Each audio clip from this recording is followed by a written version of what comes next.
Wednesday, we were on air for Midweek Motorsport when it happened. We saw a very, very sad looking Porsche 911 RS coming into the pit lane on the flatbed. That car was scratched before we got into the initial sessions. So was the 199 AC.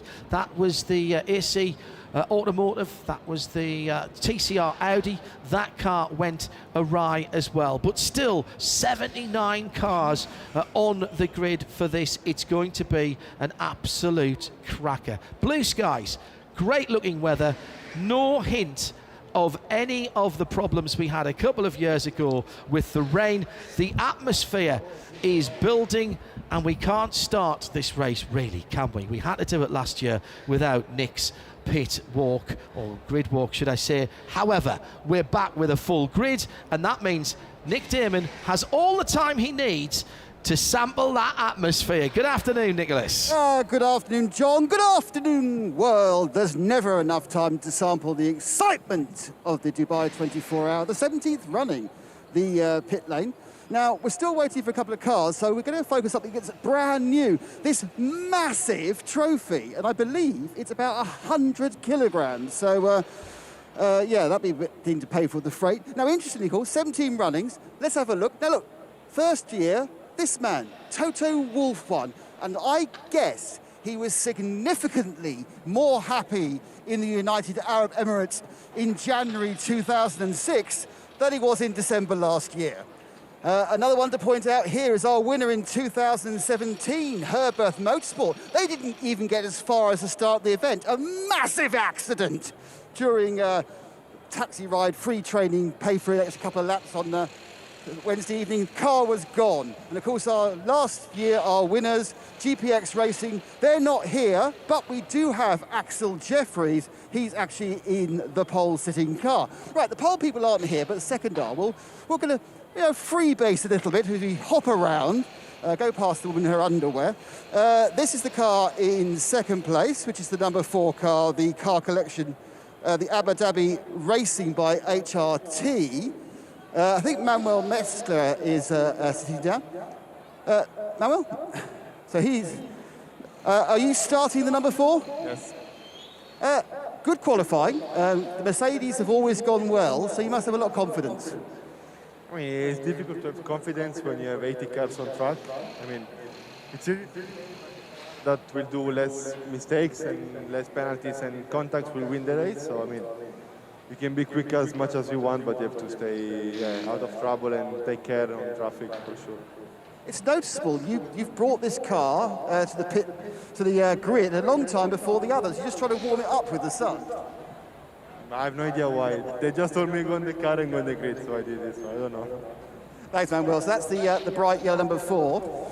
Now, I think our third place car, which is the 777 machine, is just arriving. We've got the 4th car, which is the 92, which is the other of the... Oh, here's the top car. Here's the pole car being pushed into position. I'm not sure being pushed into position any of the drivers, but we'll have to see if we can find someone. I think it's... Who have we got knocking about the dynamic and everything? Oh, there's a driver actually sitting in the car. That's always a bit of a giveaway, isn't it? They're not late arrivals to the grid ball. It's just that we've started this early. What we'll do, we're going to rotate around, Seb. Let's nip down and find people who are out of the cars and ready to chat. Again, looking over the side to see if we can find some people from the 92. This is the Grove de Pasquale Muller car. So, 92 car, oh, yes, well done. 92 car, starting well up. P4, yes.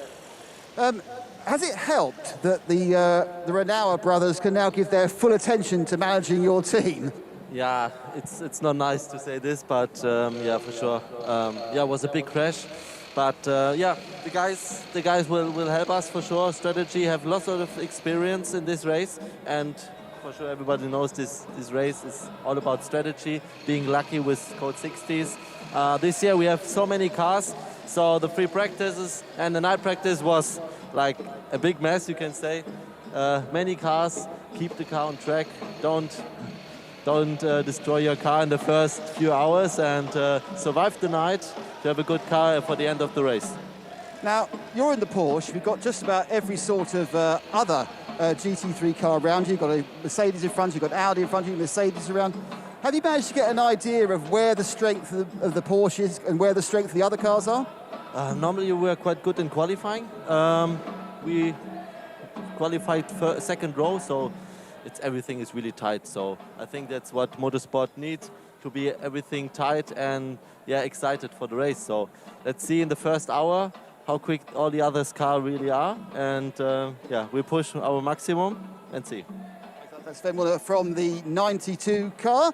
It's got 3 Australians in the team with him, Mr. Grove, Mr. Di Pasquale. So they've all escaped from a land down under, much as a certain well-known tennis player will be soon as well. Over the other side, here we go. We've got Luca Stoltz, who I think will be starting the 777. This is the third place qualifier. Have a quick word with Luca. Not the fastest Mercedes, but still right at the front. How do you feel the weekend's been going so far? Yeah, pretty good so far. We're really, really happy. Hop Racing, HRT is really good, doing a really good job. Car is driving well. I feel today is a bit hotter, so let's see. Tire deck was always a little thing here, especially when you have to drive really long on the tires. But yeah, we have to see. Yeah, you're the other Haupt Racing car, the yellow one we've spoken to already. What's your advantage over your teammate? How are you going to beat that yellow number 4? Well, we try our best, but I guess it all comes down to strategy, because the cars are exactly the same. And we saw yesterday, even in qualifying, we are more or less on the same pace. So it will come down to strategy. Best luck. Thanks to Lucas Stoltz from the 777. I can see that Chris Mees is now out of the car, ready to be starting for our pole position machine. So I'll wait for Seb to catch up. Chris, so you've been allowed to start the car then? Yeah, I'm the starting driver. You were very late arriving. We've been waiting for you. I mean, what were you doing which prevented you from coming to the grid lane? Well, obviously we have a lot of people on the grid, also a lot of cars, so it took us some time to come here, to get here.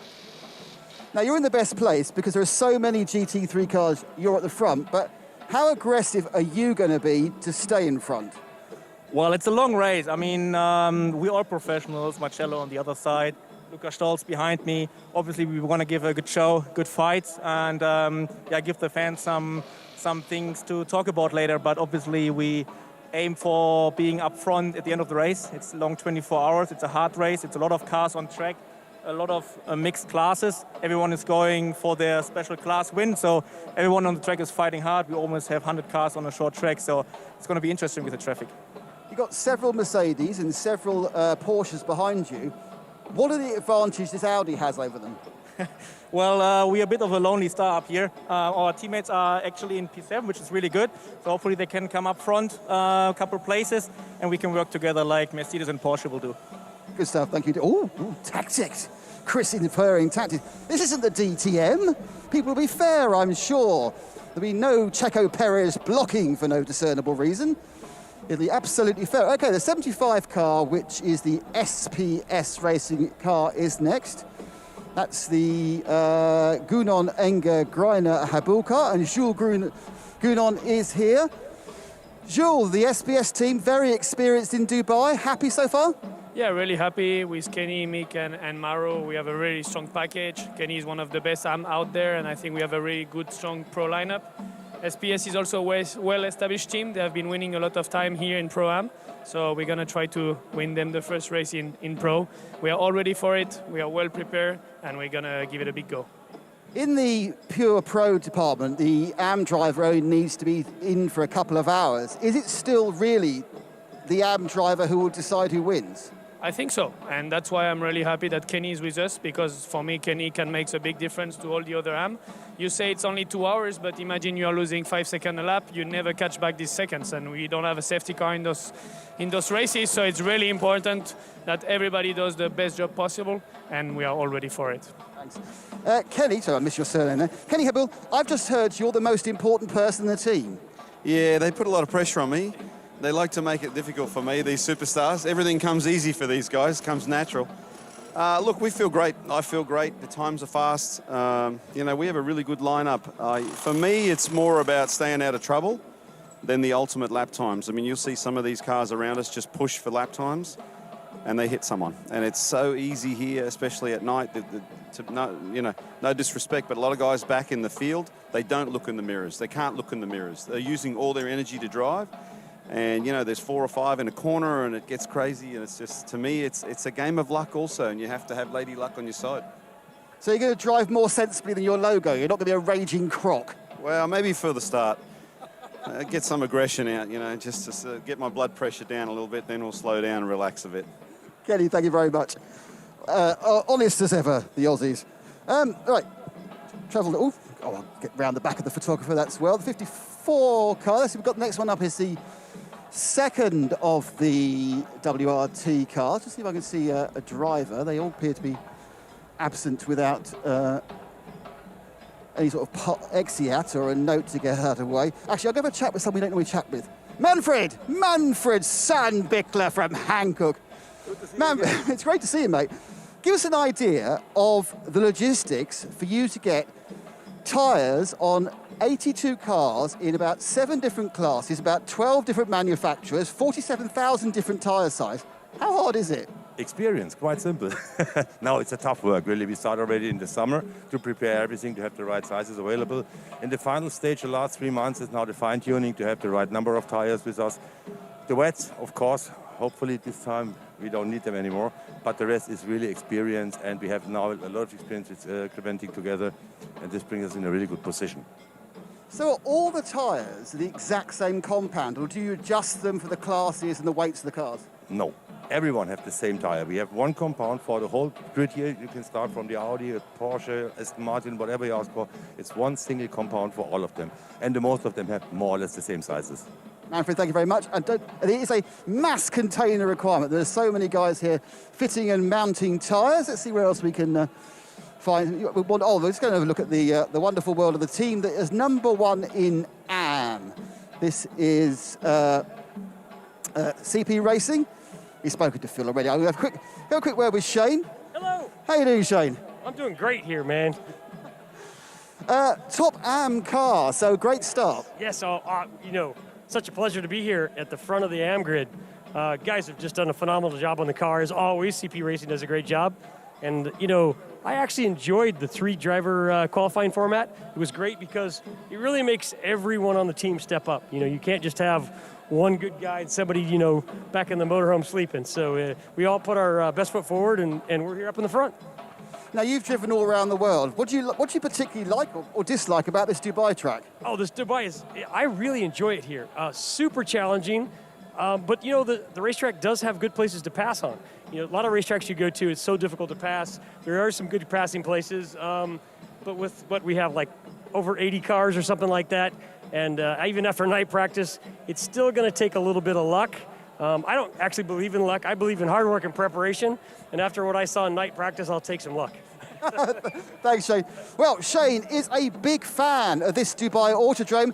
John, talk us round the track. Well, thank you very much, Nick. It's a circuit that challenges everybody here. Just over 5.3 kilometres around. You head down the front straight, and then it's a big dive into turn 1. It's downhill. Get the car rebalanced for 2 and 3. Set yourself up through 4, 5, 6 and 7. You're braking through 6, and you're making the front Hankook tyres work really, really hard. Pick your line through 8 and 9. Charge down to 10, all the way down to 60 kilometres an hour. Over the top of the rise out to turn 12 through the fast left-hand kink at 13. Into 14, that's another bank cambered corner. Over the rise at 15. Out of 16, pick your line through there as well. And it sounds easy, me saying that, but 16 corners, 5.3 kilometres, and you're doing that in just under 2 minutes if you're hauling in a GTE car. And trust me, that's a lot of concentration with nearly 80 cars on the track. Well, John, how are you doing? We're still doing the Dubai Park run where we... I'm just going through thousands of Porsches and we attempt to get to the TCE pole. Thousands of them. Well, there are. Billions of people exaggerate, Nick. Literally. Don't worry. Literally 1,000 Porsches. Porsche Motorsport have their base in the grandstand just along from us. I'm sure they'd be delighted if there were thousands of Porsches. They've done well to get the 992 Cup cars down here. They had their first season officially in 2021, and some of those early cars have been released from their original owners as they've got some new cars coming for 2022. And as ever, the Porsche Carrera Cup car has always been a very good endurance machine with a few little tweaks, and there's a few add-on packages that Porsche Motorsport do. So some of those very quick 992s have been pressed into service here, and now they have their own category in the race. Some of the GT3 drivers saying they are so quick that they've had to modify their tactics as to how to get round them because they're quick, particularly in a straight line. Still only pushing out about 507, 510 horsepower, but an all-new chassis, all-new body, all-new aero, and much more adjustable aero, particularly at the back end where they've got the swan neck, and that means those cars are going to be very competitive. Plus, they've got quite a big fuel tank, so they will be. I think we'll see some of those cars in the top 20 in the early running when the pit stops unravel. Nick has fought his way through those thousands of Porsches down to the TCE. Remember, two different pole positions at the front of the grid for GT, and then further back for TCE, touring car endurance. But the two cars in the front row are a little more GT than TC, Nick. Yeah, I must say, you hear about things being in different postcodes. The two they're different Emirates, it's so far away. Anyway, I've got to the top. The Le Arbre, Jacques Leconte's team, the two trees. It's the Ligier and Steve Zakia. Steve, you claimed pole yesterday. Now it's the race. This is when it gets serious, isn't it?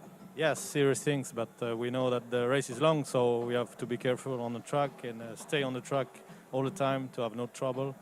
And yesterday was the pole, it was cool, but now it's the race, and the pole position is a bit less important for today. I'm almost sure that the Lamera will pass me at the start because he had a bigger engine, so we'll see how it will happen.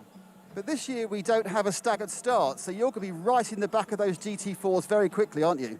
Yeah, we'll see also with the GT4 what happened, because we saw on lap time that some of them was slower than us, so we have to stay on track and see what happened for the first laps.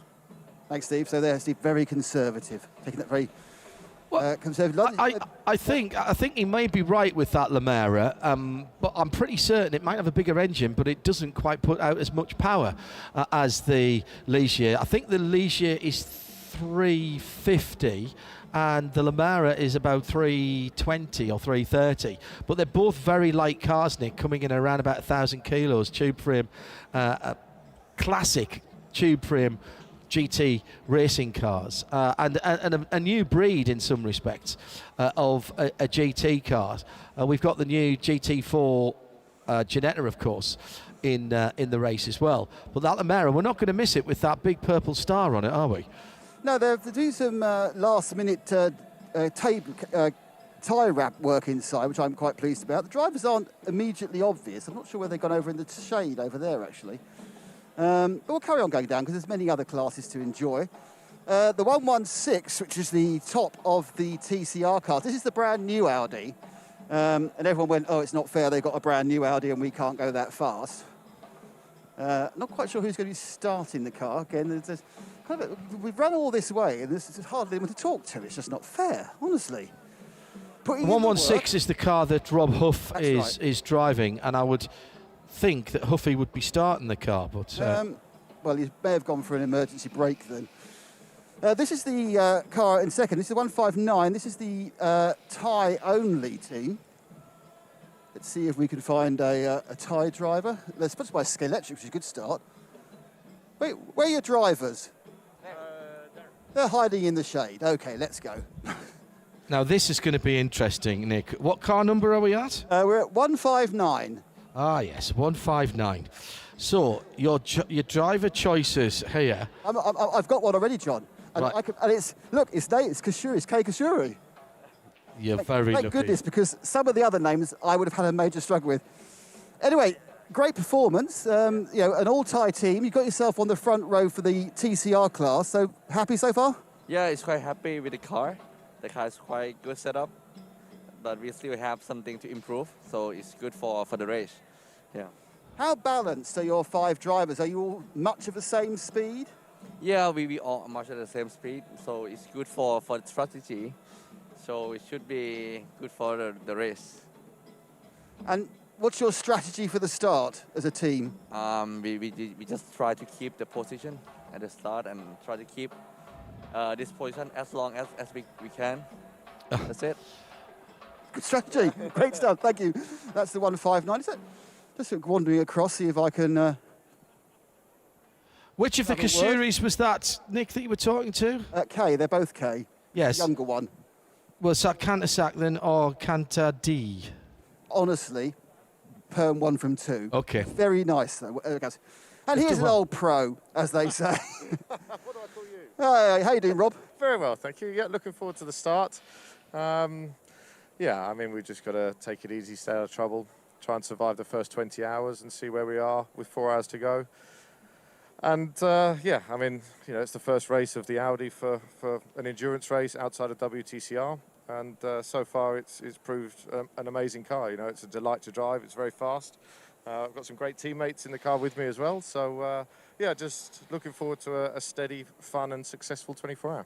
TCR incredibly competitive, and you know you've come in there and blitzed us all in the 116. But you know, using your time in the car is going to be absolutely key. So do you kind of already know when you think you'll be in after the start, or is it always a piece of finger in the air? I think you know, with 24-hour racing these days, you've just got to take it as it comes and react accordingly. You know, I think long gone are the days where everyone has their set position and set time. Anything can happen at any point, and yeah, we'll react accordingly. We've got some great engineers on the car, and yeah, let's see what happens. But you can't make a plan. You know, you can make a rough plan, but whatever you plan, it will go out the window after the first stint, I'm sure, even the first corner, and yeah, we'll react accordingly. Well, you've been doing this for years in many different cars. Have you won a 24-hour race before? No, I've been bridesmaid many a time, but never won one. So, oh no, that's a lie. We won the 25-hour Thunder Hill race with Rob Hollins TT. So Audi's been good for me, and yeah, Audi's the one car I have won in. So let's see if we can make it 2 this weekend. Thanks, Rob. So he hasn't won a 24-hour race because he's won a 25-hour race. I don't want to get too pedantic, but you know. Was he leading at 24 hours in the Thunder Hill? Well, that's do you know what, John? That's a very good point. Because frankly, if he wasn't, it doesn't count. Walking back now to look at the remaining cars. This is a Ligier or a Lamera. They both look very similar in the orange there. That's the Bugatti Shoe Sponsor 295 car. That's a Ligier, isn't it? And then we have the 188. Let's have a quick word with Stéphane Parrin. Stefan, the competition in TCR has gone up another level. They've got another Autorama Wolf Power car. They've drafted in a world champion. It's not really fair, is it? Yes, it's always a big fight in the TCR class. The new Audi is with a BOP with a big joke because very not fair, I think. But we will do our race and we will see. We have a strong lineup and with experience, and we have the lucky to share the wheels with Yannick and Miklas for the first time this year, and we hope to fight for the victory like usual. Yeah. Thanks, Stefan. Good stuff. As we've got both the Audis, John, nose to tail here. Do you want to do a quick visual comparison? Yes, I do like a bit of show and tell. Now, here we go. Now, this is the key. This is the Audi theme here. This is the new rear wing. So it's a reverse swan neck. Just one second, and we'll come back in a second on the vision. I'm just waiting for that to come up because I want to see this as well. To be honest, so there's the reverse swan neck on the TCR car now as well. On the TCR, the new one, and also a slightly different area in the air and the lights. Now you need to stay with Seb as he moves along. Fabian, Seb, follow me now. So if he comes down to the rear end of the old one, which is just behind it. You will see, if Seb's still on, we have the old-fashioned wing, which is the forward-mounted swan neck, and a significantly, if he gets that brilliant, if you just have a look at the rear arches as well, these are kind of bolted on, whereas the others the new ones look way more like they've been in a wind tunnel for a while. And that's just the rear. But the basic body shape is the size. For example, the lights are almost identical. It's still based on the same version of the RS3, so it's not like they've moved a generation on. It's very much an Evo, but we know how efficient those reverse swan neck wings are, don't we, John? So that's why they've gone into them all. So I think Rob Hubb was saying that 80% of the parts on the new car is new. He said the fuel tank only. Yes, he did. He said that he did indeed say the fuel tank. I'm sure the tyres and wheels are transferable again. You're such a pedant sometimes. Well, that's where we are. So we wonder. This is kind of a quick wander down the back here. I'm just wondering whether what the situation is going to be with the various dead cars we have, which didn't quite make it back, did they? We had 451. We had 103. 451, the Zorg Avia Rennsport BMW was being rebuilt earlier this week. There was the 103, of course, which was involved in the 91 accident back a couple of days ago. I'm just saying, right back of the pits. The back of the pits. And there's the 103. This is the precision performance motorsport car, the Ladurna Mohamed Alouez, Marco Santamaria and Nadia Zahua car. This is the first time you'll have seen this on the track because it's been completely rebuilt. Are you on the driver, sir? What is your name? Nader Zuhur. Nader, this has been a very, very difficult event so far, hasn't it? Yes, so far. Well, we just tried to get the car back together. Thank God it's in one piece. We had an incident on Wednesday, and we didn't think we were going to make it, but thank God we just finished it today before half an hour. So did you get to run it in the warm-up, or is this the first time it's come out? We went in the warm-up, and everything looks okay, so hopefully we can start the race and finish it in one piece. And that would be a miracle. Thank you very much for talking to us. So that's a story of redemption. Just going to go across to the Bobby Thompson, because he's always good for a quote, man. You're in the 278 Ginetta. Bobby, did you get to the bottom of your braking problems? Yeah, I think we have. These boys worked all night tirelessly, the guys at CWS. So the Ginetta's ready to go. We've got a bit of a job on our hands looking down there.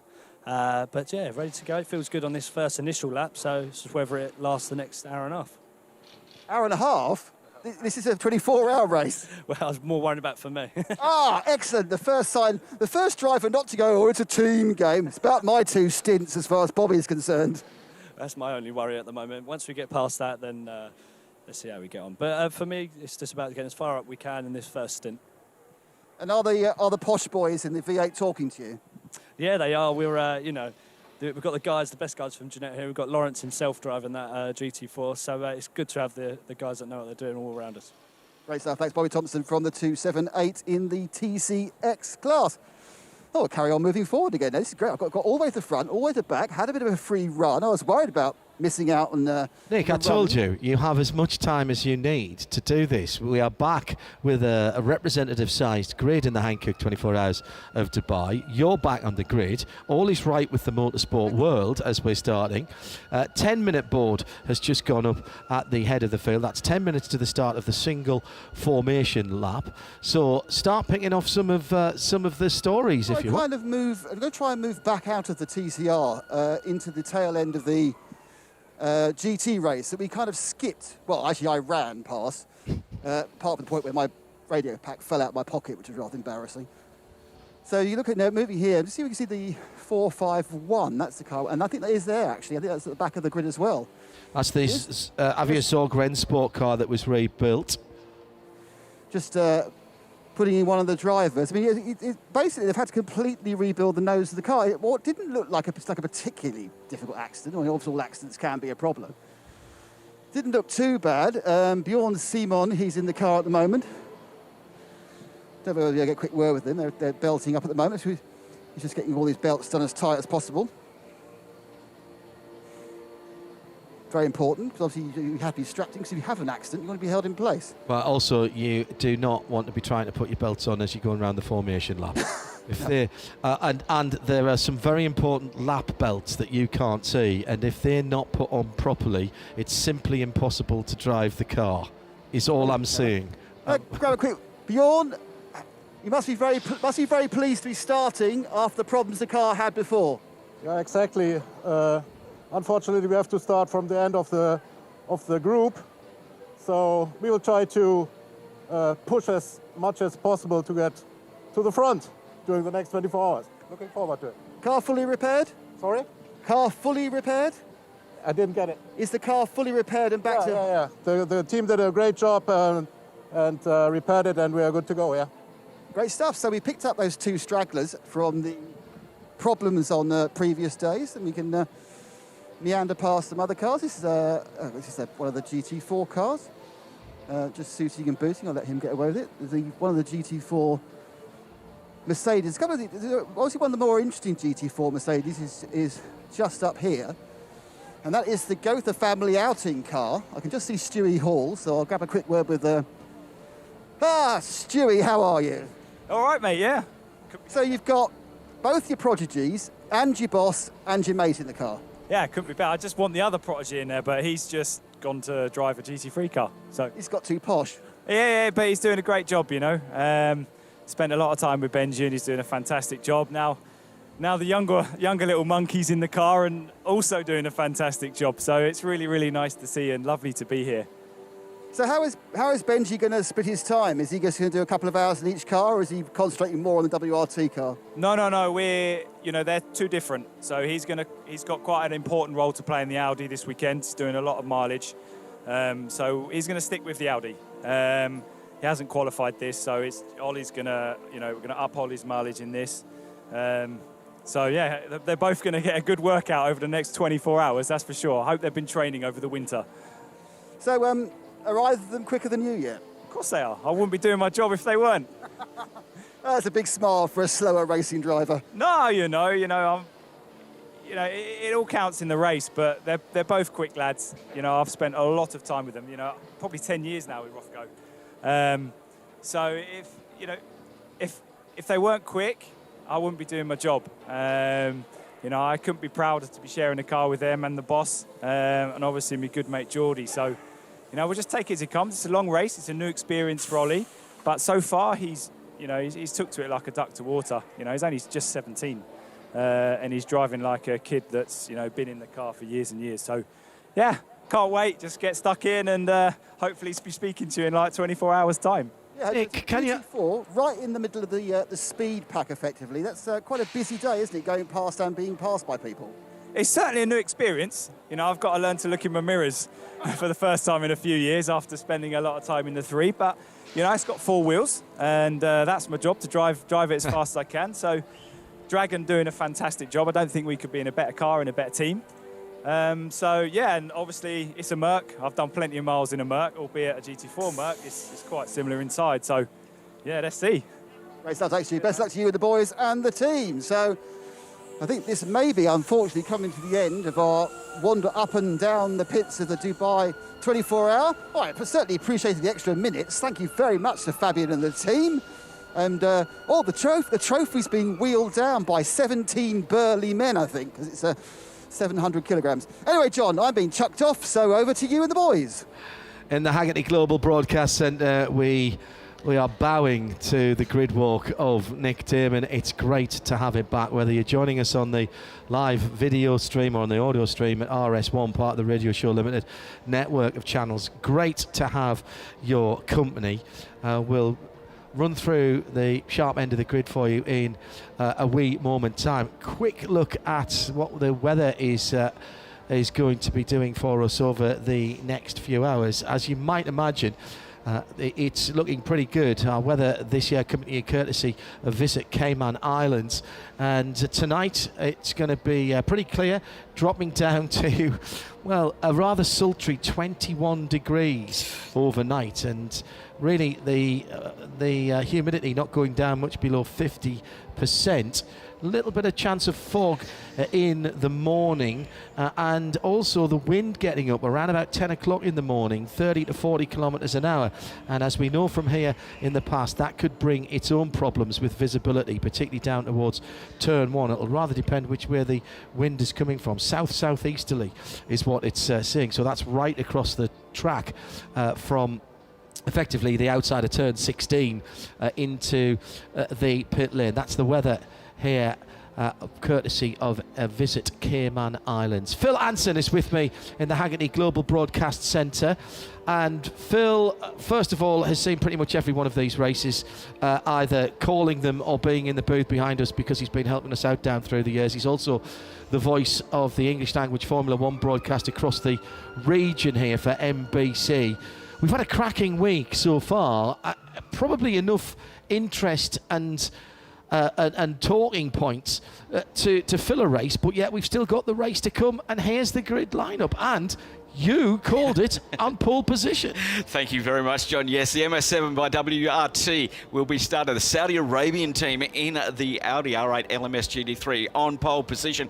From the number 4 Abu Dhabi Racing by HRT in the second position. That is the GT3 AMG. And that front row, boy, there's some talent in those drivers in there. I'm just having a look there. Multiple winner, Khalid Al-Khabaisi in the GT3. On row 2, 777, the Almar Racing, Al-Manar Racing by HRT. That's got Indy Donchi and Lucas Stoltz in there. They're star drivers, undoubtedly. Then the Herberth Motorsport GT3, the remaining Herberth car. This is the Grove car. Stephen and Brenton Grove with Anton Di Pasquale. Now, the last time we had I think we had the VIP Pet Foods car to the Quinn family outing. Tony Quinn, yes. Won outright here. He did indeed in the Porsche. Round about 11, was that? Yeah, maybe? 11 or 12, I think it was. They're backing it up. Dynamic Motorsport with another Porsche, and then the Sun Energy one by SPS Automotive Performance. Kenny Bull's team, they're doing very well in 6th position.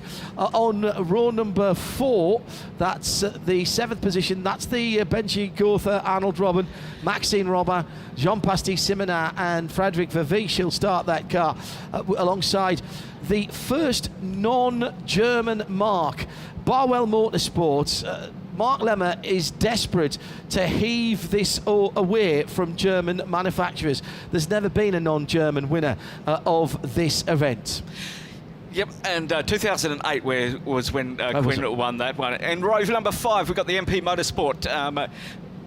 GT3 AMG, Henk de Jong, Daniel de Jong, Bert de Haas and Jaap van Lagen in that one. Then the Attempto Racing, car number 99 in the R8 LMS GT3.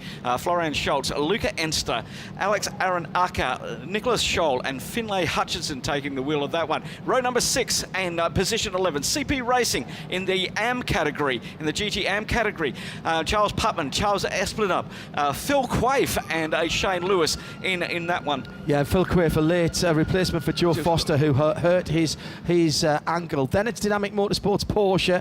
Racetivity in the Pro-Am category. Francois Perrodo starting that one. It'll be the Capital RT Yadro AMG GT3 in 14th. ST Racing, Sam Tan's team with Harry Gottsacker, the TCR ace from IMSA, normally drives Hyundais. He's in that team and he'll start. Then the Team U Sportwagen Technik in 16th position for Porsche. Yep, and moving on to row number 9, the Pro Sport Racing GT3 AM car, the Vantage, the first of the Aston Martins.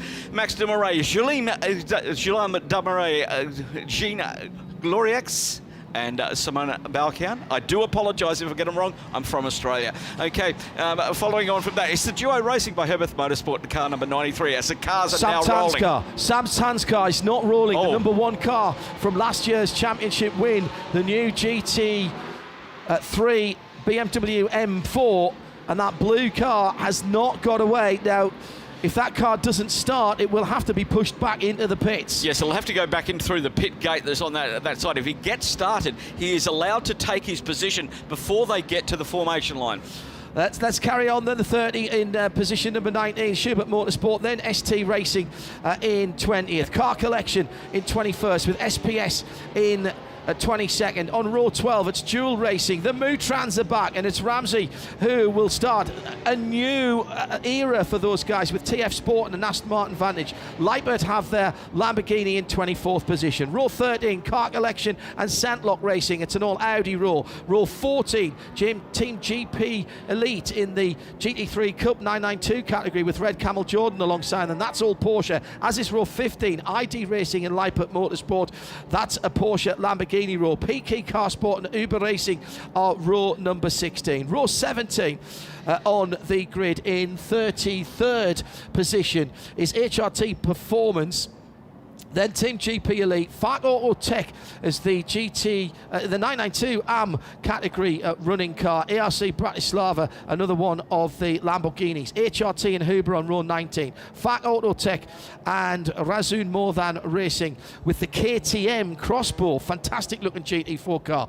Willy Motors by AB Motors in 41st position on row 21. Have Red Ant Racing's Porsche for company, and this is where all the thousands of Porsches are that Nick talked about. Row 22, 940 ID Racing, Rabdan Motorsports 977, Speed Lover and Red Ants number 904 on row 23. 930 HRT Performance and NKPP Racing by Baz Cooten running a Porsche. We've seen them running Cupra TCRs in the past. The Vortex is out. The 701, Leonon Amarouche had a nasty incident, but he was fine, and now so is the car. Sebastian Ledoux will start the car alongside HRT Performance 992's Porsche.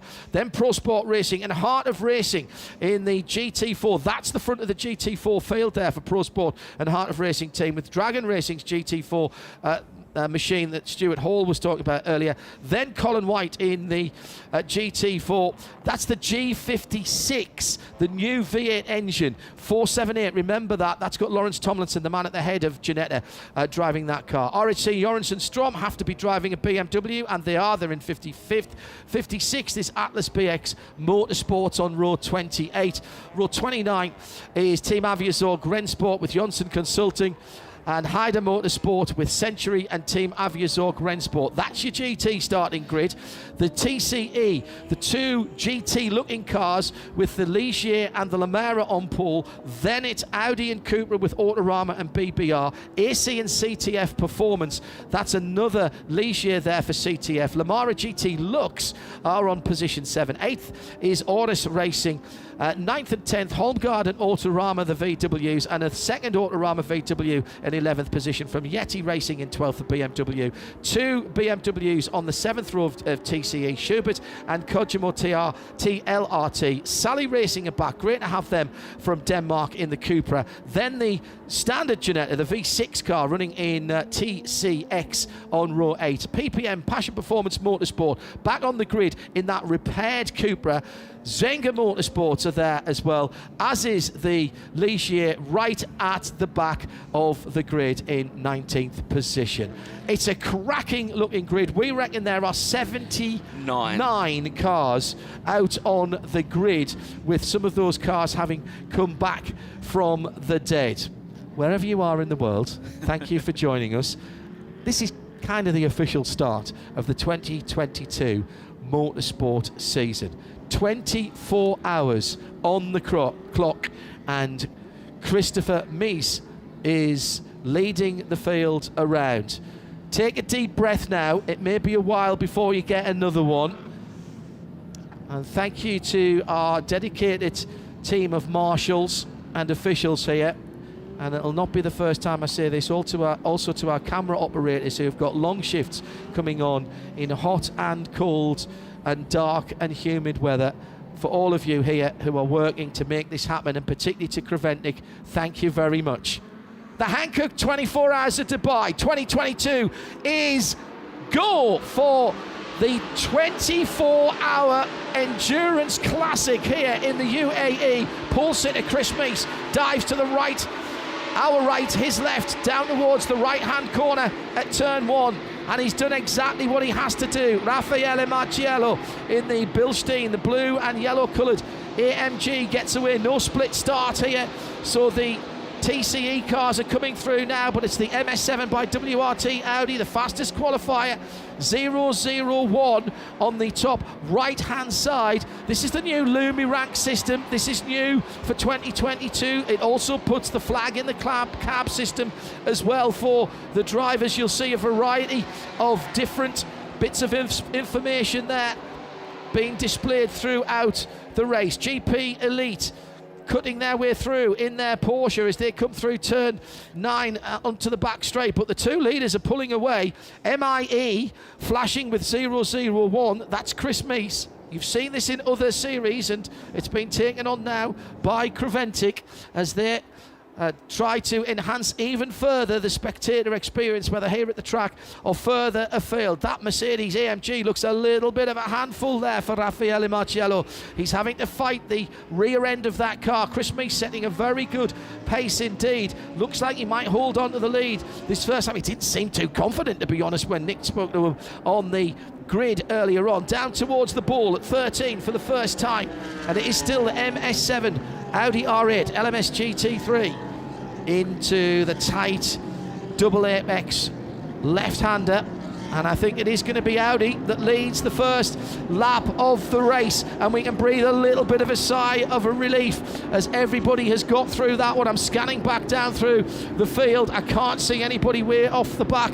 Right at the back, the number 433 has got off the line and is running. Not sure what happened to Sam Tan, and her car will check that as they go through. And it's Meese from Marciello from Lucas Stoltz for the Almanar Racing by HRT in third position. Then Sven Muller, Backler, Grenier, Vavician down to about 8th position. Everybody's held their position. Nicholas Scholl has dropped back a couple of places in the attempt to Audi R8. Cairoli and Japan Lagen, the dynamic Porsche and the MP Mercedes has gone through. Denis Remyenko has dropped back a position. Janis Vice has gone through in the Team U Sportwagen Technic 911 GT3. So 1 or 2 positions changes. Francois Perrault, I noticed, has lost a position for Race Tivity. That's Nick Yellerly that went through on him. Jean-Claude Rieur for Pro Sport has overtaken Andrei Mukavos as well on that first lap. 31 is Fred Favich in the Macca-sponsored number 31. As I say, that's the Audi, isn't it? Going down the back straight at the moment. He's got Ralph Eneishen behind him. Eneishen thinking for a moment that he might be taking 6th position, but he's under pressure himself from the Lamborghini Huracan. From the Dynamic Motorsport Porsche, rather, that is right behind him. Good clean start, Phil, and we are underway for the 2022 running of the Great Race. Well called, Mr. Heindorf, once again. It was a pretty incident-free first lap, although there is an incident involving car 1 under investigation at the moment, and that is the ST Racing BMW M4 GT3. We didn't see that, but we'll bring you all That's the car we think it didn't get off the line. Yeah, so that may... and I think what it did, it exited pit lane too early, because I saw it on the right-hand side as I was following the leaders down. If it was in pit lane, it had to wait until the end of the, like the last car has gone past. I believe they may have inadvertently, and we'll leave that in as it is, but they may have done something that brought them into disrepute. Yeah, Harry Gottsacker is in 35th position. Yeah. Now, what I don't know is whether they got off the line and retook their position or whether they went back into the pit lane. We just didn't pick that up. Well, the thing is, if he was in the pit lane, because I saw him come out of there on the left-hand side as he was following the leaders on the right-hand side, so he did exit pit lane, so they must have pushed that car back into the pits, because I didn't see him at the end of the field where he would have been, because on the formation lap he's allowed to take their position before they get to the control line, which is at turn 14. So we'll wait and see how that one comes out. But at the moment, a very clean start from all of the 79 competitors we have on track. There is quite a few changes in positions, as remember in qualifying 3 drivers had to set your qualifying time. Some of those drivers are not as quick as the lead drivers, or they're a little bit, well, let's say the lead drivers are just a little bit quicker or more experienced. Pro-Am and amateur categories here at the 24-hour as we follow the leaders again down in there, and that number 4 car, Raffaele Marciello, is not letting Chris Miles get away from him at the moment. Lucas Stoltz and Sven Miller playing a waiting game. We've got one car very slow at the moment. That is the... Just want to go back and pick that one up again. It's the KTM, is it? It looked like the KTM to me. I get it could. No, it's the Vortex. Excuse Vortex, me. Yeah. I always think orange KTM. It is the Vortex. Yeah, we got that. I got that confused yesterday as well. We'll see where they get on to. So we're in 49th position. Yeah. As they came through, but that car is clearly dropping back just a wee bit at the moment. Sebastian Loesch at the wheel of that car as we continue on under green flag conditions here at the Dubai Autodrome as the field starts to settle into their first rhythms. We're looking at about an hour and 5 minutes for the first lot of pit stops to come, especially for the GT cars who are all running different fuel loads compared to which represent the drivers that they have in the team with the categories. There's balance of performance in a lot of areas in all of these, and we'll get through it in the 24 hours, but now we are inside the first hour and nice clean running for this, the first 7 minutes. And for the moment at least, Chris Meese still has a clear track ahead of him. He's got a couple of corners. He's coming through 7 now into 8 and 9, which is the parabolic here onto the back straight. The first car he's going to come across is at turn 10. The Zengo Motorsport, which is the Zengo Motorsport machine. Yeah, they were literally the length of the long. They're a kilometre ahead of him when they came onto the back straight. That Zenga car just dropping back a little bit. Zoltan Zenga's team from Hungary. Yeah, in front of them is PPM Passion Performance Motorsport and in their Cupra TCR as well. And it won't take long for these GT cars to get amongst the back markers, and that's what endurance racing is all about. About 5 to 6 laps, and they're already dealing with traffic, and because everybody's on fresh tyres, it's all about getting a track position early, and especially if you're the lead driver, that you can make those positions, then it's up to your remaining drivers to hold that position that you make once you get back into the car. But it looks spectacular here, John, from the Haggerty Global Broadcast Centre, looking out over this absolutely packed Dubai Autodrome full of cars. It's amazing. And quite a few spectators as well. Yes. Everybody has had to show their COVID certificate before being allowed in, and you're given a wristband if you have come in from the outside, so running under very strict COVID protocols here. Let's not forget that Krevennik were the first motor racing back in Europe with a 24-hour race, believe it or not, at Portimao in 2020. Yes. They proved it could be done. They proved that race teams wanted to be back. It could be trusted to be back and follow the rules, and they're running under very strict protocols here. As the whole of the Emirates has been, the attitude towards the pandemic here is very impressive indeed, and everybody from those who checked us through passport control to our taxi drivers are telling us just how impressed they've been with the system of operation, and pretty much everybody here has been vaccinated multiple times and know what to do in bringing their COVID paperwork with them, and that's how they've been let in here this weekend. Yeah, the government here makes it very easy to, if you've done the right things, you get, as you said, when you came through customs and everything, getting everything done seamless. Yeah, and really, I think that's really important, especially for all the drivers and teams out there. Just having a look at GT3 Pro-Am leading that one. Jaap van Lagen in the MP Motorsport Mercedes leading the Pro-Am class. He's got a GT3 between him and the next one as well. So now, just interesting here, if you're watching this for the first time and enjoying it, as I'm sure you are already, although we've only had 9.5 minutes of racing with 3 Porsches almost side by side coming out of turn 9, you will notice that nobody in the pit lane is wearing fireproof overalls, and some people are wearing shorts and t-shirts. Where's the safety in that, I hear you cry? Just 1 second, as we've got to pass down the inside for 34th position, and that's the Philip Saga HRT Performance ID Racing Battle, and Max van Spluntern's right in there as well, but lunging not too far ahead in the Audi GT2, the debut for that car in GTX. We'll keep an eye open for that one, but it's the 934. Yeah, it might be. Max van Splunteren in the bright orange Team GP Elite. We've seen them running a variety of cars down through the years. He's under real pressure at the moment, but just going back to a couple of bits of housekeeping, as I said, you won't see people wearing fireproof overalls in the pit lane. That's because there's no fuel in the pit lane. The fueling is done completely separately and outside the pit lane in a dedicated fuel station, and 2 of the pumps are out of service. Yes, I'm hearing from race control.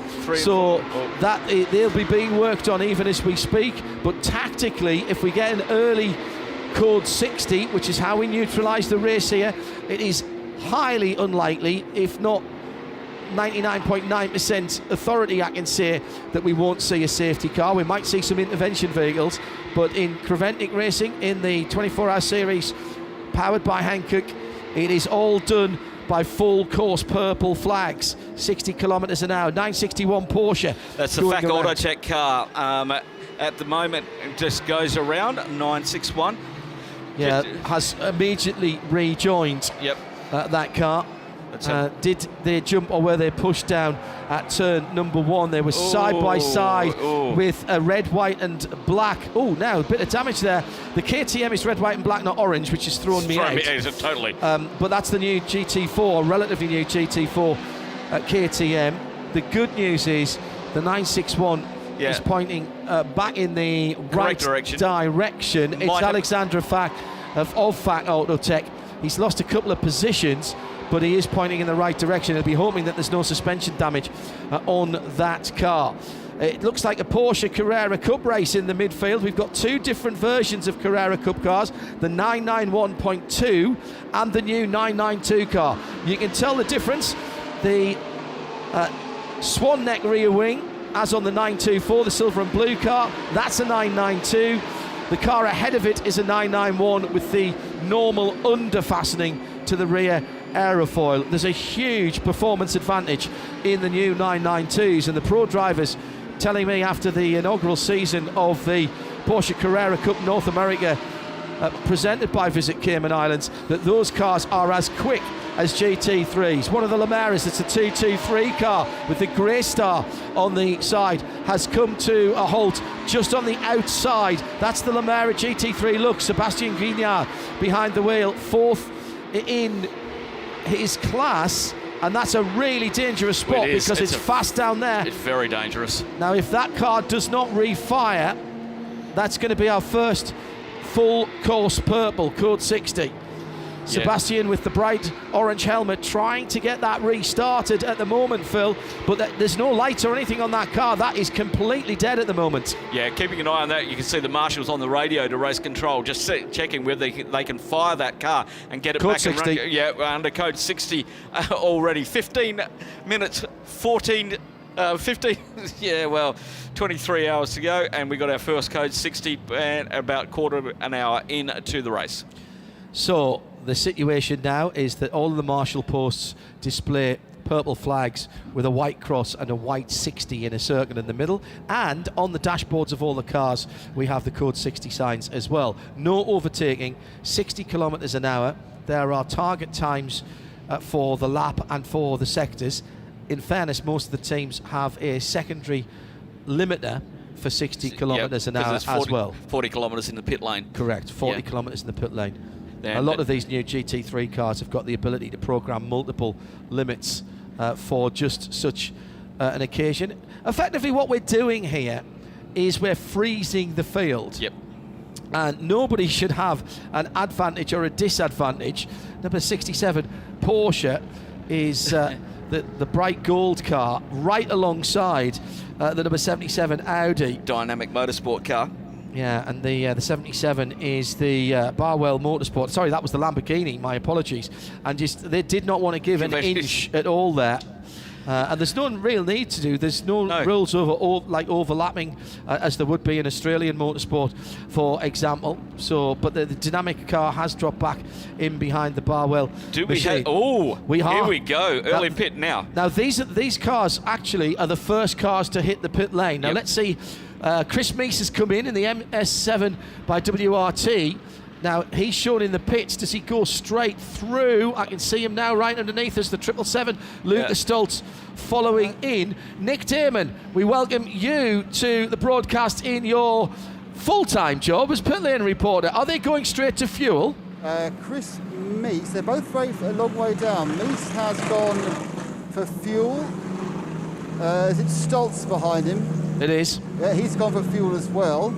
With 2 pumps out of action, boy, it's going to get crowded down there. There's going to be 14, isn't there? 16 normally. The SPS Mercedes has stopped at its pit box.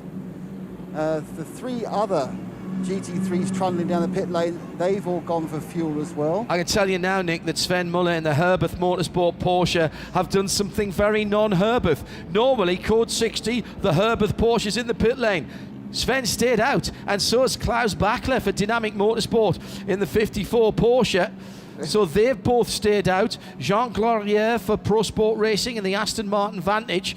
The GT3 AM third position car has stayed out. Francois Perraudot for Racetivity has stayed out. John Loggy for SPS has stayed out. That's the number 20 Mercedes.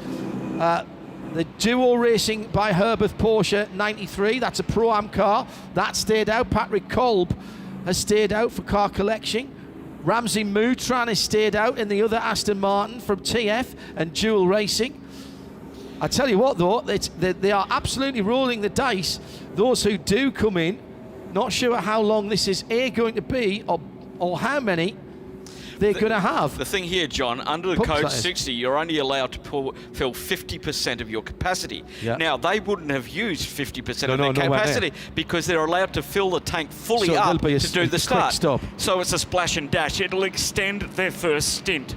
And don't forget, they will have filled their fuel tank to absolute maximum. Yeah. And what you're allowed to fill, your car may be allowed to have a 120 litre tank, but your full fuel fill might only be 90 litres on the balance of performance. Yeah. But you will have filled it at the start of the race. So this is going to really push them much deeper into the race. Nick Damon? Here comes the wounded Lamera, the 223 on the back of a grey pickup truck manufactured by Toyota. Car rolls in under no power. I'm surprised they've come in at this early. The only possible advantage is it means you can run relatively conveniently to the exact 2-hour maximum. That's a good point. Yeah. 2 stops is about an hour and 40, isn't it? Yeah. So good point. they put the extra 20 minutes in, and perhaps well, that's gone well, because they've literally come off the back of the tow rope, and they've managed to fire it back up again. We've also got an incident with 2 cars under investigation. That is the... Well, sorry, Nick, go ahead. The 223s literally came off the tow rope, stopped, they just got it going again. So they must have solved the problem whilst it was being towed in. Or just done a reset. Well, no, you can do the reset. No, they didn't even have the door. You can do the reset normally. They're all kind of a bit of a what the heck's going on meeting in here in the Lamera garage. I wonder if he'd hit a button by accident or something. The 714 is the crossbow. That was the turn 1 incident between the crossbow and the FARC Autotech Porsche. Yes, that is under investigation. We'll let you know as soon as we can. One of the features, if you're not used to the Hankook 24-hour series, is that if you do get penalties, you don't have to serve them straight away. So let's say let's say the 999 car from Hindhoff and Anson Motorsport gets a 30-second time penalty. With you driving, of obviously course. With me driving. Yeah. As we go back to green.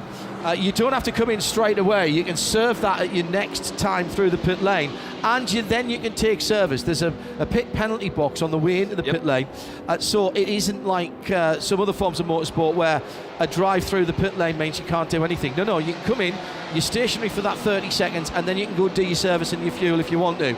You've got to do it within 3 hours of a penalty being called. It's a 3-hour thing. And if you want to do it in a code 60, which is actually not a stupid thing to do, well, you can, but the 30 seconds becomes 60 seconds, yeah. And if it was 20, it would become 40. Basically, you just double it. And that is something, we had Mark Lemmer in the early part of the week saying there's some rules here that you've got to get your heads around, and those are some of them, that you can burn some of those penalties during code 60s, and you can add them together as well. So you can come in, if you've got 2 penalties, a 15 and a 15, you can come in and stand in the box for 30 seconds. Yep. You don't have to serve them separately.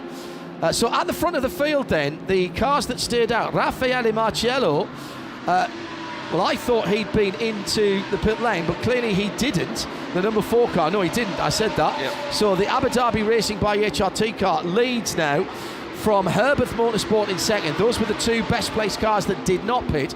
then it's Klaus Bachler for Dynamic Motorsport and the Porsche, then Barwell, then the second Dynamic car, the Gold Machine, the number 67 from Jaap van Lagen and MP Motorsport.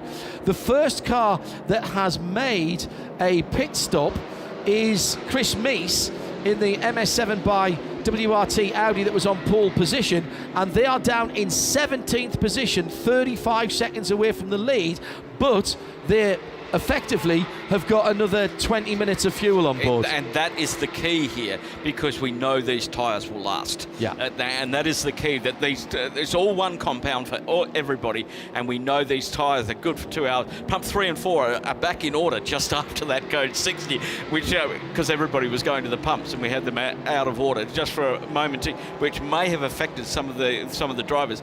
Just following on from John's may have affected the strategy, by the way. Exactly. Following on from John's point that you don't see anybody in pit lane with fire suits on. They do wear fire suits down in the refueling area with masks and goggles and everything. It's a standard area, and they have to fuel with a gun pump. There's no dry brake refueling systems on these. It's a normal one that you pull up to in your car as well. Just a couple of changes to how the pit stop happens. The new rules this year, 2 mechanics only on the car, and you're allowed a lollipop man and 2 mechanics only.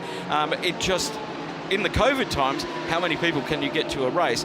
And that's for every team. So every team is, and what that does is give you more time to get the new driver into the car, because you're allowed 2 driver assistants as well. So just massaging of the rules that Creventic do so well with these series, and they've massaged them into a COVID period as well, and make it more cost effective for the teams to get out here as well, with not having as many guys on the pit apron. You can have as many as you want inside the pit box with social distancing, of course.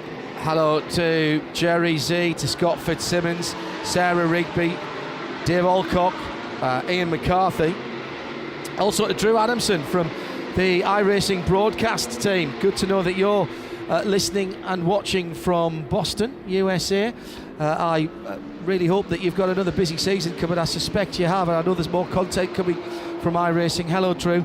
It's been a great help to us in covering some of the major iRacing events in the last 2 years now. And Jesse Young is listening from Australia, rooting for the Barwell Lamborghini, of course, the number 92 Grove Porsche. Shout out for Anton Di Pasquale, and he's splitting between 3 major manufacturers here. The number 75 Sun Energy 1 to be in contention for the win. I think you picked 3 good ones there, Jesse, if I'm honest. At RSL_studio, if you'd like to get in touch with us here in the Haggerty Global Broadcast Centre. It's Phil Anson and John Hindhaugh with Nick Damon in the pits in the opening 25 minutes of the season opener for the Hankook 24-hour series. It is the Hankook 24 Hours of Dubai at the Dubai Autodrome.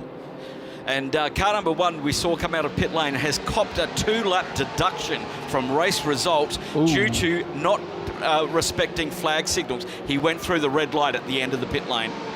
Nick Damon? Down with the 961, the victim of that, or co-conspirator, misunderstanding with the KTM. Unfortunately, he's done a traditional old-fashioned Porsche thing, and he's actually managed to slightly hole a radiator at the front. So it's drained the fluid now from the leaky side. We saw the left. You're right. They had the left. Yes, he hit left, didn't he? So he did the radiator. They're fitting the bumper, as we can see. Can't see who was actually driving. Oh, he's sitting down over there.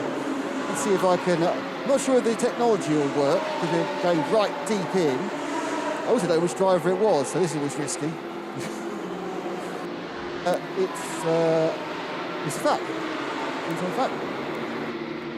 What happened? In turn 1, I was on the inside next to this GTX car, and he just turned in on me, and then we spun both out. Looks like, unfortunately, you've done quite a bit of damage. What's the problem? What's the damage on the car? I think it's the cooling system. We have a failure there, but I don't really know. Very bad luck. Thanks for talking to us. So yeah, Mr. Farker. Oh dear, sorry, that's just trodden on the mechanic's foot. Popular. It's not the worst thing I've done in the pit lane by accident, but that's another story. It did involve the poor man going to A&E, actually. But Alexander Fack was who Nick was talking to I him. haven't got first names I can see, but yeah, of their that'll come back out again. It's a weakness, John. The radiators being right at the front. I mean, there's plenty of Porsche owners out there. The radiators that are front of road-going Porsches are normally the air conditioning condensers, and if you don't put on all the GT versions of the car, Porsche put a very nice anodized grille system on the two outside and the middle air intakes underneath the bumper, but for some reason they don't do it on some of the lower models, but the condensers are still there. Their aftermarket ones are available and actually very good value rather than having to change those. The racing cars, of course, they're using those for other cooling purposes. The number one then, Samantha Tan Racing, ST Racing BMW M4 GT3, new for this year to the team and new for this year to BMW's customers. They can't shell them out of Munich and the motorsport department quick enough. Literally they can't fulfill orders at the moment. There's a backlog of customers, such as the demand for that machine. Well, that was the car that has taken that penalty. Phil was explaining it earlier on. It was pushed off the grid behind the wall. Yes. We saw it not moving, if that makes any sense. We noticed it not moving as everyone else pulled past that very pretty number one blue car. It came out of the pits on a red light, did not wait for the green light.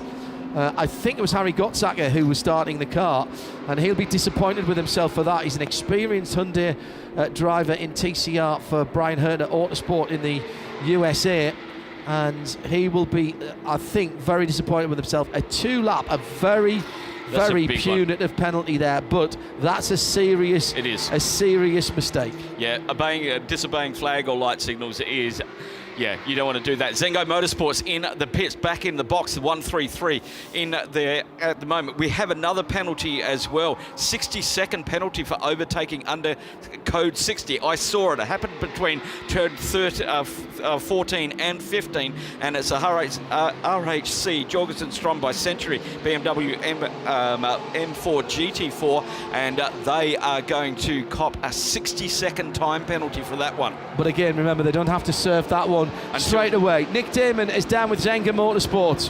And if I could speak German, I could tell you what the error code was. It's the Geschwalschung Niederdrucksystem. That's where the problem is.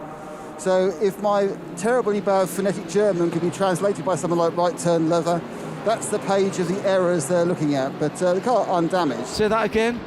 I've walked away from it now. Can't remember it. Are you going to give us your best score? Oh, hang on, he's gone to another page now. This is exciting. Something's not enough. It's got red for the bar, so there's a lot of pressure on something. I'm surprised the pressure's being red in bar. Oh, I suppose no, there's German team, yeah, in bar, yeah, rather than PSR. I'm very imperial, me. Yeah, so they're having a search round for engine issues. What's the problem?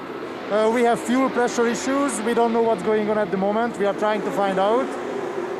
First, in the free practice, we had the same issue. We thought it's solved. We changed the fuel pump and the fuel pump computer, but we still have the same problem. So we are trying to find out what's going on. Thanks a lot. So that's indeed. There you are. So I was right. It was pressure, but it was not anything. Fuel pressure, John. Fuel pressure. Okay, excellent. Thank you, Nick. Bad news for those guys early on. Twitter starting to take off now. Benny Carrillo, Mike Sinclair, Adam Wareham, all tuned in from various places around the world. Benny Carrillo from California, so Europe early in the morning there, Benny. Excellent commitment. Good to have your company. So the race is well and truly on. We've already had our first cars with penalties and problems for Nick Damon down in the pit lane. It's Phil Hansen, the voice of Formula One in this region, alongside me, John Hindhaugh, in the Haggerty Global Broadcast Centre. Coming up later on, we'll have Johnny Palmer and Andrew Marriott, and also Bruce Jones and Peter Mackay, and Joe Bradley, of course, will be joining us down in the pit lane. The full squad on this one for you, with 80 cars and a full return to Hankook 24 Hours Racing. It is great to be back at the motor race, watching these cars. And once again, Dubai and Krevennik and the Hankook 24 Hours living up to its reputation. 83, I think, or 82 cars entered. We started 79 of them. And if you are just joining us and haven't been watching or listening in the early part of the week, that one of the big cars that isn't on the grid, one of those three that didn't make the start, the number 91 Herbeth Porsche GT3, destroyed by Daniel Alleman in Wednesday free practice. Just when you don't want to do it. No, indeed. So we've had a couple of teams that have fought back. We had a Porsche team, it was the 977, yes. wasn't it? They did a car in on Monday, sourced the one on Tuesday, crashed the new one on Wednesday, but I think got it fixed again. Yeah, came out for practice on Thursday, racing on Friday. Craig David's new album is really weird. It is indeed. Great racing going on. That's the Radan car. Yeah, Rafael Marciello, just 0.9 of a second in front of Sven Miller in the Herbeth Motorsport 911 GT3R. They have been at it. There's been less than a second between those two cars ever since that Code 60 came back out. There is a distinct battle on for the GT lead out there at the moment. Klaus Bauer in around about 2 seconds back behind that in the Dynamic Motorsport 911. One of the other cars that had problems earlier in the week was the Cupra of PPM, Passion Performance Motorsport. They were the car that was involved in the incident with the number 91 and Daniel Alleman. And Nick Damon, you've got them back in the pits now as well. Yeah, it seems to be a sort of an investigation more than anything else. They've looked at some stuff, they've wobbled the wheels, they've tightened the driver's belt. And it sounds like this is one of the things where it's just feeling a bit weird, mate. Engine refired. Car looks absolutely fine. It's running around with engineers, one of the fellow drivers. Gearbox. Problem, gearbox. So it's actually gearbox selection issues. That's where something's going on. The 278, Bobby Thompson's also just come in the pits as well. So this is a gearbox selector problem for the 103, and Thompson's going into the pits too, John. So I'll be joining down there. This is quite a lot of early problems. I think more than I remember normally. But the 103 has gearbox. We're off to the 278. 278 being the V6 engined Ginetta, the TCX car. And we do have the new GT4 car with the all Ginetta, all excitement V8, 6-point plenty of V8 engine in the front of that car, but it's a wonderful installation. Meantime, towards the sharper end of the field, the number 92, Sven Muller, Herbeth Motorsport in the Grove Porsche. How good is it for me to see the Grove Herbeth Porsche? Because I'm normally seeing that when I'm down at Bathurst for the Little Molly Bathurst 12 Hours, which has been moved into May. That's their third date change, I suppose. It is now, yes. Yeah, and it's been moved to that date. It's about the last time they can do it, because it's starting to get into winter there and you lose the daylight and the weather. Puncture for the 133 Cupra. Now that is the Zenga Motorsport. Just out of the pits. Now is that a puncture or have they got another problem? I think they've still got that same fuel pressure issue that they struggled with on Wednesday, Thursday and yesterday as well. We saw them getting towed back on a couple of occasions, and maybe they haven't got it quite right there. And just trying to get it back up to speed, but maybe it's something a little bit more serious on the back end of that. But yeah, hello to Crosey, who would be down there helping you with the Bathurst 12 Hour. Well, he'll be there in May.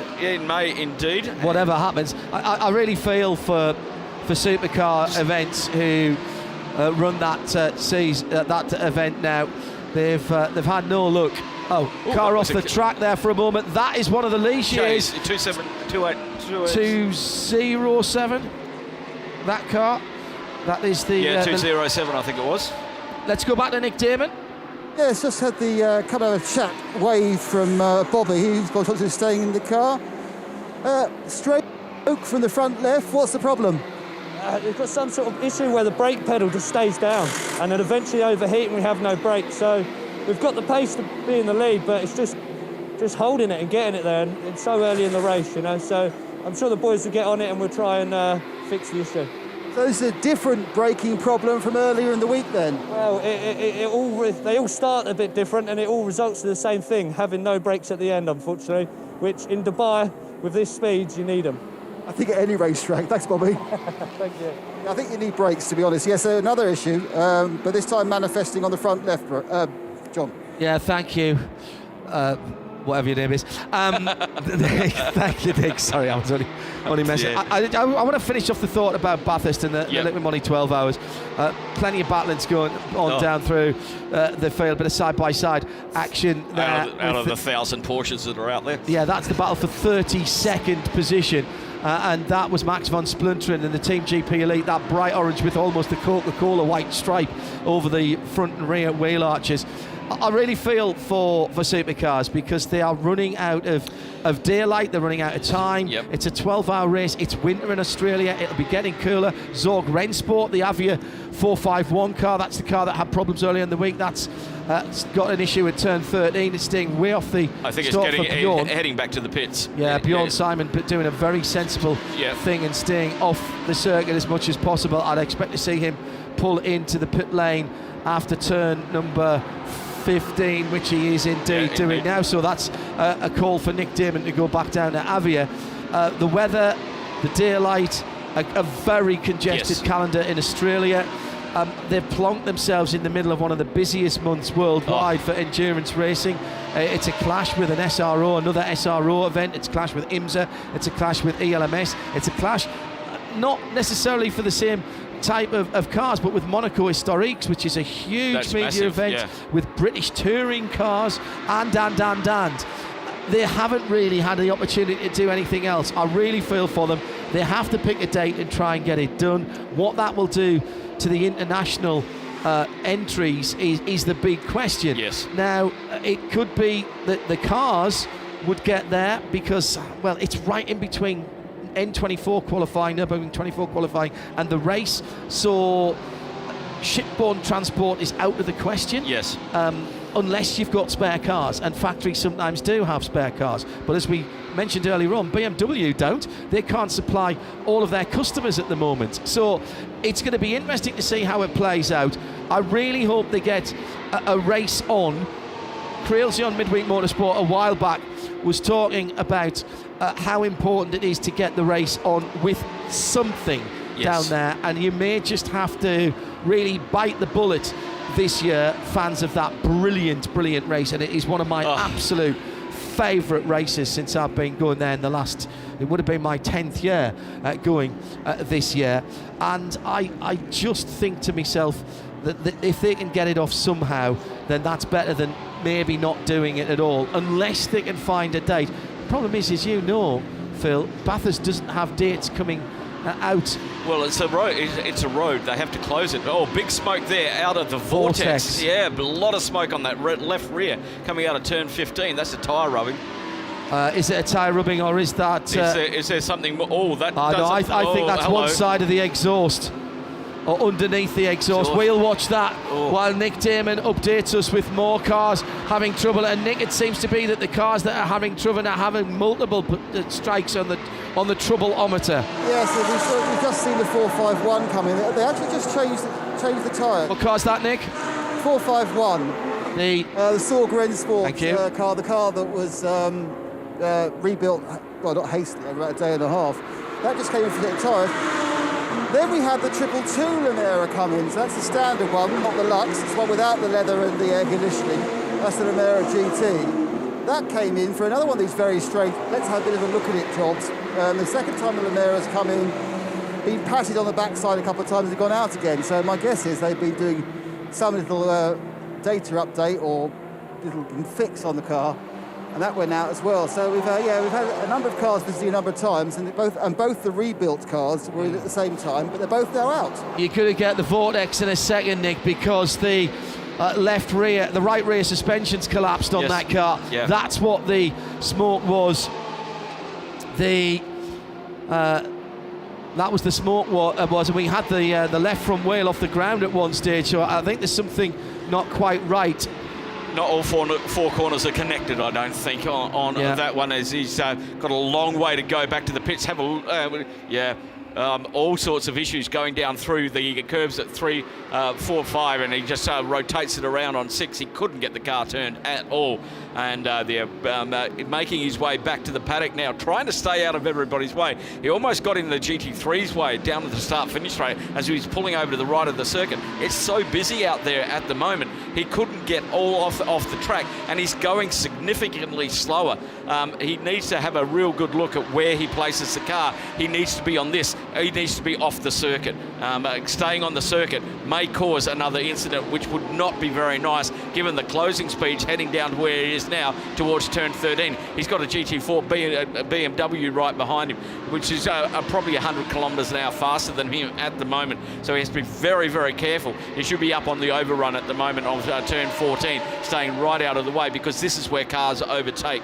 As 23 hours, 18 and a half minutes to go here, and Rafael Marciello is leading from he's pulled that gap out over Sven Miller now to around 5 seconds. They were within 8/10 of each other about 3 or 4 laps ago, and then another 5.3 seconds back to Klaus Bachler in the Dynamic Motorsports Porsche. Second and third position together at the ball, and the Grove Racing Porsche trying to hold up. That's the Herbert car holding off the Dynamic Klaus Bachler driving similar machine as they come through towards the end of another lap here down towards turn 16, and they've got a GT3 Cup car in front of them. That's a 991 Gen 2 car side by side. Here's Bachler. Lovely bit of reading of what was going on ahead of Klaus there. Bachler now goes up to 2, was scored second across the line, 002 BAC for Bachler, and great move for Klaus, very experienced driver there, and that is a new second position. Now question, can Sven Müller, being a factory driver in his time as well for Porsche, can he use the traffic to his advantage? Not at the moment is the answer, and that's allowed Raffaele Marciello to pull out to 6.5 seconds the lead. And Matteo Cairoli went up a position that time around as well, the other Dynamic car. So both the Dynamic Porsches coming on strongly here. Neither of them been into the pits. The gold car has got past the Barwell Motorsports Lamborghini. Rolf van Eyschen has had to give best to Matteo. So that's a new second and a new 4th place car. Turn 8 with a problem. This is another one of the Porsche Cup cars, the number 944. That's the ID Racing machine in 42nd place. 944 ID Racing, yep. ID Racing machine, and that car Philip is Sager at the wheel. Well, good Porsche number 944. That's a Krilsey number. It is. He's got one of those transaxle cars tucked away in the Barossa. Can he get that car mobile, and can he get it Still out of got there? some power there. Yeah, the lights are flashing. He's trying to do the reset and get it back running again. Turn 8 is where we have the local yellow only at this stage, and that is part of the 8-9 complexes. I'm looking at his car out the window at the moment as it's still stationary there on the turn, just after you turn in down onto turn 8 before you get onto the back straight. And the car's still stationary. Yeah, he's trying everything to cycle everything through and see what he has done. All right, couple of moments ago, bit of contact going on again. The action areas have been down at turn 1. Ooh. And this is Porsche again down the inside. One of the unusually pretty clean white Porsches, another good Porsche number, the 928. This is another one of the Porsche Cup cars. That's one of the 992 machines that we have performance machine. One of the Haupt cars. Yeah. And a tyre has gone off that car. So that one's struggling around. This is the 928 we're talking about with the green accents. Have a look Cord at 60. Have a look at the left rear of that, and it's absolutely destroyed that tyre from that contact. Cord 60 is not, I would presume, for that car, but they're going to get a massive advantage here. They are. Because they've dropped a little bit of time in a couple of corners, but they'll be able to come back. Can they keep going at 60 kilometres an hour is the question. If they can, they'll be able to peel into the pit lane and change that particular tyre. Now they're in 40th position overall, or they were. They've dropped back a couple of spots from there.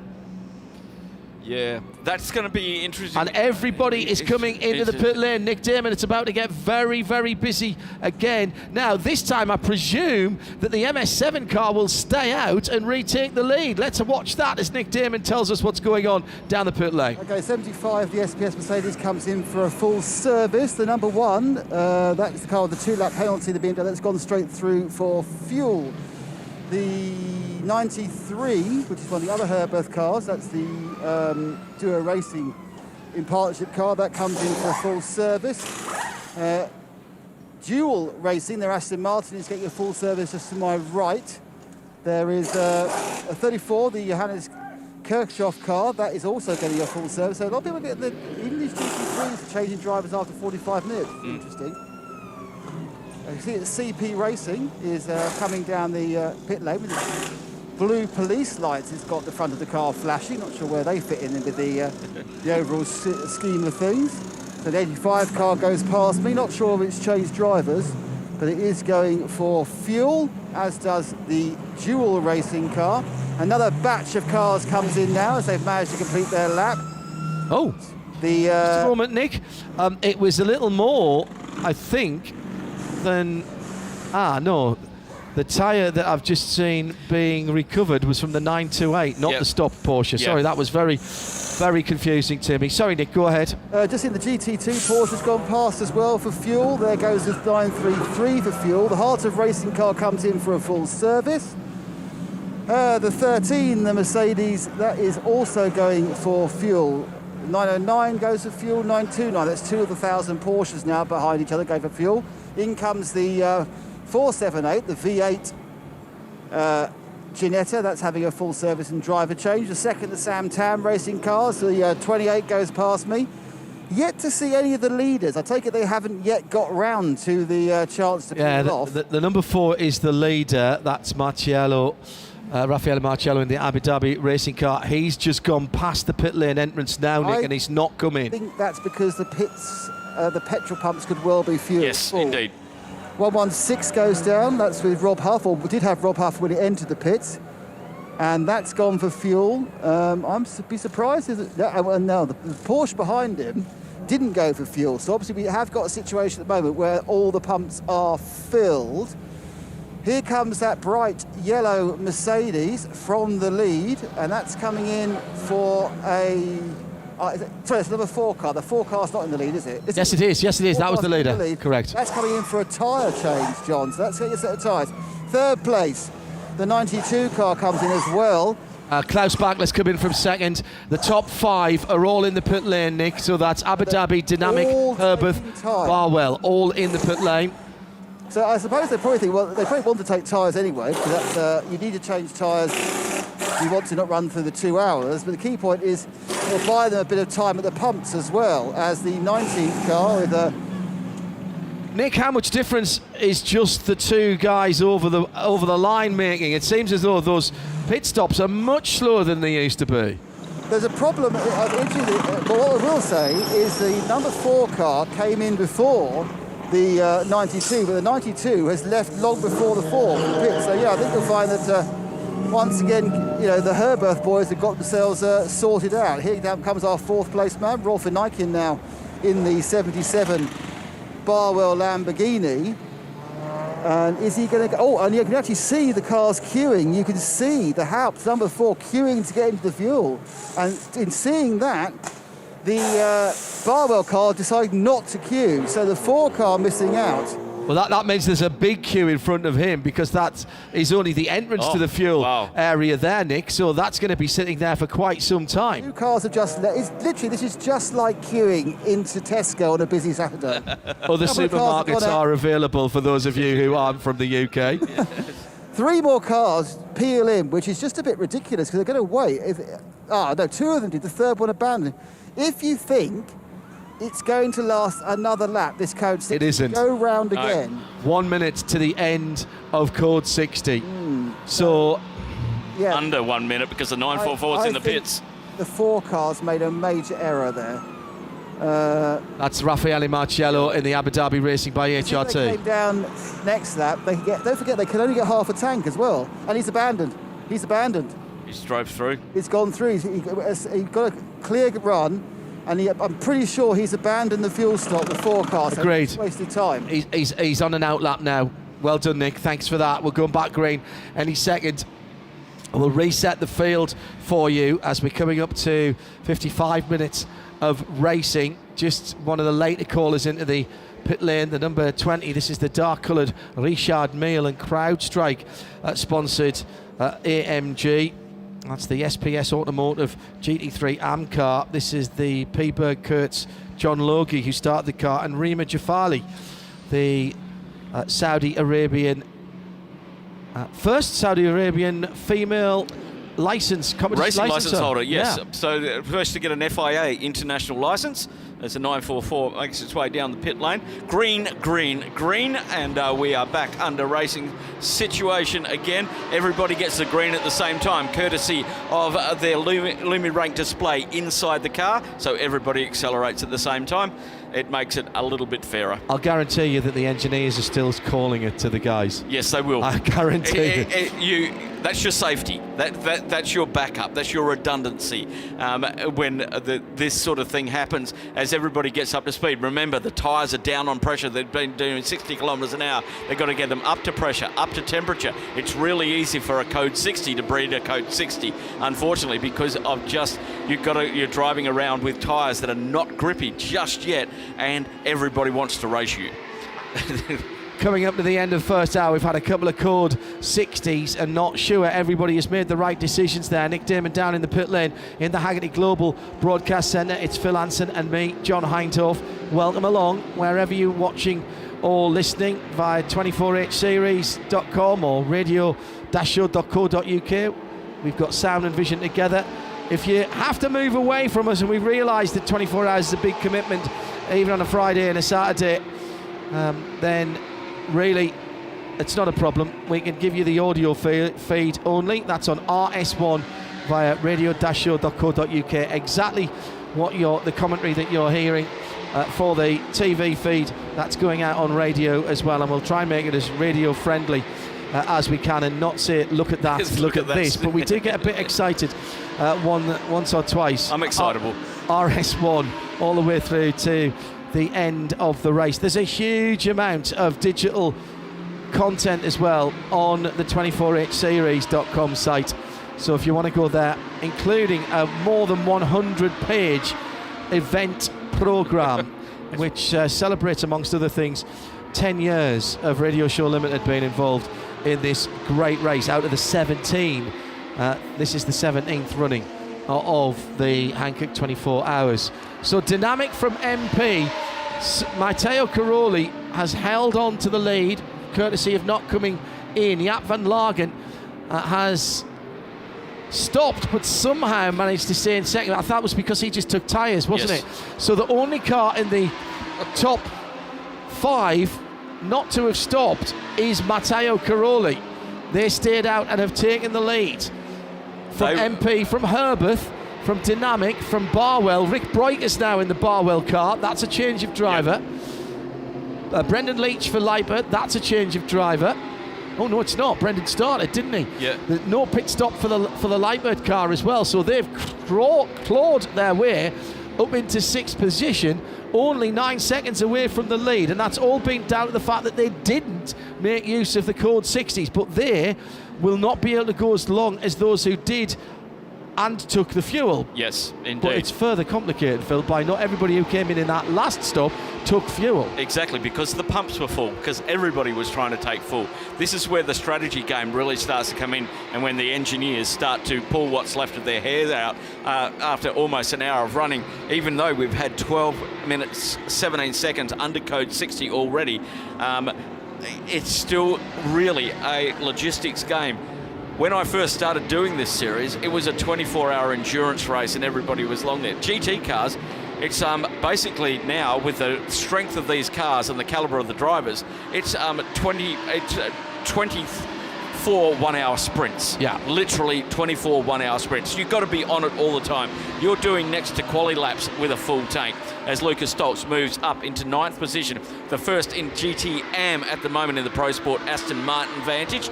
And but he gets past, he's in the Almanza racing by HRT. Almanza racing by HRT. That's the Mercedes GT3 AMG, and it puts the Pro Sport racing car down, which is the Aston Martin, one of the few Aston Martins running here this weekend.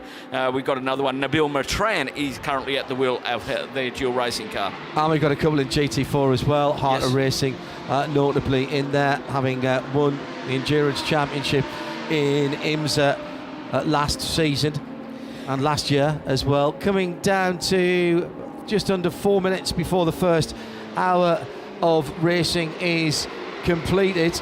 Let's take a look at some of the leaders in class. Alban Varuti for Lightbert Motorsport is leading GTX in 15th position in the Lamborghini. In 17th position, Henrik Still for Uber Racing, the 992 AM car. The 992 AM Porsches have been consistently ahead of the 992 Pro cars. It's one position and around about, a second or so away from the AM leader, one place ahead of us. And then it's the, what else are we looking for? The 991 class car, that's the Sabina de Castro for Vili Motorsports by EB Motors. That's a class leader in 25th position. In Pro Sport Racing in GT4, Nico Verdonk with the Aston Martin there is leading its class. TCX is the Ligier.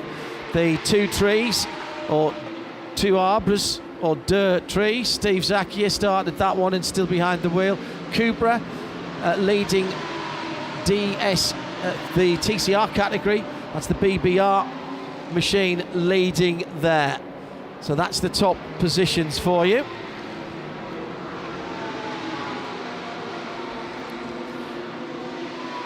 As we just about to click over, about 2.5 minutes to click over the 1 hour mark here. It's Matteo Caroli leading in the Dynamics Motorsport car, just 1 second from Sven Miller in the Herberth Motorsport, both Porsche 911 GT3Rs. And then the third Porsche 911 GT3R, Marvin Dienst in the Dynamic Motorsport car. The Dynamics are coming forward, as John said. That's 1, 2 and 3 in GT. 1.6 seconds separates them. Marvin Dienst has just overtaken Jaap van Lagen in the MP Motorsport AMG GT3, but running in the Pro-Am class and doing very nicely indeed for a Pro-Am car. At RSL_studio, everything else is waiting, says, what, so nobody fuel saves? No, people do fuel save. There's still a skill in pedaling any of these cars at a pace without being full rich and stretching. The major issue, or the major consideration, is that drivers can only do 2 hours behind the wheel of the car, and in one go. Yes. Now that can have a pit stop in the middle of it, obviously, because you can't go 2 hours in most of these cars without either an awful lot of code purple or indeed a call to the pumps.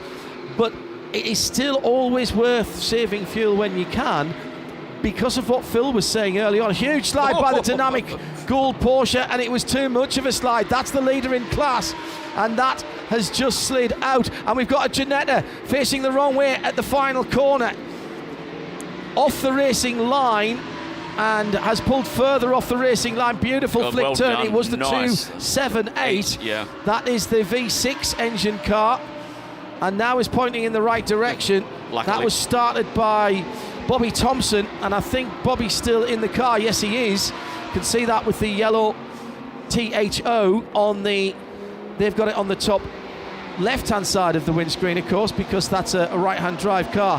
That is not a healthy Ginetta. Has he got a puncher? I don't think so. He's just going incredibly slowly down, and he's coming onto the racing line, which is the apex down into turn 1. He's pulled. That's getting very off the road. smart. It's a very smart move there. I wonder if he's got a transmission or driveline issue there, Yes. Phil, because he did the spin turn. That was fine. Yeah. He accelerated up, pulled, I think, what would have been second. Yeah. But then it looked as if when he went into third, that it didn't want to play. Let me just go back to fuel saving for everything else is waiting. What Phil said earlier on was that as the Ginetta has indeed stopped, so we'll keep an eye on that. When you go for fuel, it is a pistol grip normal fuel pump that you'd see in your normal service station. These are not quick fills. There is a variety of ways that filling is balanced out in terms of time, including using fuel restrictors on the cars themselves as the fuel goes in.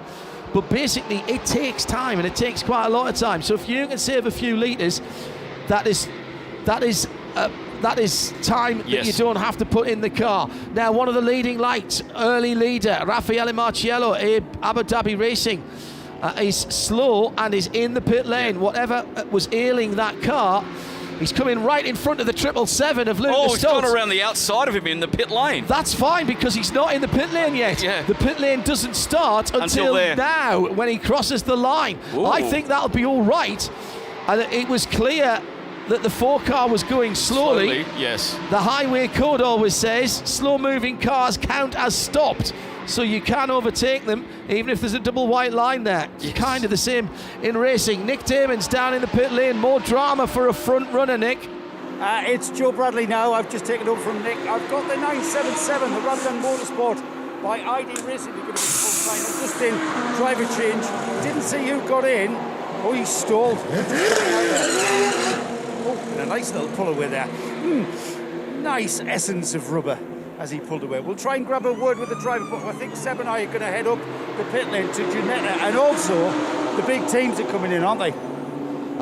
Sorry, what was that car, Joe? I missed which car you said. That was the 977, the Ramadan Motorsport Porsche. Thank you very much indeed. The 701, that is the Vortex, which went into the pit lane earlier on with problems. That car is back out on the pit lane. Lucas Stoltz is getting a set of Hankook tyres. So is the number 4 of... Who was that brought the number 4 in, did we say? It was Matteo Caroli, wasn't it? Yes, it was. No, it wasn't. He's in the 67. 4. Where's the number 4 got on my timing screen? It's down in 23rd position. It's Raffaele Marciello. Thank you. That was getting full service as well at its pits. I'll tell you when they go. Lucas Stoltz is already moving. He is in to the fuel area. So is Raffaele Marciello. At least that car. Can't tell you whether they've changed drivers until they come out of the pit lane, unless Joe saw that, and I don't think he was far enough up the pit lane. Hours worth of racing completed. Herbert lead from the 2 dynamic Porsches. It's a Porsche 1, 2, 3. Weissach will be happy.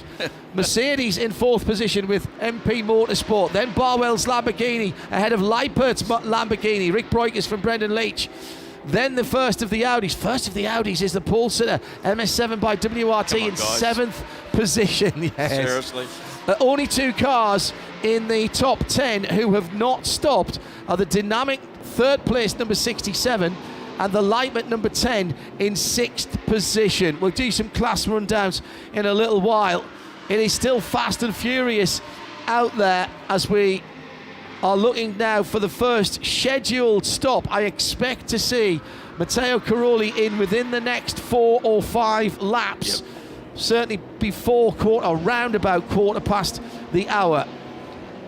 Yeah, they all have different drive times, whether you're a Pro-Am or an Am.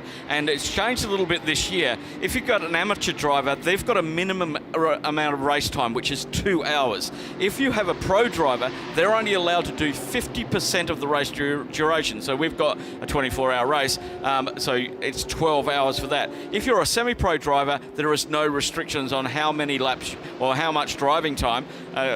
as long as you stay within your 2-hour window, that you can do with the race.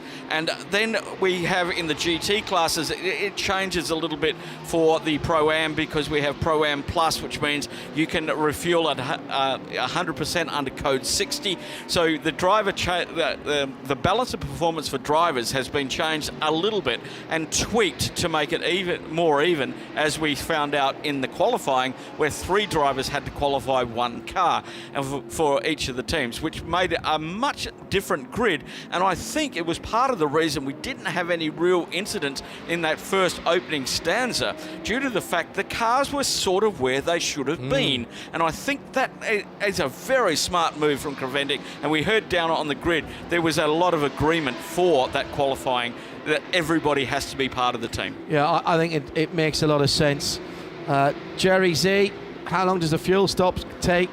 I'm not being fatuous when I say this, but it depends how much fuel you put in, because tactically and sometimes just the way the race plays out, you might not be taking your full fuel allowance. You might just be filling the tank back up to as much as you can. And also in code 60 for most of the classes, other than what Phil was just saying, you only get 50% of your fuel allowance. All of the regulations, by the way, are on 24hseries.com if you want to have a look at that. 401 Pro Sport, the orange, white and grey Aston with Nico Verdonk at the wheel, is leading GT4. Healthy GT4 entry, Phil, into double digits. Yes, and indeed. I'm really pleased to see that. I honestly, it's the growth. I don't understand why GT4 hasn't been more well supported in the past in races like this, and the Bathurst 12, if I'm quite honest. I suppose if you look at the cost of the running of the cars and the cost of the buying of the cars, is it significantly less than a GT3? Well, yeah, define significant. Exactly, to define less in motorsport. Yeah, yeah, but it's a case. I think there was when I looked a month ago, there was 12 entries. It had the most of any GT class anyway, and it is. We've got the Gianetta, which has been built. We've got the 278 being towed back to the pit. Right, that is the car that was having problems before, that spun on the front straight. Yeah. Now they'll take that through the cutout at the mountain circuit, the club circuit cut through. I think, maybe not. They're waiting for clearance from race control. We might need a quick code 60 here, just to get that car back around. Now, we were looking at the number 4 car that had dropped down there. It's got a penalty. It got a penalty leaving the track and gaining an advantage. Lap disallowed. Okay. So I'm not went wide and gained an advantage. I wonder if that was down at turn 1 when he was getting out of the way. Yep. Just disallowing a lap says to me that it isn't a massive one. And the other Gianetta's with a problem as well. This is the GT4 car, and the smoke coming out. That's a left rear puncture. Now that is a left rear puncture. So both Gianettas in problems. Joe Bradley has the news on the 278, but the 478, the new GT4 car, Mike Simpson at the wheel, sitting 6th in their class and just inside the top 60 overall. He hasn't got a long way to go. Meantime, Joe Bradley, what's the news? Was it a driveline problem on the 278? Yes, it was. It doesn't rain, but it's pouring down here at Gianetta at the CWS pit. I'm just finding out information that is deciphering from the Bobby Thompson at the wheel of the car. I'm talking about the 278. Sorry, Joe, got to cut away. We've got a battle for second position. It's Sven Muller and Matteo Caroli battling, and there was a contact down there at turn number 14 with Caroli in that bright gold number 67 Dynamic Motorsport car, trying to take second position away from the Herbert Porsche. It's still 1-2-3 for Porsche. The top 3 separated by all of 3.2 seconds. Yeah. Sorry, Joe, that we're a little bit of breathing room now. Explain again what happened with that 278 after the spin. Just getting information from Bobby Thompson at the wheel of the car that it sounds like, and I'm saying that and emphasising that, it sounds like drive shaft. They won't know exactly what is wrong with it until the car's recovered back to the pits. So meanwhile, the team on the 278 are preparing for that car. News comes in that the 478, the sister car in the GT4 class, has got that puncture as you described. So now the team go to work with the fresh tyres for the 478. Thank you, Joe. And we've gone code 60, and that is for the recovery of the 278. And that, I think that was the sensible thing to do. They'd come up through the club cut through, hadn't they? Yeah, they'd gone to we have 17, turn 17 and 18. They're just coming around 18, which is for the international circuit here, which doesn't use 2, 3, 4, 5, 6, and 7. It just cuts through onto the main straight from turn 1, and they just brought that car through there, and now towing it up through the club link as it comes into my view from the a Global Broadcast Centre here high up in the grandstand at Dubai Autodrome. Everybody at 60 kilometres an hour, and the pits is filling up very, very rapidly as everybody makes their way in. This will probably be about a 2 to 3 minutes pit code 60 because we've just that one car. Well, very importantly here, we've got the cars that stopped on the first code 60 but didn't on the second. They're back in. Chris Meese, Fred Vervish, Patrick Kolb, all of those guys came in on the first time. MS7, WRT and Car Collection all in. And I see driver changes down there as well. They've been in the car for an hour and 12 minutes. Chris Meese's car is down. It was in 7th position. Does it go into fuel? Yes, it does. Vavish's car doing the same. Now, what I can't tell you is whether they changed because I didn't look that way quick enough. They're still listed as behind the car's wheels at the moment, but I'll give you those changes. I guess they could go to the 2-hour mark in the next 45 minutes if they put another half a tank in. It may be worth leaving them in at this point. Although they've just thrown another set of tyres at them, haven't they? So that would suggest to me that maybe they're changing drivers and putting a new set of tyres on. Joe Bradley, pit lane busy again. And the Ginetta that had the left rear tyre issue has made it back to you. It has, and it is a left rear tyre that is completely deflated. The rubber, the tyre hasn't, the carcass of the tyre, I should say, is still on the wheel, and Michael Simpson has made an absolutely sterling job of getting that car back to the pits without that tyre destroying itself. And then subsequently what happens, we see lots of bodywork damage being caused by the flailing carcass. Well, they're just about to change the bad tyre, so to speak. It hasn't cost him too much time. I've got to say, though, it's been early in the race for Porsche, isn't it? Yeah, I think that's been contact. I think there's been contact. It was from contact. Thanks for that. Well, I don't know on this one, but the other ones we've seen has been through contact. Well, I can tell you there is absolutely no trace of any contact on the rear end of this Ginetta. The rear wheel arch is completely unscathed, and it looks like it's delaminated from the inside edge of the tyre, so I'm not sure what that's caused or what that's been caused by, but both sides of the car absolutely immaculate. And as the 478 gets serviced, that's about to come off its jacks and head towards fueling. The 278 has arrived on the end of a tow rope. So busy down here in Ginetta in the CWF pit. As we move on back full green again, and everybody getting back up to speed. Marvin Dees leading in the Dynamic Motorsport Porsche. Just as we come out of a code 60, they're 0.3 of a second to Sven Miller in the Herbert Motorsport cars. Matteo Caroli did not pit, okay, so he's still out there in the 67 Dynamic Motorsport 911 Porsche. Rick Broikers in the Barber Motorsport Lamborghini up to 4th position in class in the Lamborghini. And Javan Lagen's still in the pits at the moment as we have gone green, and we see the two Gianettas are parked side by side in the pits just trying to work out what to do. They can't stay parked in the fast lane. That is the biggest issue that they're going to face down there at the moment. Javan Lagen in the pits still leading the GT3 Pro-Am class, and 5th position overall. Well done.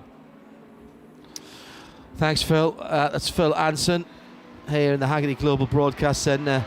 Awful 10 minutes or so for the Ginetta team as the TCX car is pushed back into its garage, and they'll go to work on that. We went back green during Joe's report there. Let me give you a rundown. Dynamic stayed out, so they've only pitted once. Marvin Dees now leads in the 54 dynamic Porsche from Sven Muller, who was having his hands full with Matteo Cairoli in the gold car in third position. Rick Broik is up to fourth. Jaap van Lagen in fuel, as we've just heard from Phil. Then it's Brendan Leach for Leipert. They've still not stopped, by the way. Neither has the dynamic number 67. Let's go back down to Ginetta. Colin White is with Joe Bradley. And give us the tale of war, Joe. It's stupid question time, Colin. Any ideas what's caused that? Because the car looked immaculate. Yeah, it's obviously something on the track there, just past the pit entrance. Picked a puncher up, and it's a long way round to come all the way round there in this sort of weather. So it's delaminated itself because he's drove on with the foot being flat. I tell you what, great job by Michael Lowe, because the carcass stayed intact and didn't cause any bodywork damage. That's right, it hasn't flowered. Mike's a professional driver, he knows not to go too fast, and he's brought it back safely, so we 2 tyres and off we go again.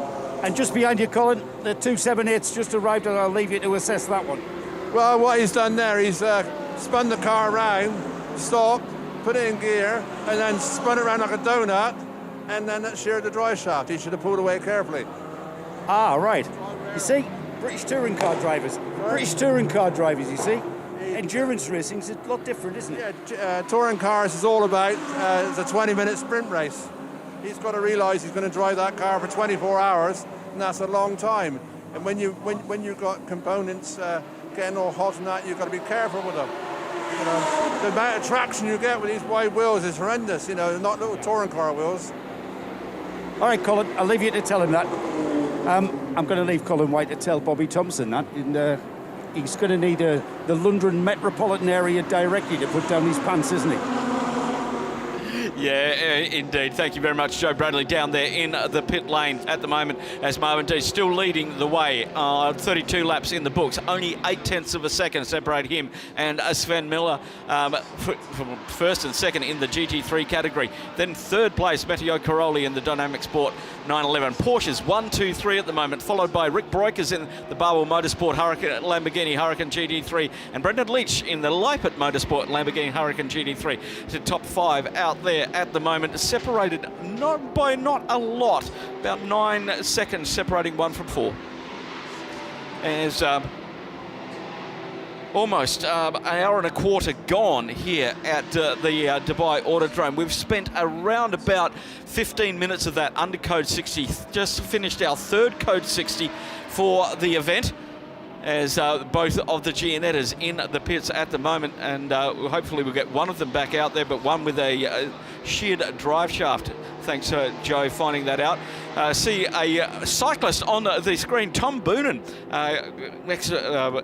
very, very competitive cyclist in the day, also very competitive in the Ant Racing Porsche 911 GT3 Cup car, running in the 992 AMCA class at the moment in third position, 18th position overall.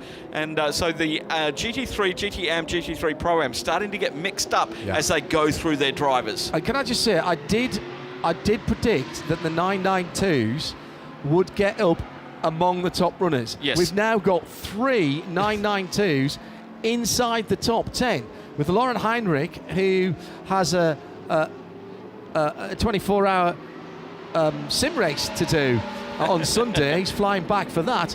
He leads for Huber Racing in the AM version of 992. The 992 Pro is Jerome Blakemolen, who is about 9 seconds behind me. Why don't we have a gap to that? That's interesting.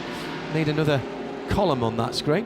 And the third in the top 10 is Henrik Still for Uber Racing, the second car, and that's another 992 AM. So that's the first 2 in AM and the first in Pro, 8th, 9th and 10th in those new to this in terms as a class, as a race. We've seen them before. Sometimes they ran in SPX last season when people could get a hold of them. Yeah. But there's a new class now, the 992 Carrera Cup cars, or GT3 Cup cars, is what we call them here, and they're running very nicely indeed. One of those still hasn't stopped, actually. I think that's Henrik Still who hasn't stopped. Yeah, correct. the Huber Racing car. The Ligier is leading in TCX 41. And the TC E Championship. This is the 202. sitting in 41st position. Steve Zakia started that car. They've been down the pit lane a couple of... No, they have not been down the pit lane. So that Ligier has stayed out all the way from the start. And Steve doing a good job. Good to have Steve back. Just running off the road a little bit there at the exit of turn 9. The yellow flashing 001 tells you that it's leading the TCE category. Yellow for TCE, white numbers on the windscreens for the GT categories. Coming down to another half an hour of racing completed in about 10 minutes. And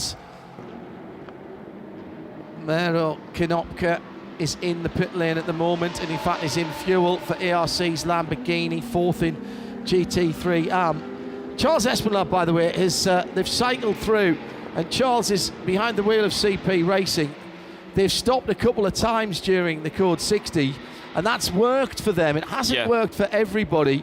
And Espinal, and then for CP Racing, is up to 6th position and leads GT3 Harry Kotzacker is listed in 7th position for ST Racing in the BMW. That's the Sam Tam car, and leading the GT3 Pro-Am category. But they picked up a 2-lap penalty, and I cannot believe that they have managed to mitigate that. I don't think it's been added as yet. I've got it on my penalty list, but I don't think it has been put in there. And it says 2 laps deduction from race results. Okay, so that's at the end of the race. That's at the end of the race. Okay, that's going to annoy me all the way through the next 24 hours then. It is indeed, because it's sort of come in from the pits and we're just going to drop 2 laps off you.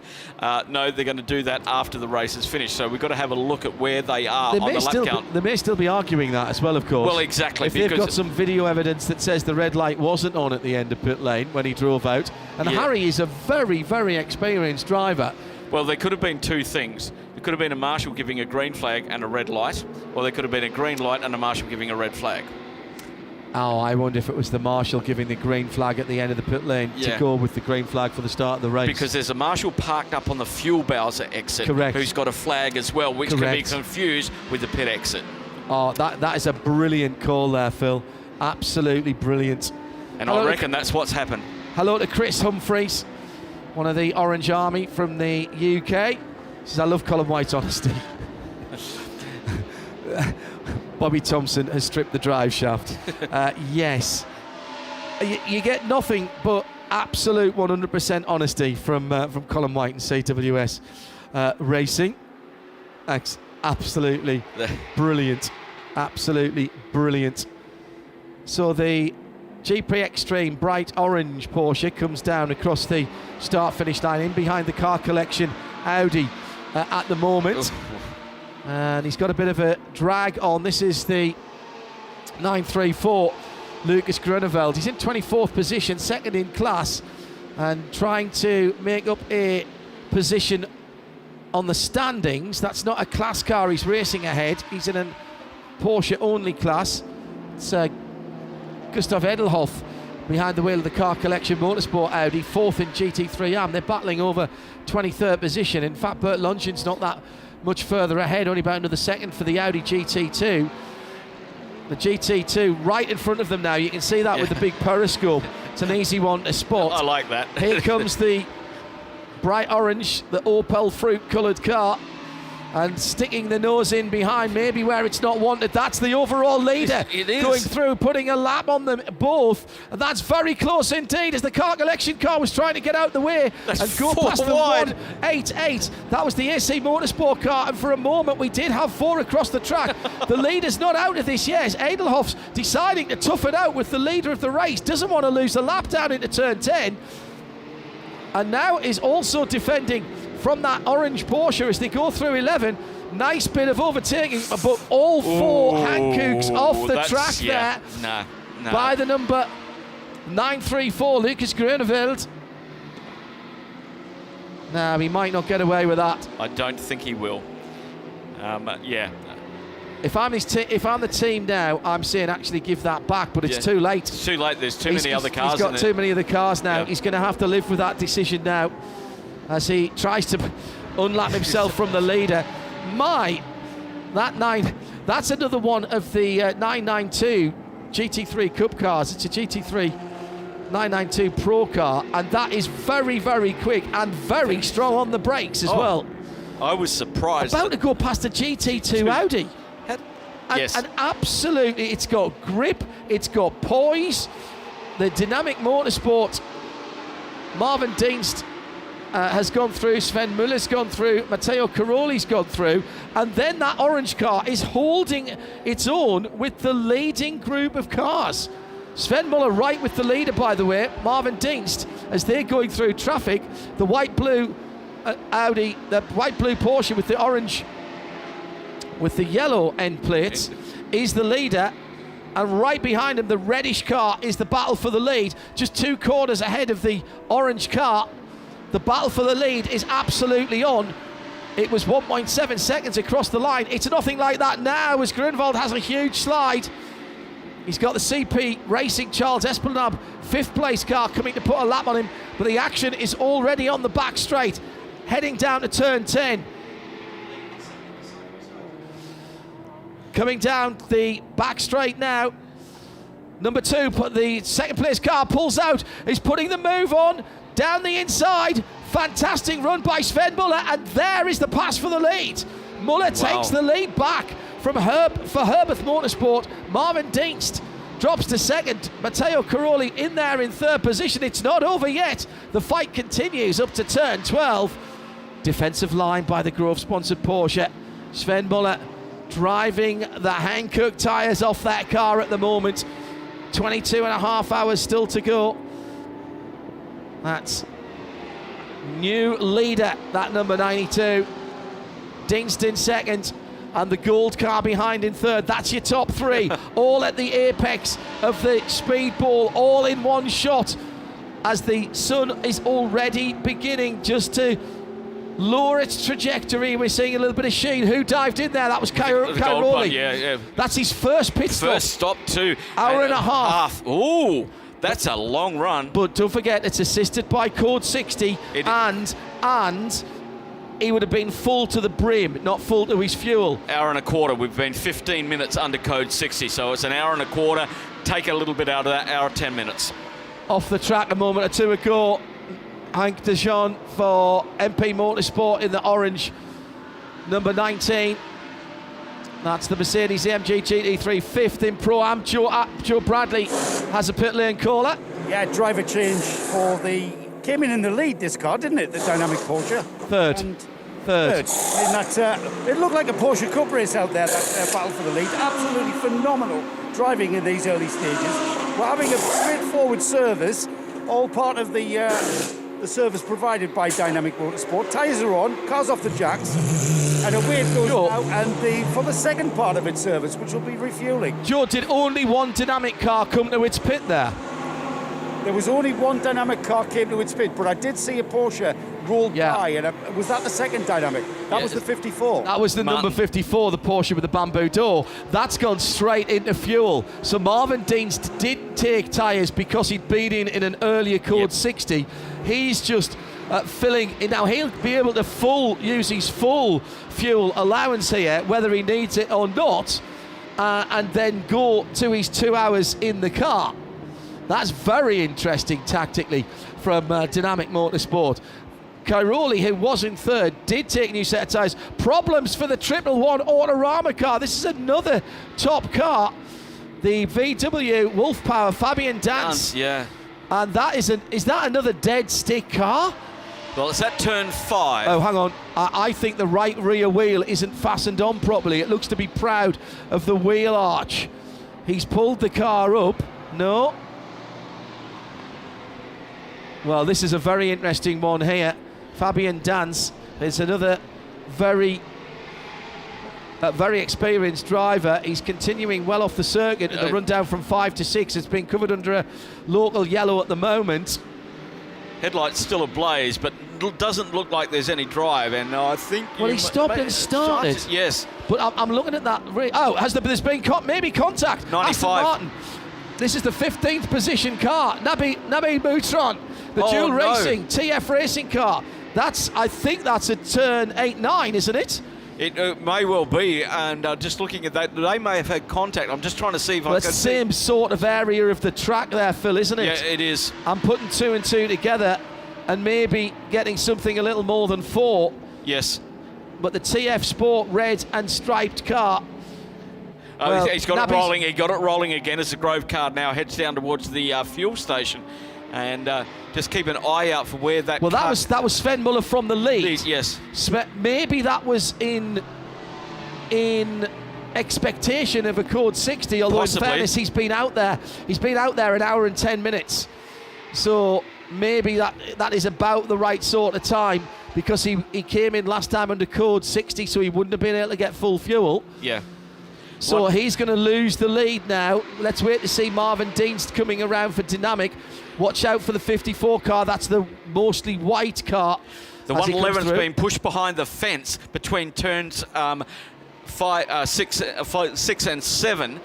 They will get the recovery truck to that, bring him back through the tunnel and get him back to the pits. Yeah. Okay, very smart move. We saw that last year or the year before as well. So he's moved down, got off the circuit. That yellow flag has been withdrawn as the recovery will get to him. But obviously a terminal issue with that car that he couldn't make it back to the pits under power, as I think a lot of people thought there may be code 60 then, because the pits filled up rather rapidly. Sven Miller into the basically he's down at the Bowsers at the moment in the Herbert Motorsport 911 GT3R, leading the race, and Charles Esplanade in the CP Racing Mercedes AMG GT3 AM goes up into second position as Marvin Dienst and Roberto Pampanini, who in both the Dynamic Motorsports cars, are on their outlap at the moment. So they both boxed in that scenario as well. Hello to Jade Edwards listening in. Missing you normally here. Jade. Come and give me a spell in the middle of the night normally, don't you?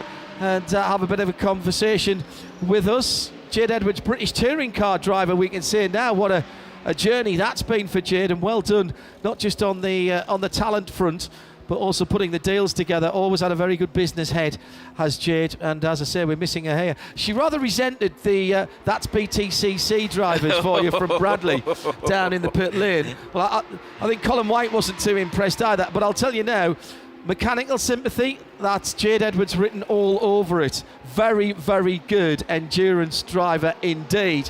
And we'll welcome you back with open arms, Jade, anytime you can come back and see us at RSL_studio if you'd like to come back and see us or talk to us, should I say. I think, depending on when Sven Muller gets out, I've got a feeling that the CP Racing Mercedes, the leading GT3 AM car with Charles Espenlaub, I reckon he could be leading the motor race here. I think he can. He's done 2 pit stops as well. And, I think he may well... Just coming through turn 13 now, that car. So I'm waiting... no. Brenton Grove has jumped into the Herbert 92 and he's just got out. He's out now at turn 1. Yep. But that's going to be Espenlaub in second place as he comes onto the start-finish line round about now. So that was pretty tight. That's been great tactics from CP Racing in that GT3 AM Mercedes, the number 85 red, white and blue, the American flagged car. So it is the... Well, hang on a second. Now he's gone back to the lead again because he's crossed the timing line. So he's gone back to the lead again because Brendan's still on his outlap in the Herbert Motorsport car. Well, that means he's dropped a lap. Exactly. So that means Espenlaub's on a lap on his own with 40 laps completed. There you go, Harry. Harry Gottsacker is scored in second, 22 seconds behind, but is in fact 2 laps behind. Yeah. So then it'll be Arnaud Grabin for WRT, I think, that'll come through. Yes, he does. Yeah. That's the number 31 car. So I was right. I should have second-guessed myself there. CP Racing, Mercedes AMG GT3 leads for the AM class. what a run for that red, white and blue car going out of turn 9 now. Unbelievable drive from them. 2 pit stops done under the code 60. They were able to manage their time, and obviously they can run a little bit longer than the GT3 AM. They probably a little bit gentler on fuel. But given that, I don't think I've ever seen it, John, where a GT3 AM has led this race. There's always been a Pro-Am or a GT3. Now, the GT3 AM category, you can't have a Pro driver. You're only allowed Pro-Am and AM drivers. What a lineup they must have, and what team management they must have in order to do what they've done in this 85 car, this Mercedes. Harry Gottsacker just behind them at the moment, 22 seconds behind them, the ST Racing BMW M4 GT3, and then it's Arnold Robin, as you said, the WRC Audi R8 LMS GT3. That is basically, we've got 3 class leaders in the top 3. We've got GT-AM, GT Pro-Am, and GT3. that is class racing balance of performance perfection. Unbelievable. 992 leader has now dropped down to 14th position, but that is the Tom Boonen driven car. The Red Ant racing car. The Red Ant racing car. Tom Boonen, who's not been a regular in Creventic, but has done a couple of races. Yes. Did Barcelona, I seem to remember, a couple of seasons ago. Francois Perodo still behind the wheel of the Mercedes for Racetivity. Nice to see Francois here. Got a fantastic collection of cars. Last time I was close to him, he was in a Peugeot 908. 908? And we were in a joint practice session at Silverstone Classic. I was in a Chevron B8, and he was going considerably quicker than I was. How many cylinders of that V8 were you using at the time? He was using all of his, and I had a BMW 4-cylinder engine behind me. Exactly. Big lock-up on the entrance to turn 10 for one of the 1003 Porsches out there at this time.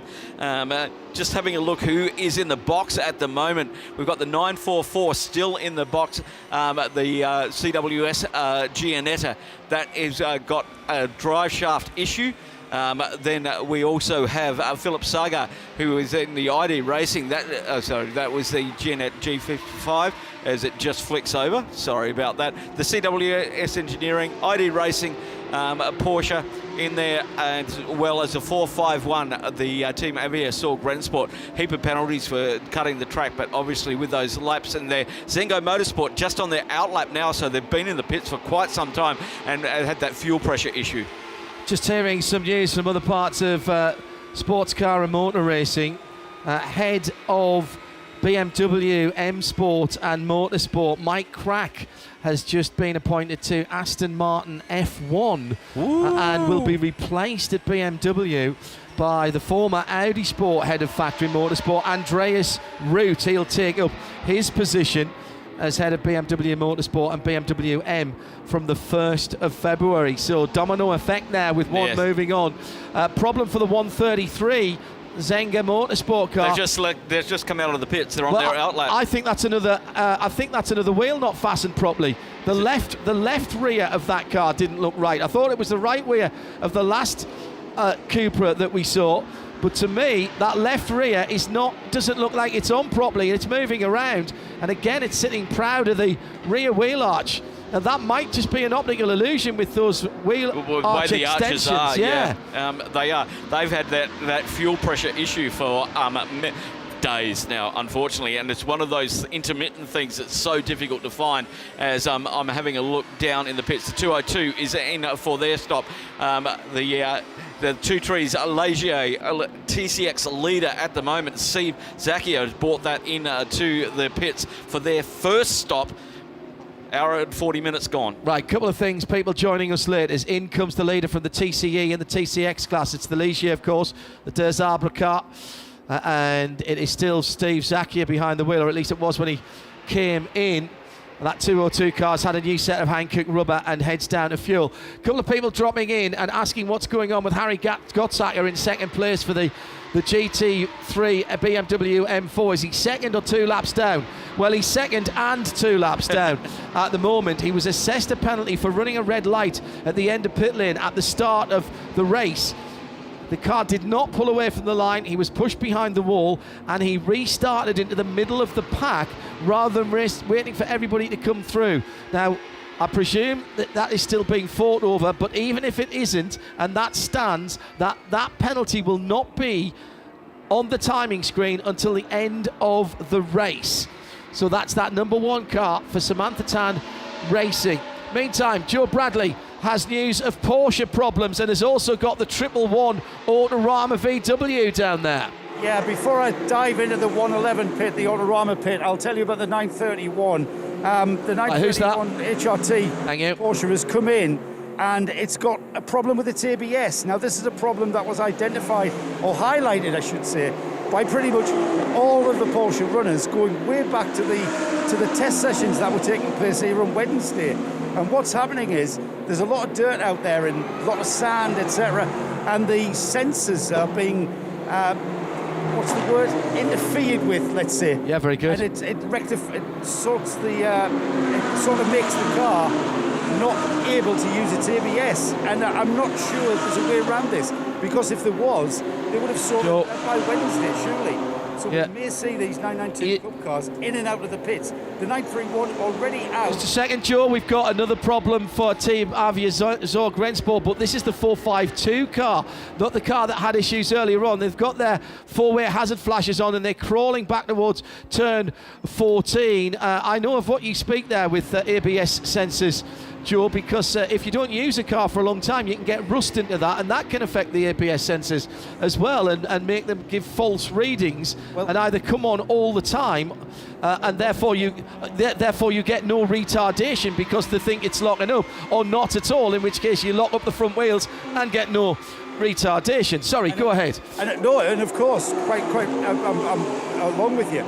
Of course, the point which you realise you've got a problem with the ABS is when you're optimising your braking point and going into a corner, and then you find you've either got no ABS or too much ABS. Yeah, and at that point you're committed. 992 Cup cars in and out of the pits with these dirty sensors. Yeah, and at that point you're very, very committed, because you use the ABS to brake all the way up to the apex. If you're not going fast enough. Right. 111, Joe, what's going on with that VW, the Autorama machine? Well, there's a lot of activity going on pretty much every part of the car. Now, usually we see activity on every part of the car because it may come in with a problem at the front. That doesn't mean you can't work on the problems at the rear. And at the rear, we're cleaning out detritus and bits of rubber that build up. But I think the problem's at the front. I'm just going to sneak in and see if I can see. Nope, new wheels going on the front. The bonnet hasn't come up. I'm really bemused as to what the problem is here. It's coming to the back. I wonder if it's run out of fuel. That means it's going to have to be pushed into fueling. I'm just speculating. I'll see if I can get a word with Stefan Tanner. Now then, they've just tried to fire that car, and it stopped immediately. So this is I'm going to say fuel pressure, mate. Guys. I'm going to say this is a fuel pressure problem. I think they're going at a fuel pump or a fuel ECU. You know what? My cameraman, who I usually am attached to, is showing you the pictures of them working when I was at the wrong part of the car. Yeah, attention going on the fuel tank, John, so you're spot on, mate. Had this in from the Sim Racing bar steward at RSL_studio. How many hours of darkness can we expect? A lot, actually. Yes. It's a toss-up between here and the Daytona 24 hours, the Rolex, as to which has the most actual official darkness hours. Sunset here is 17:49 tonight. Sunrise tomorrow morning 7:06. So I make that 13 hours and 17 minutes. In a couple of weeks' time at the Rolex 24 Daytona, which we'll have live for you in sound and vision as well, the sun goes down at 6 o'clock in the evening, comes up at 14 minutes past 7. So that's 13 hours and 14 minutes, just 3 minutes between the two events. So 13 and a quarter hours is the answer to that, Bar Stewart. Coast 60 has been called. We've got a car parked on the entrance to pit lane at the moment. I'm not sure if it's been called for that, but we can't get a recovery vehicle to it without it going the wrong way. That is the problem at the moment. As cars come into the pits, it's pulled off of the pit lane up towards the wall as you come down the hill before you turn right into pit lane. We've got the recovery car coming around turn 14 now, the F-150 pickup coming around turn 14. It's the same speed. It's the Avia Sport. He hasn't made the pit lane. He hasn't made the pit lane. He's stopped on the way into the pit lane, and if you're watching on the stream, you can see the pit lane just behind him, and the Porsche going past him, and so he's almost made it. This will be a short code 60. We just got to get him back into the pits before they can go green again. It won't be long, but we've got a lot of cars coming into pit lane right now. So let's see who takes the opportunity to come in. It's so dependent on where you are on the track. Francois Perodo for the Racetivity Mercedes is in the pit lane. That's number 83, the dark coloured car. Finlay, he's getting tyres at the moment. Attempto Racing, haven't mentioned them very much. Finlay Hutchinson is in the Audi R8 number 99. Lucas Stoltz is back in again in the Almanar Racing by HRT. They're rather doing the Herberth idea of every time you see anything that's vaguely purple on a flag, get the car into the pit lane. HRT with the leading GT 992 AM car, still doing that. Yeah. That's Henrik Skog behind the wheel of the 929. They're in the pit lane. Grunewald for Team GP Elite. That's the 992 Pro leading car, the bright orange 992 Cup car. He's in. Nabi Mutran is back in the pit lane again for that car with Dual Racing with TF Sport. Now that must have been pretty close to his drive time as well. Oh no, I thought it was no. Nabil did start the car, so that's perfect. He's got about another 15 minutes to go. Now, where is our leader? Charles Esplanade, the 85 car, is in the third. No, he must be in the first sector. He hasn't quite tripped the timing line in the first sector, I don't think. Will he have an opportunity to dive into the pit lane? I think he's in Sector 2 at the moment. He's just triggered a 155 for Sector 1. So he'll be in Sector 2. It's a huge gaggle of cars. Cars number 85, yeah. They're all there he is, just coming, he's just coming out a turn. With the green around him. Yeah, just coming out onto the back straight. Well done to our camera operators for picking that up. And we finally found him on the dancing ants as well. A lot of people serving penalties. Car number 4 came in and served their penalty for a refuelling infringement. They copped a 10-second penalty as they went through. One of our early top runners now down in 33rd position on their third stop. That is the Abu Dhabi Racing by HRT Mercedes AMG GT3. Rafael Marciello at the wheel of that one at the time, as we've got our second, third and fourth place cars all in the fuel bay at the moment. The ST Racing BMW M4, the WRT Audi R8 and the Dynamic Motorsport Porsche 911 GT3 are all down in the fuel bay, and quite a few cars down there, and we're waiting for this car to be recovered. The pickup recovery is there. It'll be a tow-in, so it shouldn't take long. No, it won't be a tow-in. We've got the flatbed going down there as well, so that has stopped. Sorry, Phil. Huge queue in the fuel station. Tesco. Again, and cars waiting for the fuel pumps to become free. Got Sackers in there, or at least the BMW M4 GT3 with the number 1 on the side. Joe Bradley has the Barwell Lamborghini.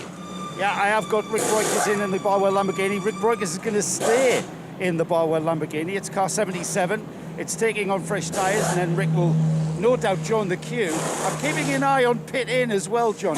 Did you say we're expecting the leading 85 Mercedes from CP Racing? No, I didn't. Although, in fact, nice sound of tortured Hankook. Beautiful, wasn't it? Yeah.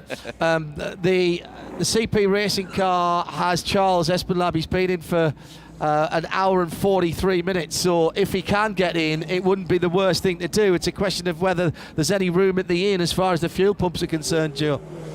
Yeah, still no sign of him, John. The 77 has gone. He's coming to turn 14. He's coming to turn 14 now, so this is going to depend very much how long this is. He's in the ball now with the battery tender number 85 car, Joe. Carry on. The 77, John, that was that beautiful wheel spin soundbite from Rick Breukers there. he's left. Is that the 188? Yes, it is. The 188 in the TCR, third in TCR, comes in. I'm going to make my way down to pit in because that's where the CP pit is. And if He's boxing. We'll be able to get right on him. I would imagine, John, they're going to take this code 60. Yeah, he's in. He's only got 15 minutes left on his time. Is that in him now? You'll see the headlights of Charles Espelin coming through into the pit lane now. I suspect he'll be getting out and getting a new set of tyres. What I don't know is what the rotation is, Joe, so keep an eye on him. I've got the binos on it from up here as well. He's in the shadow. They've got one of the first pits, so they're in the shadow of the grandstand. The Lamera number 222 is taking quite a long penalty stop. Yeah, there is a pit stop, and there is a new set of brand spanking new shiny tyres going on to that car. And Joe Bradley, you can see the driver change. I can, but he's way down. I don't want to get too far away from Seb, who's got this lovely view of all the cars coming into the pits. So we'll give Charles a good amount of time to get his helmet off and get some fluid inside him, and then we'll get a word with him. But as I speak, here it goes, the 85 just coming by me now. Brand new Hankook tyres. And who was in it then? That's Shane Lewis. Yeah, I think that's Shane Lewis as well. I think he's spot on. Nice to see they've left Joe Foster's name on that car. Joe with an ankle injury that's kept him out of the car this weekend. Thank you, Joe Bradley. We'll have a word with Charles Espelin, leader of the race when he brought that car in. And now heading to a fuel stop. Samantha Tan has been installed in the ST Racing BMW M4 GT3, which is second in the race, but with a 2-lap penalty, that will take that car down to, that's 45, 44, 43. That's going to take that car down to 31st position. Wow, 33rd position. The car coming back in the 4.52 on the back of the recovery, which means we'll be back under green very, very shortly as Charles Putnam has made his way down to the fuel stop. In the 85 car. At the moment, we've got a GT3 AM car leading from a GT3 Pro-Am car leading, and the first of the GT3 cars with Arnold Robin at the wheel of the WRT Audi R8 LMS GT3. That is currently in third position, and then it's the first of the Dynamic Motorsports Marvin Steens at the wheel as the positions change now under 1 minute until we go green from race control. And it's the number 7 MS7 by WRT, the Saudi Arabian team, back up into second position. Thank you very much. We promised you an interview with the car that was leading, the driver that was leading when he came into the pit lane a few moments ago. Let's go there now with Joe Bradley. Hello, Joe. Just giving Charles a chance to get his mask on, and Shane Lewis, being corporate, making sure the right stickers are there. Charles, simple question. How did you do that? Once again, like I just told you, Michael and Chris are strategist engineers. Those guys are on the ball. They got their computers going. They're constantly watching everything. It was just a lot of luck on the Code 60s, obviously, but well-played strategy. The guys did a great pit stop. We have a really good long-run car, which is what we go for. So that's what CP racing does. It's about endurance racing, right? They say, Charles, that endurance race is won on the pit lane. On the pit wall, in fact, but I'm sure you had a massive contribution there. Tell us about starting the race. Yeah, it's, with the new qualifying thing, our average time was pretty good, so we were a little further up in the grid than we're usually. But, it's nice being up there. Those guys race hard, but they race fair. Everybody was pretty clean. Little bumping and rubbing, but nothing bad. Obviously, everybody made it through, so it was a pleasure. And I'm sure you guys at CP Racing know what to do. You're not going to get carried away by coming in the lead. You're just going to continue with the program. Yeah, for sure. We're a bunch of old guys, right? We don't have that much ego left in us, and we're here to have fun and do our job, and just grind it through the night. See where we're at tomorrow. Great stuff. Thanks so much. And it was Charles Putman that got in, not Shane Lewis. Apologies, I spotted the wrong helmet colours there. He's back out on the circuit now. That number 85 then on its outlap. Still being scored as the leader. I wonder if they did get in and out without losing the lead to the Audi R8, because they had a full lap over everyone else. That's the way it fell. Everyone else who was on that lap with them pitted as well. So it's Mohammed Saud Fahed who is in second place for MS7 by WRT. They've only done 2 stops to the leaders 3. They're playing a different game there, Phil, in second position. Indeed they are. They dropped down from the lead. Remember, they were our pole sitters, the MS7 by WRT in that Audi R8. And now it's the Audi's turn to get up the top of the leader list. In third position, Jorg Viban in the Car Collection Motorsport Audi R8, and then we've got Arnold Robin in the WRT Audi R8 as well. And so we still have a GT3 AM car leading the race at lap 47, 25 seconds ahead of the MS7 by WRT Audi R8. And then it's a lap difference to the GT3 AM car, the Car Collection Motorsport Audi R8, who's got 3.5 seconds over the next Audi R8 from WRT. And then 6.1 seconds back to the Herberth Motorsport with Brenton Grove at the wheel of the 9911 GT3 Porsche. Heading down the top 10. Rick Broikers in the Lamborghini Huracan from Barwell Motorsport in 7th position, a lap down plus 3.36 seconds. And then Roberto Pampanini from Dynamic Motorsport in the Porsche 911 GT3R in the GT3 category, another lap down for them. Then it is Samantha Tan who's got that lap penalty over there for ignoring the red light at the end of the pit lane, and they will get that at the end of the race, which will cause us, as John said, a bit of consternation of working out where everything is. And then it's Michael Jews. In the Team Jews Sport 911 GT3R running in the GT3 Pro Am category, the top 10 at the moment. Having a look at who is where in what class in the GT3 Pro Am. It is the 7th place Samantha Tan ST Racing with 2 laps around there. I'll have a look at who is second in that one, and that is Michael Jews in the Team Jews Sport 911 in 911 GT3R. In the 992 Pro category, it's the Team GP Elite down there in car number 993. Roger Houdinus in that car leading that category. In the 992 AM, it's a HRT Performance 991 GT3 Cup, and it's a 992 category. Just having a look at where he is, and that is Gavin Bergstrom in that one. And then moving down to the 991 category, which has been the Pro and the AMs have been combined this weekend. It's the Wheel Motorsport by Edmonton, and it's Sergei Nicolay, I would say, in the 991 category. Moving over to the moving over to the GT4, it's the Atlas BX Motorsports Mercedes GT4 AMG. That is Zhong Hayak Yang leading that category. And then down to the TCX, it's the Ligiers 1 and 2. Frank Delaval in the Oros Racing 207 car, and Patrick Zakia in the 202 car, 1-2 in the TCX category. And just having a quick look for our TCR category.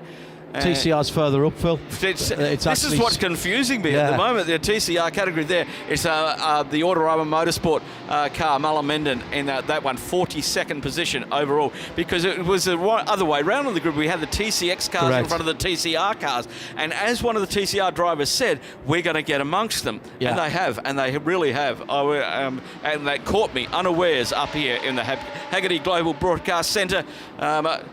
22 hours, 2 minutes, 50 seconds to go.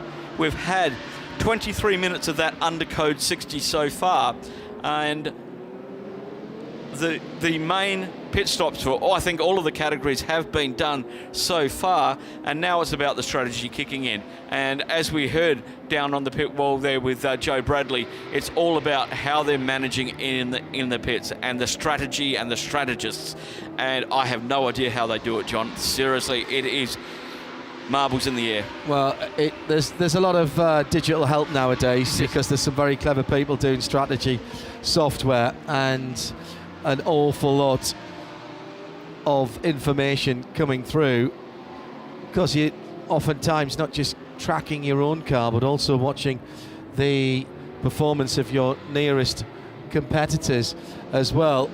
So Charles Putman still leading, and as Phil said, in the the rundown there. It's a healthy lead as well, 26 seconds from the pole-sitting MS7 by WRT. That's Mohammed Fahad Al Sav.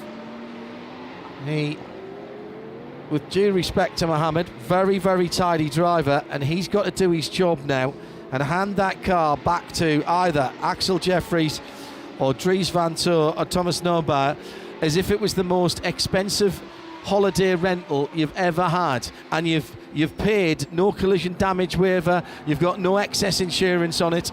It's basically got to go back without a mark on it, and that's the job of Mohammed Fahad Al Sav at the moment. Car collection, Jörg Wiebahn in third position, looking up the road. He's got around about 20 seconds, a bit more than that, between himself. The leading three have split out to a minute between them now, with Jörg Wiebahn in traffic on the back straight.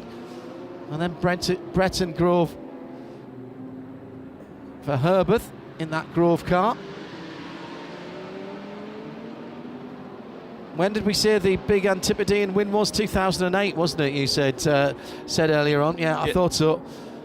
2008, Tony Quinn in the VIP Pet Foods car. Tony Quinn, who has been an absolute stalwart of GT racing, of all racing, but of GT racing in particular in the Antipodes, not just in Australia but in New Zealand as well. Well, he owns a lot of circuits down there now. He's just bought Queensland Raceway as well, which includes another circuit to the north of Brisbane as part of the, I think, 3 that he owns in New Zealand at this time. So, yeah, getting much into that, and yeah, doing a lot of work at my old home track, Queensland Raceway. Which is great, because that's a great facility, and I'm pleased somebody's decided to invest in it. The 202 Ligier was leading its class earlier on. It's a phenomenal driver lineup that they were able to call on there.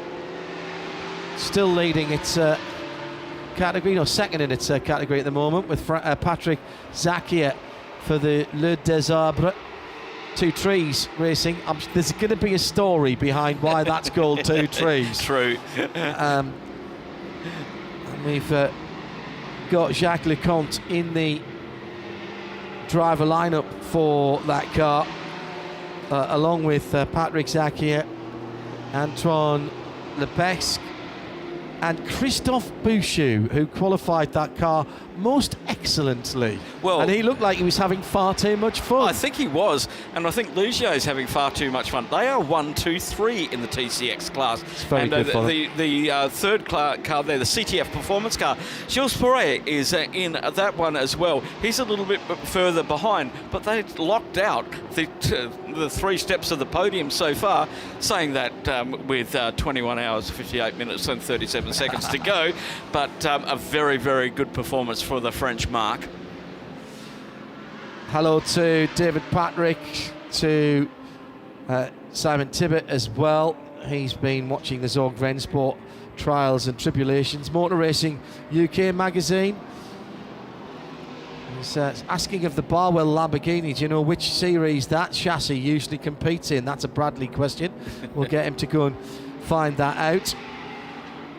Kev Hamilton says, with regard to tyres, we know the Hankooks have been very good and have good longevity. Where do they stand with respect to other manufacturers?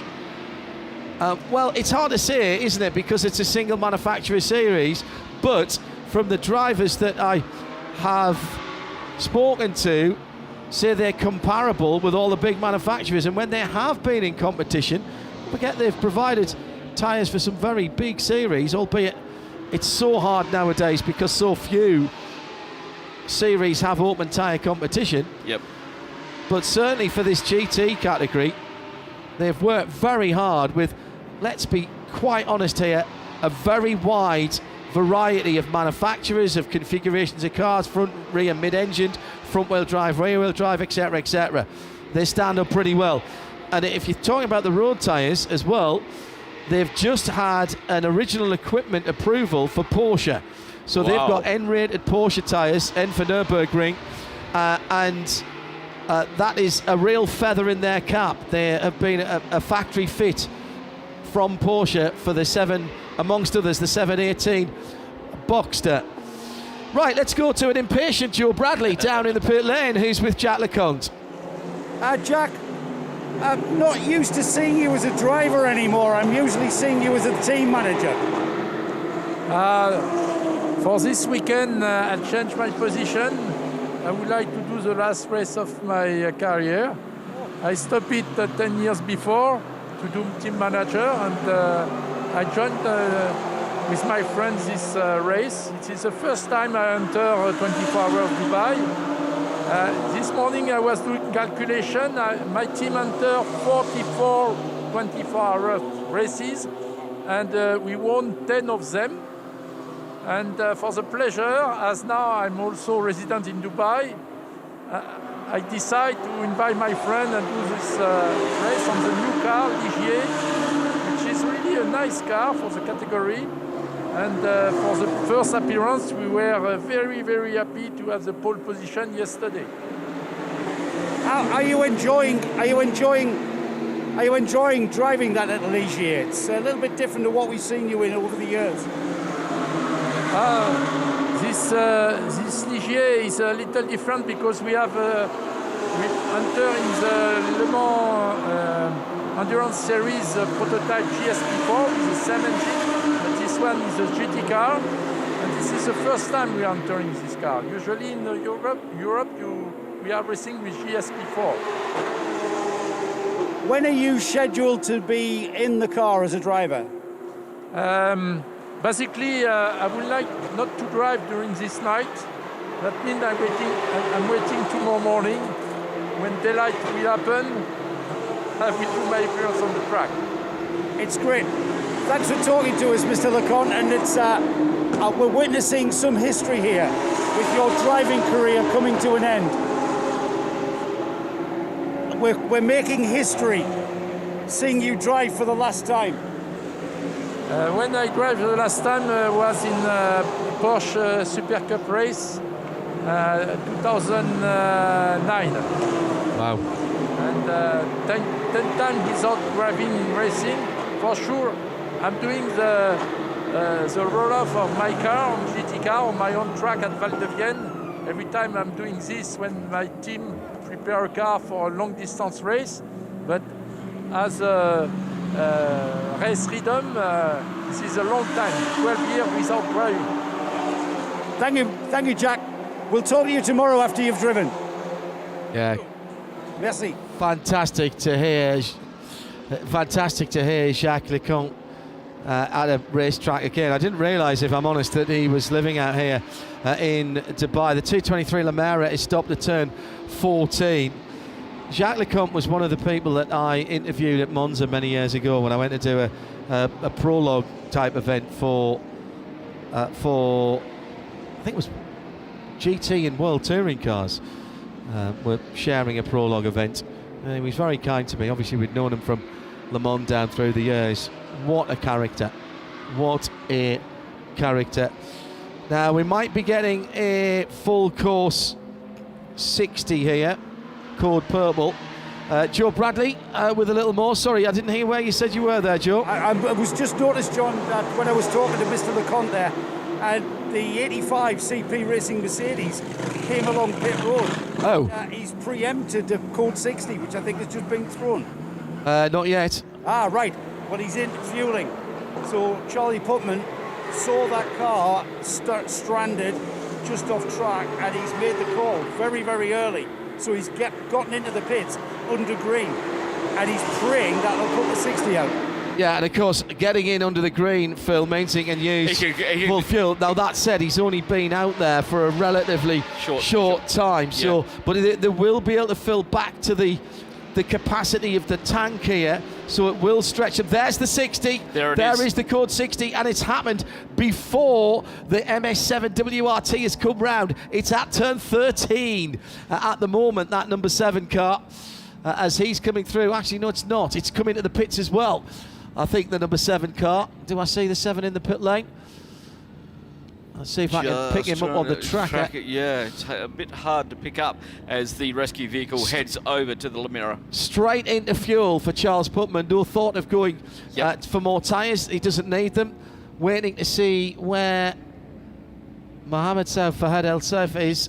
Now, he must be in... He's in Sector 2 at the moment. He's probably coming around through Sector 3 on the screens. I'm just looking I've made the dancing ants as big as I can, Phil, but I'm still struggling. Look, I've got my bifocals on and I can't find him either. So problem is we've still got so many cars out there. They're all over the top little of each dots other. are all laid over the top of each other, yes. We'll just wait until the number 7 alongside that turns P to find out where he is. This shouldn't be very long because the car that's been recovered on the inside of turn 14 will just be, only needs to go past turn 15 under tow already. Yeah, just a note as well, the Herbert Motorsport, the Grove sponsored car, Bretton Grove has gone straight to fuel. Mohammed Sauf Fahad El Sauf has gone into the pits. Yep. So we see the who takes the provisional lead of the race in the pits. Well, actually, no, he doesn't, because if he goes in for fuel, that'll drop back from 54 to 53 until he comes back out again. Yep. Which I think is exactly what he's going to do. Let's see that car, pulls in now into the fueling area. Bretton, it stayed at 54, so that's confusing me. Yeah, I'm not 100% sure on that one. Well, Charles was definitely in the lead when he came in. Yes, he was. And he can get the full fuel load, whereas Mohammed can't get the full He can only get half. And They're going to be pretty close when they come out, because there was 23 seconds between them when they went across the line. And Bretton Grove is out, Charles Putman is out. Bretton Grove went into the pits and went straight for fuel as well, that Herbert Motorsport Grove car. Yep. It has been pointed out to me that we, after that huge win for Craig Baird and the two Quins, back in 2008, Brendan Hartley did stand on the podium, top step of the podium with Herbert in 2017, and remarkably that was the first time Brendan, who had just been announced as a Porsche Works prototype driver in the 919, that was the first time he'd ever raced a Porsche. Yeah. He came here, asked if he could go and race the GT car, and came here not exactly under his own volition, but it was certainly his idea, and had to ask Porsche for permission. Yeah. The 223 Lamera is into the pit lane. This is the white car with the grey star on the back three-quarter panel. And if Brendan is listening down there in New Zealand, congratulations on the new addition to your family. Yes, indeed. He's doing dad duties at the moment. Well, then it's doing dad duties, as all of my racing driving friends tell me, is the perfect time to watch or listen to endurance racing, particularly if the child is not sleeping overnight. Yeah, I can't do the mental arithmetic to what time it is in. Yeah, he's been busy watching he's been busy watching the Dakar and thinking he would like to compete. Stop that immediately. A very efficient recovery of the 233. We're back under green conditions with still 21 hours and 50 minutes or thereabouts to go. Lost fuel pump number 10 we're hearing now from race control. Yep. Roberto Pampanini, 5th position in GT3 in the gold 67 dynamic car, 8th position overall. This is his outlap. So a few driver changes there. Right, why is Charles Putnam dropped a lap? Was that a mistake from earlier on? I really don't understand what's going on the timing screen at the moment. I reckon we need to let them come around for a lap just so they all cross the start-finish line, because it tends to clean up there, because I'm equally as confused. Charles Putman was scored as the leader. Yep. Came into the pits before the MS7 by WRT, got out of the pits before that car, and all of a sudden has dropped down to 7th position and lost a full lap. Let's see what happens. Where is he on track at the moment? He's dropped down to 9th now. He's in Sector 2. I'm just waiting for him to come around and cross the start-finish line, because I've seen this after a couple of the Code 60s. It does tend to flick around once they cross the start-finish line again, after they got that first lap green. Unfortunately, we don't have pit times in this to see if there was a very long pit time. Nice pit two. Last lap was a 6:44. That was a very long pit stop then on that particular, very long lap. But that was the Code 60 lap. Yep, so it does change. Rick Broik is currently in the lead in the Lamborghini Huracan GT3 from Barwell Motorsport. Outlap for Mohammed Saud Fahad Al Saud in the MS7 by WRT Audi R8, and he's just been overtaken by car 31, Arnold Robin in the WRT, the Audi R8 as well. So it's Audi, Lamborghini, Audi, and Audi as they come across the line. The Car Collection Motorsport, Jorg Vibhan is in the fuel station at the moment, and Marvin Dees just takes that 4th position from in Dynamic Motorsport in the line 11 GT3. Let's take a look at the standings then, with still 21 3/4 hours to go. We'll start with the GTs at the moment. The lead actually has just changed, and Barwell Motorsport for Lamborghini are ahead, but at the end of the last lap it was the MS7 by WRT from Car Collection from Barwell. Rick Broikers now leads from Arnold Robin, Mohammed Saud in second, then Dienst, Vban and Hutchinson. So that's Dynamic, Car Collection, Attempto in 6th, then Herberth, Racetivity, CP in 9th, Leipert Motorsport in 10th with Lee Kerong behind the wheel. And not sure our timing screen is putting out the right information at the moment. If I'm not sure what happened at that last pit stop. CP Racing now scored at 8th position on the screen with Charles. Beyond that, Car Collection, Leipert, Dynamic, ST Racing, Samantha Tan behind the wheel. That car still has the 2-lap penalty all hanging over it like the sword of Damocles. Yep. Leading in the Porsche Cup class. That's the 992 Pro GTP Elite. That's Jesse Van Kuik in 14th position in the 934. Other leaders, 992 ARM HRT Performance, Haupt Racing. That's Gustav Bergström. 991 Vili Motorsport by EB Motors. Sergei Nikolai, 955. In the GTX category, it's the Audi GT2. PK Car Sport, GT4. Mercedes ahead of the Astons now. Yonghuk Yang for Atlas BX. And it is the Thai-driven BBR Cupra with Tanat Sathin Therakul leading TCR,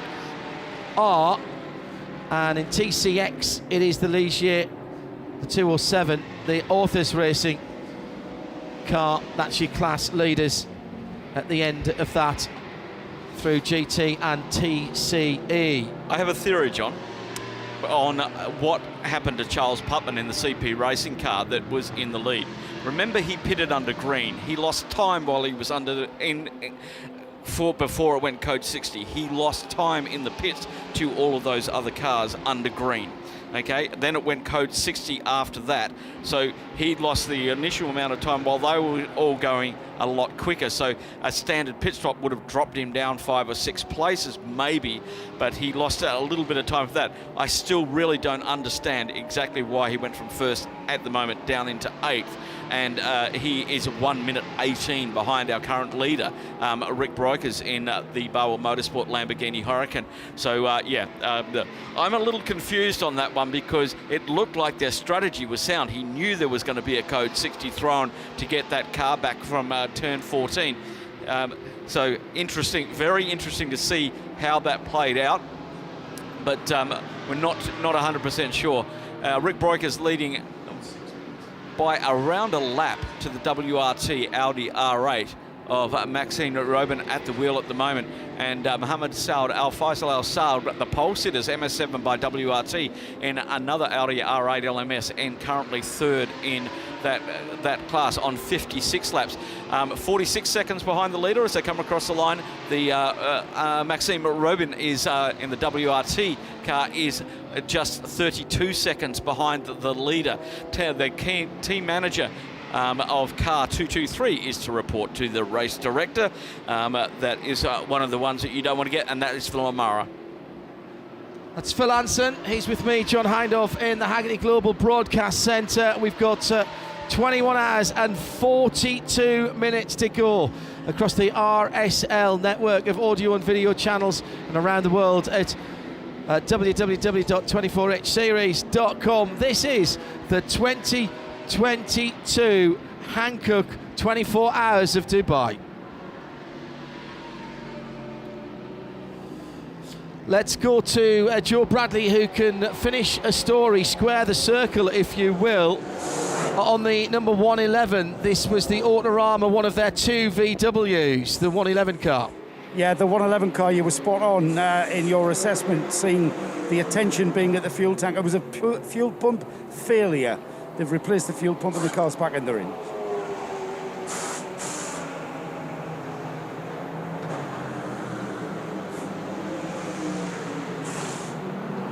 Yeah, thank you, Joe. Joe Bradley down there in the pit lane.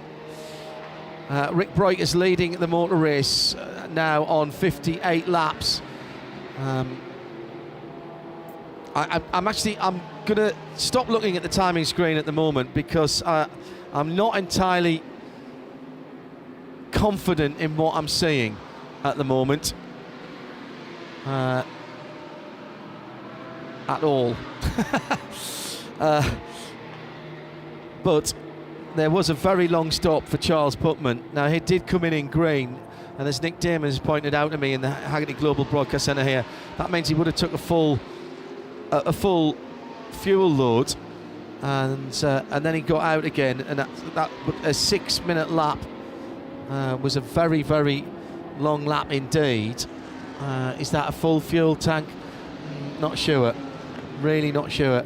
Charles, there wouldn't have been that much fuel to put in for Charles. He'd only been in the car 26 minutes, under 26 minutes. So not sure, maybe there was an issue there that we didn't see. We'll try and find out from CP what happened there. We've had an incident on the run into turn 16 with 2 of the Correx boards having been sacrificed to the great god of motorsport. They'll be replaced at the next Code 60. So Phil, give us your impressions of the first stanza of the 2022 event. We've seen a few Code 60s. We've seen a few problems. Yeah. Was that to be expected with this kind of size of field? What I haven't seen, John, which I thought I would, and my worst case scenario, is heavy contact. What we've seen is Code 60 because the car's breaking down. Everybody is being very gentle out there. They're racing hard, but they're staying off each other. And we heard this in the pre-race when we were down on the grid, that the guys up front were racing hard, but fair. Everybody's got 24-hour mindset on now. And I think that is the big thing. Everybody's thinking long game. You can't have lots of car damage. You need to finish the race. What we're talking about is mechanical damage and flat tyres. That is part and parcel of endurance motorsport. But everybody's been able to respect each other on the track. And being here for as many of these, about 14 of these that I have been here, normally we have a fairly large incident in that first couple of hours. I have a theory. Tim Gray and I swapping text messages. Tim Gray, our executive producer up in London. Thanks for all his hard work this week as well. I think we've got Rob coming in as well over the weekend. I have another theory about the CP car. Yep. I wonder if when they changed over to Charles Putman, because they did that, and I haven't got we don't have the screens here or the ability to interrogate the information like I normally can. That's one of the less good things about being trackside. I wonder if the pumps were full and therefore they didn't fill at that stop, so that coming in under green give them a full tank and they could use the full fuel allowance. Because there's no way they would have been able to get they could have had 2 fuel tanks there. They couldn't have got the fuel tanks in with just the time that Charles had taken out the fuel that Charles had taken out since he'd been in the car. I'll join Nick's and mine together Mine was that they came in under green, so they're going to lose time to the cars on track at that time, and then it went code 60. So that time before the code 60, they lost time there. Then putting the full fuel tank in, everybody else doing 50%. That is another segment of time they've also lost to the people who are coming in under code 60. So then that sort of adds it up to where they are at the moment, down in 8th position overall, but still leading the GT3 AM class, not leading the race, which they did for quite a considerable time until that code 60 came out. But yeah, we're not too far away now, 17:25 from the sun disappearing behind the buildings here in Motor City at Dubai around the Autodrome, and the lights will come on in a selected area of the track from turn 14, 15, 16 down to turn 1, and everything else is headlights. And that's when things get a little bit interesting. The track doesn't change, the conditions change. And some of the best drivers who drive at night, and I'm listening to the WEC guys say, oh, you still brake in the same place, the track has not changed. It's just, track hasn't moved. The track hasn't moved. And, you know, you've just got to do things. We've got a big traffic jam down there at turn 7 at the moment. 2 wide, 6 deep as they went around there up towards the 8-9 complex at the moment. Headlights ablaze. Some of the things you'll notice this evening is the reduction of driving lights that are allowed for all of the cars. There were so many complaints from drivers saying that we can't see in our rear vision mirror because it's so bright out there. So the GT3 categories especially have been very much limited in, and some of the other classes are only allowed 2 lights mounted in the bumper or down below. So Creventic, once again, listening to the drivers and making sure that they can see, as we're going to have over 13 hours of night time here this weekend. Rick Breakless is still with that 37-second lead over Maxime Robin in the WRT Audi, and then another 15 seconds back to the Dynamic Sport Motorsport 911. Well, I'm doing a whole load of mental arithmetic here, trying to work out what happened with CP and their last stop. Joe Bradley has done the sensible thing and gone down to, if I may say, the horse's mouth, and I mean that in the nicest possible way, down to CP Racing. What's the SP, Joe? I don't know who amongst you guys said that the fuel service station was backed out, and they missed fueling, so he had to continue out. So when they were desperate for fuel at this point, or really needing fuel very shortly, so we were right also in them speculating that the Code 60 was about to come out, but they didn't come out for 2 laps, or it came out 2 laps too late for them. So they came in. Sorry, Joe, can't hear you. Can you say all that again? I heard you about the fuel pump and then you faded out. Oh, right, sorry. So the fuel pumps were backed up, so they went straight back out. Charles Putnam continued straight out. So when he saw the possibility of a Code 60 coming out, he came into the pits. However, the Code 60 took 2 laps, and by then it was too late. So they didn't lose the time when they pitted, but they didn't take on fuel. They lost the time with the kind of the delay of the Code 60 that they were hoping for. Right, okay, so okay, I see what you mean. I still kind of don't understand that. They had a 23-second lead when they came into the pits under green, and the Code 60 came out before the car behind them had gone across the line. So I still don't understand that. At least my thought on why they took the full fuel was right, that they didn't take the opportunity when they did put Charles in the car. Had a problem for the number 19 AMG. That's the bright orange 26th position car. That's Hank de Jong in the MP Motorsport machine, the 5th in GT3 Pro-Am. He was stopped on the side of the track around, I think, turn 3-4. Got going again, lost a couple of spots down there. Thanks to our marvellous camera crew here again at the Autodrome. Picked that one up very quickly for us. He's a little bit off the pace at the moment. May have a deflating tyre by the looks of things. Being a little bit gentle on that AMG as he comes up to turn 11, but may have lost a spot. for that, as the sun now really in the driver's eyes as they come around turn 13 into turn 14, also out of turn 10 up into turn 11. It's very difficult to see the apex of the corners or any other cars in your way. It's just set over the turn 14 sector, so there's no sun in the eyes there, but it's still down at turn 10 as it's around about 5:30 here. We won't have the sun for much longer, and then it's 13 hours of darkness. Yay. Yeah, coming up to 5:30, let's take a look at what the weather has in store for us overnight here. Dropping down to a very pleasant evening now with that sun going down as we take a look at the weather here at the Autodrome, brought to us by Visit Cayman Islands. Looking at a low overnight, relative low, of 21 degrees Celsius, and that's not until about 4 o'clock in the morning. Wind picking up though towards 10 o'clock, around about 40 k's coming from the south and southeast.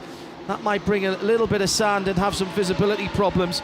Maybe a little bit of fog overnight as well, with that temperature sitting around the 20-21 degrees Celsius mark, but no chance of rain. Clear skies up until 1 o'clock in the morning, so that's when it'll cool down, but then a little bit of overcast into the mid-morning before the sun comes out for the end of the race. Top temperature tomorrow, 26 degrees Celsius. That's your weather with the Visit Cayman Islands here at the Dubai 24 Hours. It's still warm out there, 27 degrees on track at the moment. So the tyres are suffering and the drivers are suffering as it comes in, and the lights on screen goes on the timing screen. Everybody's got to turn their lights on now, and less lights than we've had on previous. But it's going to get dark out there. This is where you need your night drivers. This is where you need your proper drivers, as far as like, and I was looking at the lineup for one of the teams that in the Audis is Axel Jeffries. Has got a lot of nighttime experience around here and at many of the tracks. And some of the specialists, as you know, things have been going on, this is what you're going to need because it's hard out there. So inside another half an hour completed, 21 hours and 29 minutes to go here at Dubai.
So the car collection number 3 sitting at the moment rather further down than I think Jörg Wieband and the rest of the team would want. That they're third in GT3 AM but 17th overall.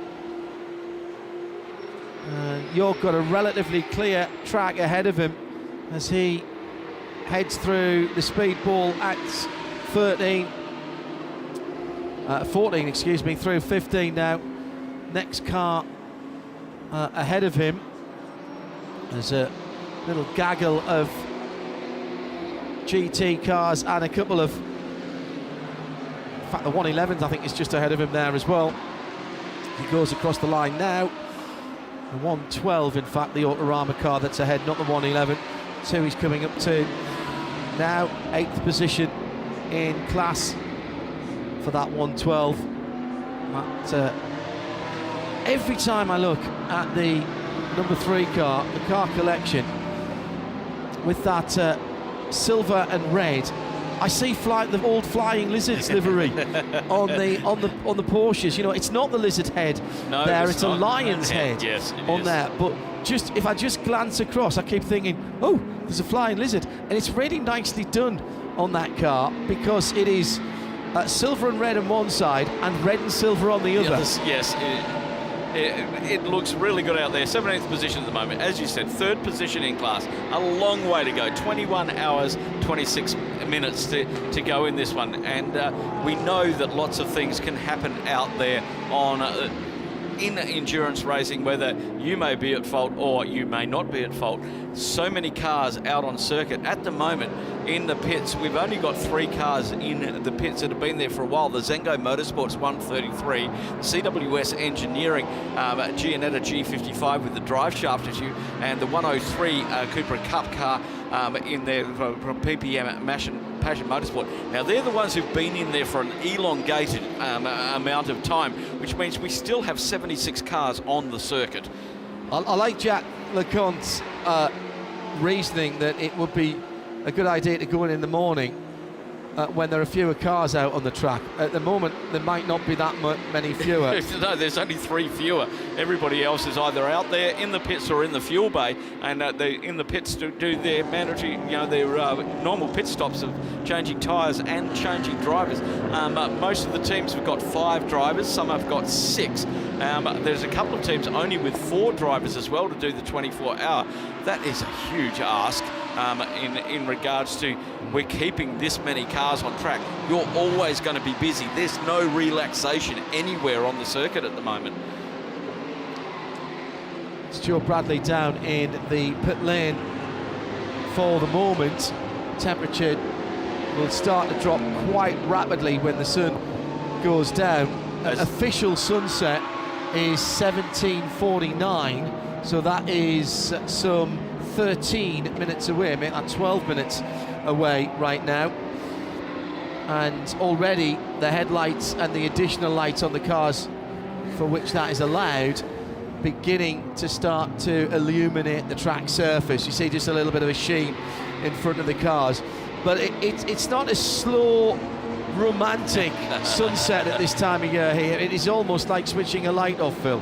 It is indeed. Basically, this is the way it happens when you're close to the equator. We don't get the long twilight. Most of the light, we can know when the sun sets because we've got Burj Khalifa sitting in there. It's actually glowing at the moment. Yeah. Once the top of that stops glowing, that means the sun is officially down. Okay, so as you can see, the circuit is pretty much out of sunlight now. Yeah, we can actually see both Burj. Yes, we can. Today. It has cleared. It was a bit misty and murky this morning, and I expect that will come back in this evening, but it's not what I call fog. It is mist. Yeah. Okay. It's almost like a marine layer. Yes. It sits there because of the temperature inversion, doesn't it? That's exactly what it is. As we are about 26 kilometres from the coast here, but we get the coastal breeze at night, which brings that colder air in. That then when the sun comes up, it just can't quite get out, and it takes a couple of hours. We have had sessions here in the previous incarnations of this race. We have had 6 hours under code 60 as the cars were rotating around under it. And the reason for that is they can't see the marshal posts. And because the marshal got so much runoff at this circuit, you can't see the marshal posts everywhere. Talking to Chris Norman, clerk of the course, he said, I go out in the car with the cars on track. If I can't see one particular marshal post, we either have to code 60 it, or if it's really bad, we will red flag it and get everybody back into the pits until it's safe to go racing again. And they've brought out some new red flag procedures for restarts as well this year, and hopefully we don't even have to talk about those because we won't have any, as we want to continue on with green flag and code 60 racing, as at the moment we've done 26 minutes under code 60. We've got 21 hours, 22 minutes left remaining in this first round of the season for the Hankook 24-hour series. I think I spied another Giannetta coming in to the pits. And Rick Broek is currently holding that lead. Lap times between him and Maxime Robin about the same, 2:03.5, 2:03.2. There was about a 30-second gap between those two cars. Then 4.5 seconds back, it's 45 seconds now. And then got Marvin Dees in the Dynamic Motorsport Porsche behind them, 48 seconds, the gap behind them. Only 3 seconds. Battle going on now for second position outright and second position in GT3 as Marvin Dees is now on the back and very, very close to the back of the Dynamic Motorsport 911 GT3. So a Lamborghini, Audi and Porsche, your top three at the moment. Yeah, we have got the non-German car leading. This is what Mark Lemmer, man at the head of Barwell Motorsport, had wanted. He wanted to break the stranglehold that the German manufacturers have had. The Lamborghini Huracan of Barwell in a minority of one. The Leipert car is in 20th position and a couple of laps off the lead now, as the field at the front has been spread out a little bit with the Cord 60s not necessarily working for everybody. The top, now just the top 6 cars on the lead lap, and just waiting for Charles Putman to come through and see where he is. No, there's Rick Point, he's gone through. Yeah, it's just the top 6 cars on the lead lap as Rick Breukers clicks off another one, sitting around about 2:05 in the traffic last time around. The car that's been pushing at the moment is Marvin Dingston, the Dynamic Motorsport car. He did a 2:01.3 last time around. There were people who qualified in times around about that area, 1:59s for the really fast guys, but 2 minutes and 2 minutes 1. That is a GT3 car, that Porsche 911 GT3R. He's only 3 seconds behind Robin in the WRT car. He's just starting to pull him back. Yep. Maxime is going to have to get a wiggle on. Unfortunately for Marvin, he's been behind the wheel of that car for an hour and 3/4, so he's only got 15 minutes left. So he's going to have to box, stop sometime soon.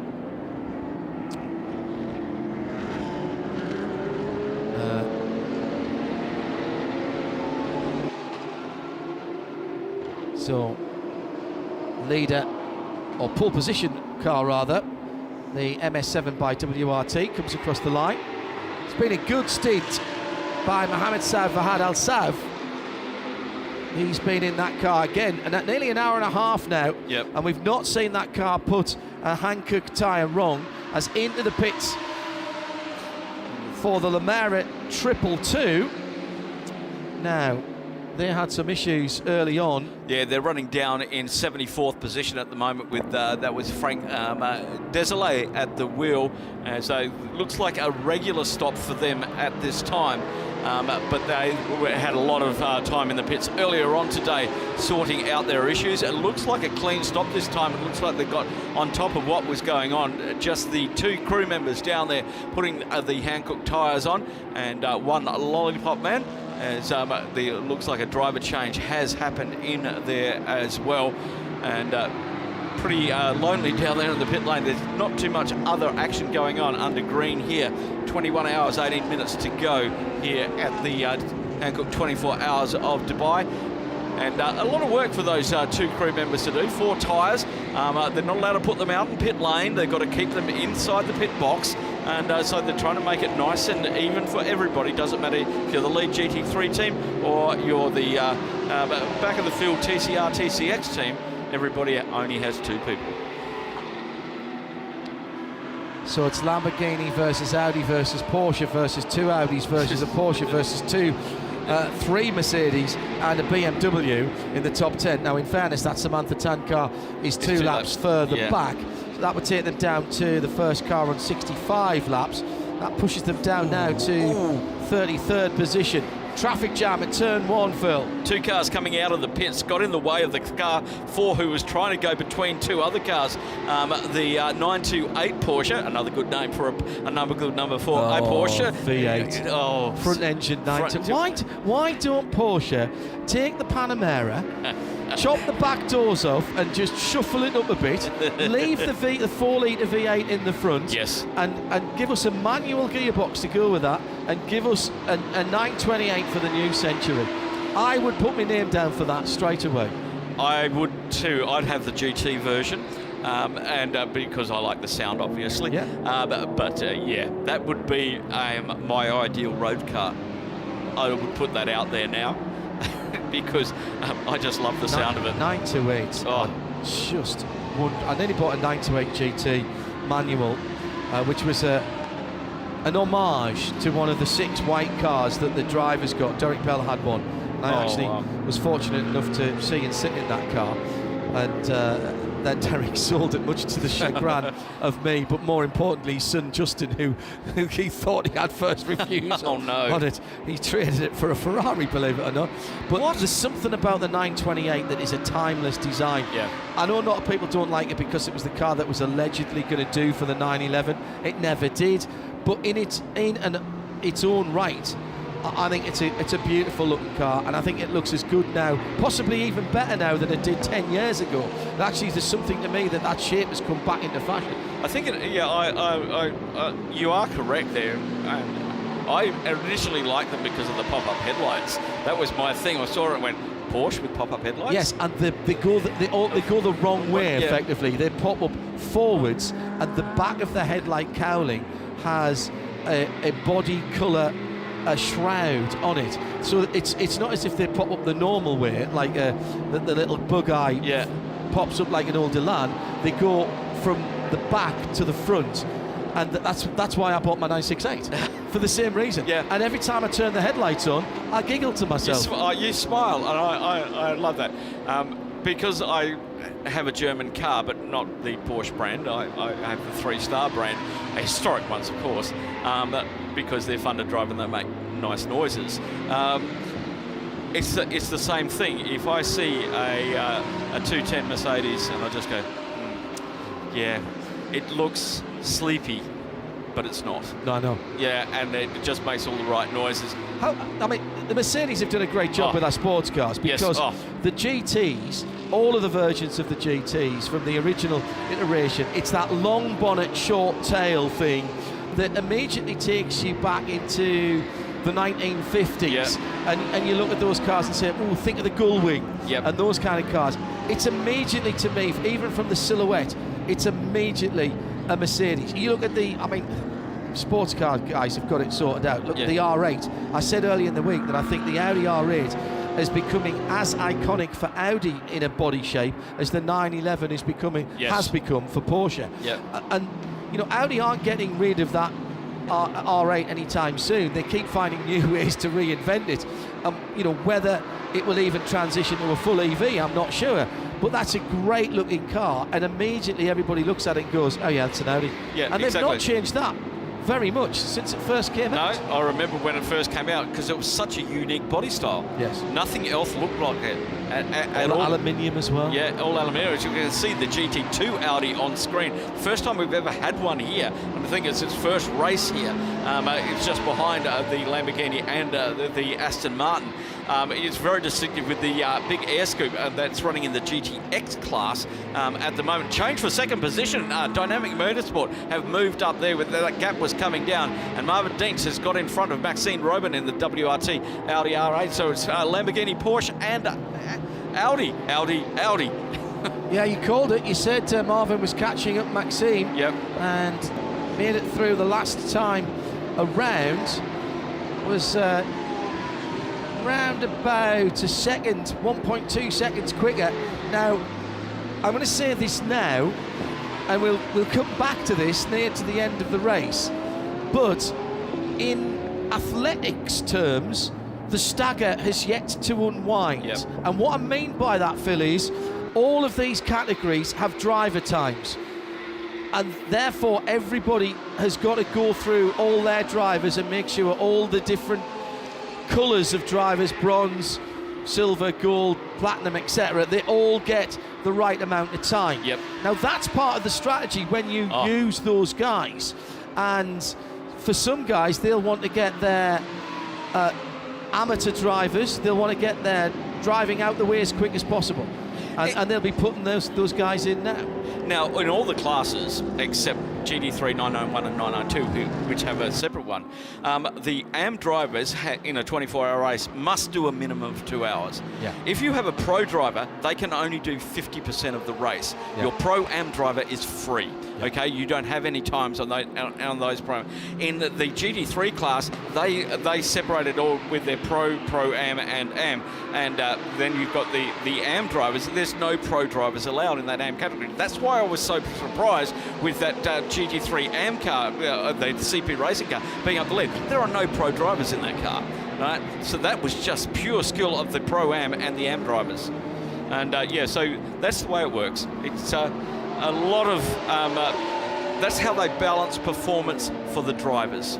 One of the cars that had problems earlier on, the 111, they fixed the fuel pump problem, but they may have unplugged the rear lights to do that, because the rear lights aren't on, and they'll have to get that sorted, and that is something that needs doing. Joe Bradley, you've had the leader in recently. Yeah, the 77 car come in. It's just gone past me, John. I did notice it took on tyres, and it looked like a driver change. I'm further up the pit lane, so I couldn't see exactly who got into that car. But it has gone into fueling, so the lead is in. I'm currently plotted up at the 95 Dual Racing Aston Martin pit. They're about to come in for a full service, and I wanted to inspect this car, because didn't you guys describe this car potentially having contact with another car out there? This is the Dual Racing car, was it? Yes, yeah. They may have spun in sympathy or avoidance. We had a car off at the side of the track at turn 5, and then at turn 7/8, Nabby was off the circuit at 90 degrees to the direction of travel, but he refired it and got it going again.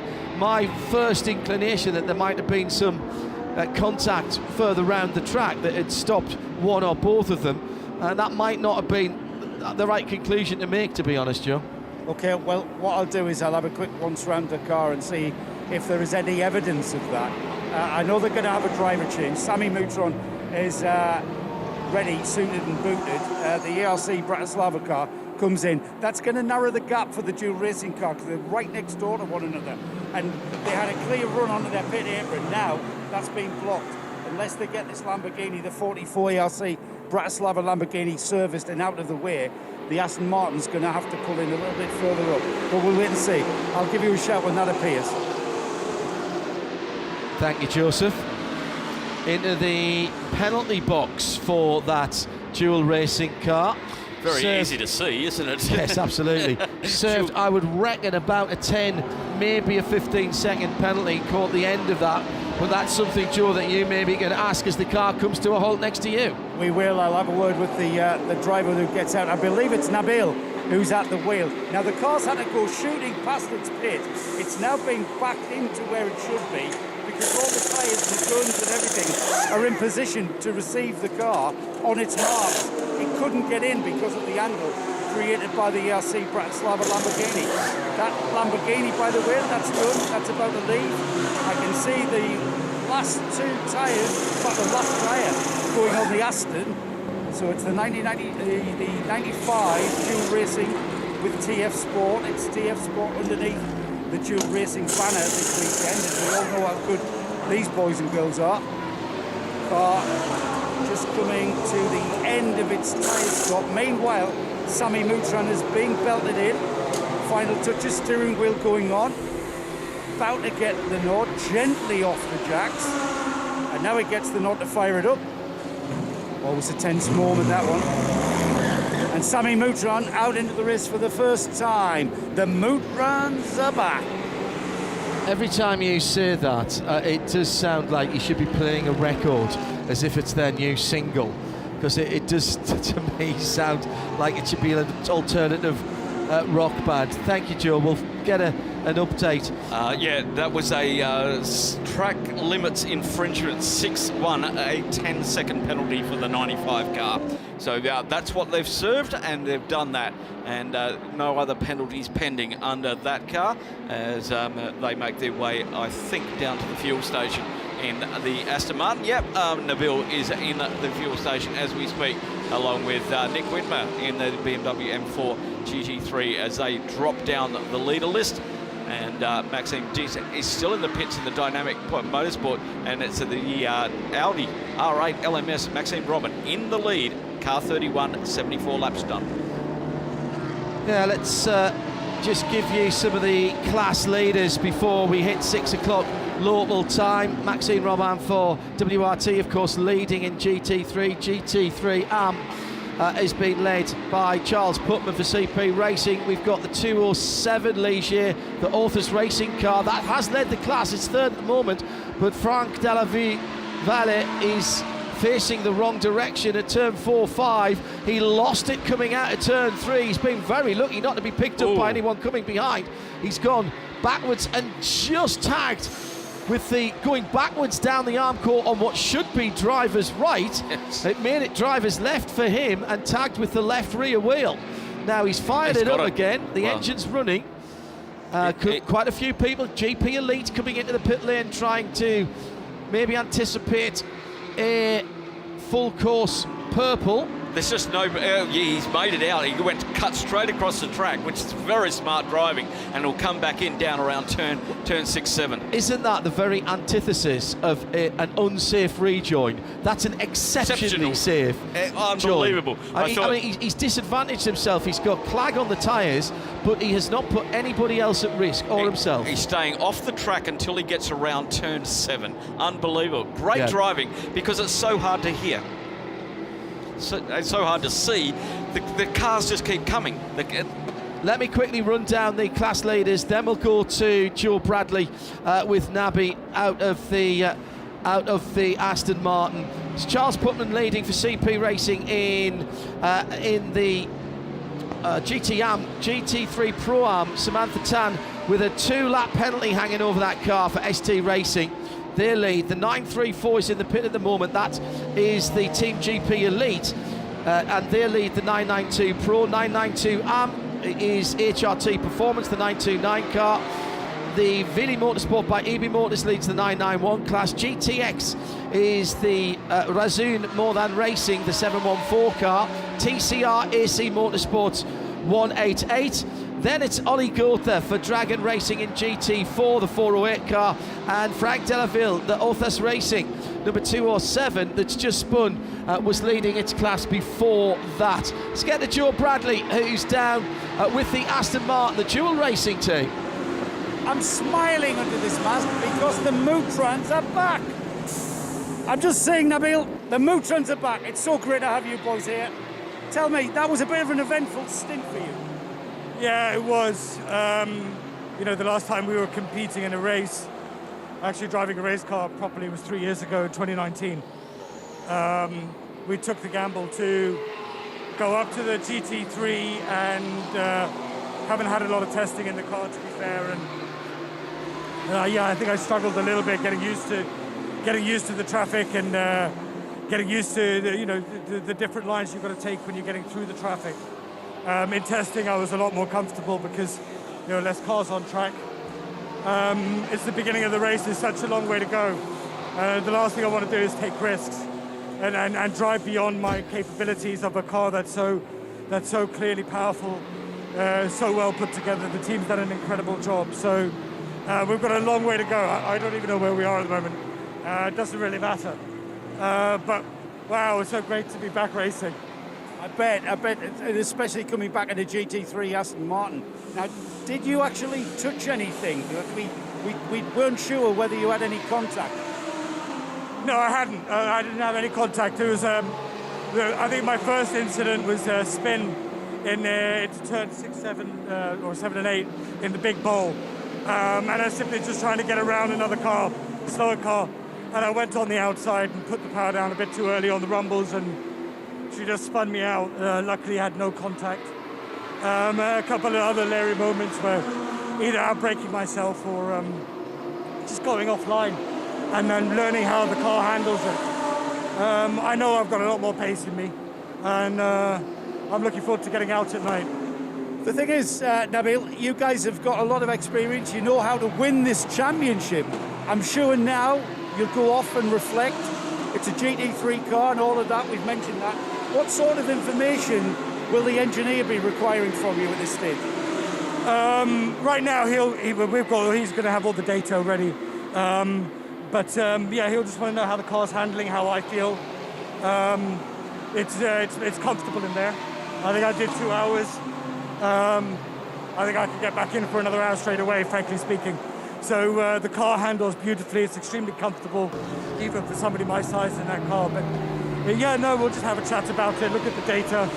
I know there's plenty of areas I need to improve, and hopefully in the next stint I will. I'm sure you will. Great to see you, Babette. Brilliant. That's Nabil Moutraz speaking to Joe Bradley live from the Hankook Dubai 24 Hours for 2022, and a great thanks to John Hindhaugh and Phil Hanson for manning the fort, and a whole lot more than that for the last 3 and a bit hours.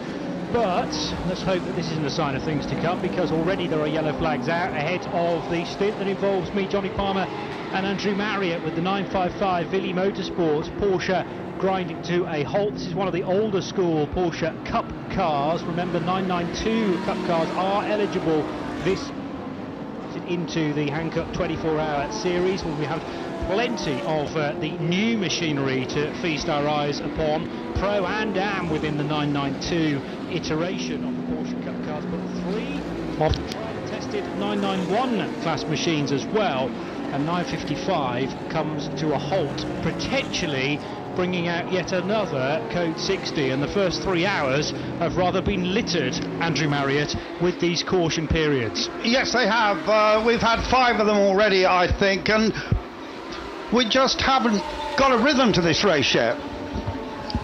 But it's very interesting. At the front, we've got one of the very best sports car teams in the business, WRT, the Vincent Votti's team, who of course came into the World Endurance Championship this past year and won that category, and have had tremendous success at Spa races. So that's really their second car. It's interesting to see also one of the other top teams that we see often in Germany. We've mentioned John saying HRT. That's HRT. That Hubert Haupt, who used to be an Audi factory driver 30 years ago. He's taken over the Black Falcon team now the last couple of years, and he is actually driving at the moment, so he's in 4th place. So in fact we've got WRT car, Audis first and second at the moment. The number 7 car is actually the one that's put together by Michael Vergers, and of course Michael was expecting to be racing here, but then he's got COVID, so he had to step out of the car. But I believe he is in a hotel room somewhere, sort of controlling operations. Nice. He's put that deal together. It's funded by Mohammed Saud Fahid Al Saud, who is quite a senior member of the Saudi royal family. Of course, there's lots of sons, but he is directly related to the king.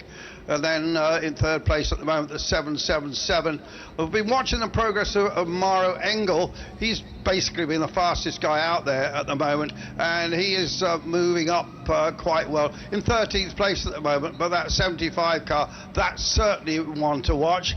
And obviously a great performance from Rick Breukers in the Lamborghini, who's been leading quite a bit of the race in the last half an hour or so, but still a lot of activity down there in the pits, and we're seeing that at the moment on screen, Johnny.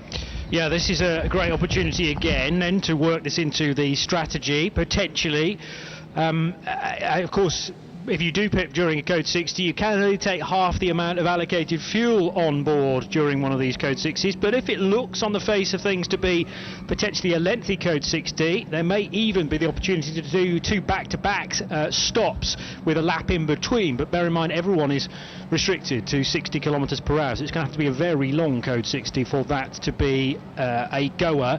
955 looks to be being recovered very swiftly indeed. So I think this is going to be one of the shorter Code 60s that we've had to date. Yeah, he's under tow, isn't he? Really impressed with the way they scoop up the cars actually and get them back to the pits and get them back in the race, which is what we like. Now, interesting to see that the CP Racing Mercedes has just now moved up into third place, but has now made a pit stop. It was leading the race a little while ago. People might say, why is that an AM? We know a lot of these drivers. Charles Espinal, they're well known.